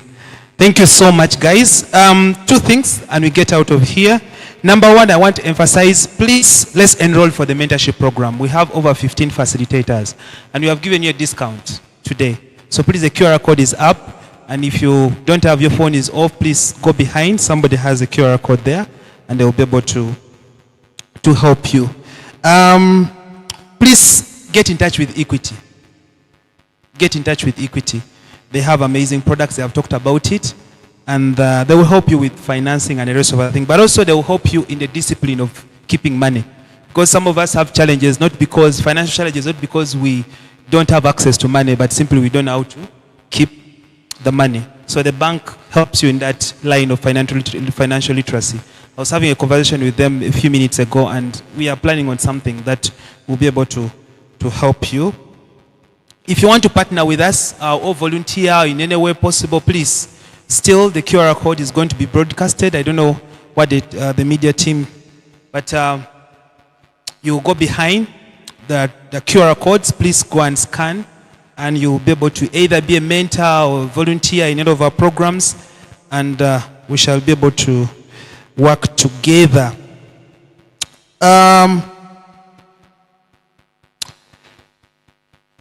A vote of thanks, please. I would like to thank everybody who has been a part of this program. By the way, let's thank Professor Herbert.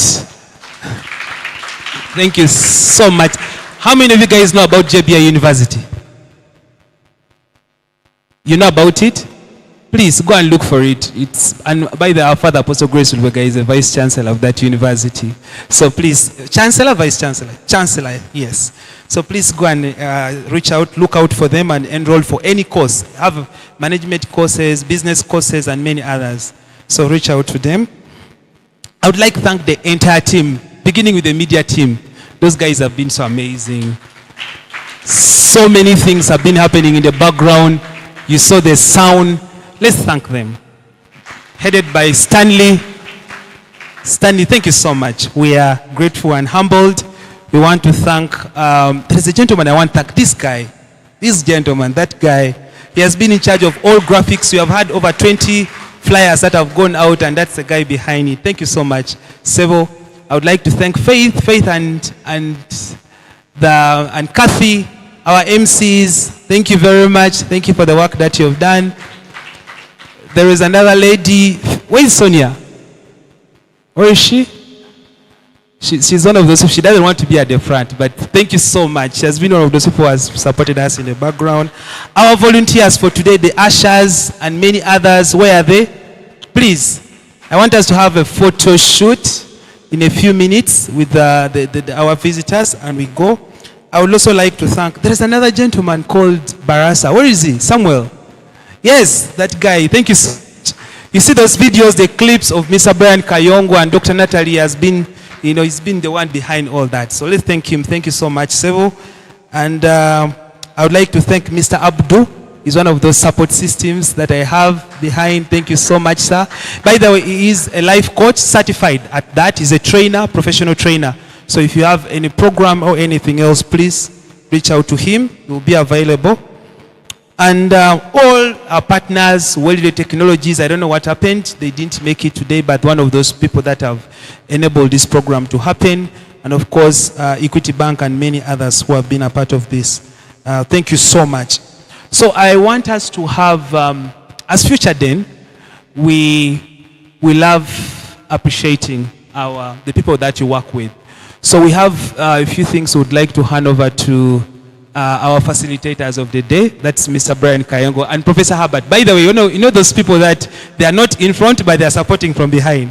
So that's Professor Abba today. Thank you so much, sir. Yes, the team, can you have those things here?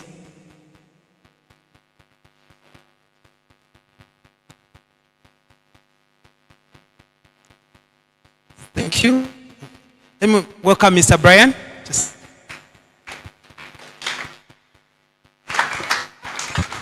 Oh my God.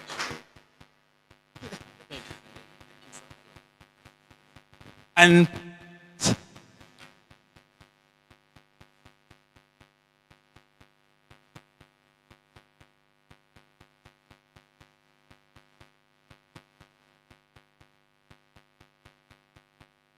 thank you so much. Now I want us to have two things. One, we have a photo booth outside there. Please go and take a photo. Our camera team is going to be there. They'll be taking those photos and we'll be able to send them to you. The QR codes will be shared, or you share your contact and we'll be able to share with you the link. Also join the WhatsApp group. We have, often most of these conversations happen bi-weekly on Zoom and many others that we have. The NIC, which is coming up. In fact, I'm sure Luther will release the flyer maybe tomorrow, the next day it's going to come out.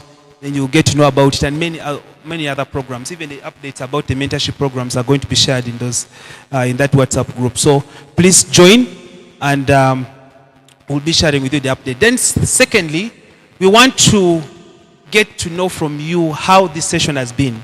So our team, headed by Faith and Kathy. Faith and Kathy, where are you? Just come here. They are going to interview or post-session interview. How many of you like maybe share with us what you've learned from today's session? Anyone? Yes, Amos?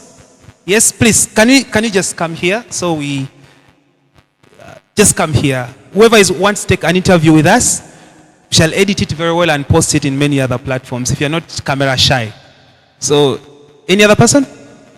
Another person? I want like 5 guys. Who else? Guys, you don't want to take an interview? Eh? You fear the camera? All right, but I think Faith, you'll get some of them.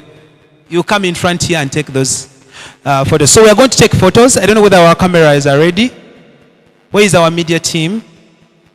The photography team? Luther, are we ready for photos?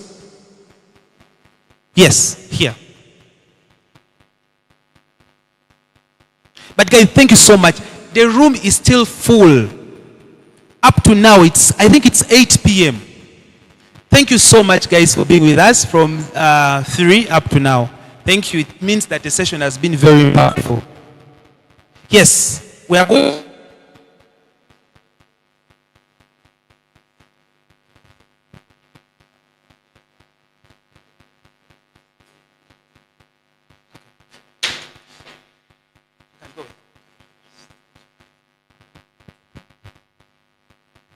So I would like to, Mr. Brian and Professor, we just take a pic here.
Where are the volunteers?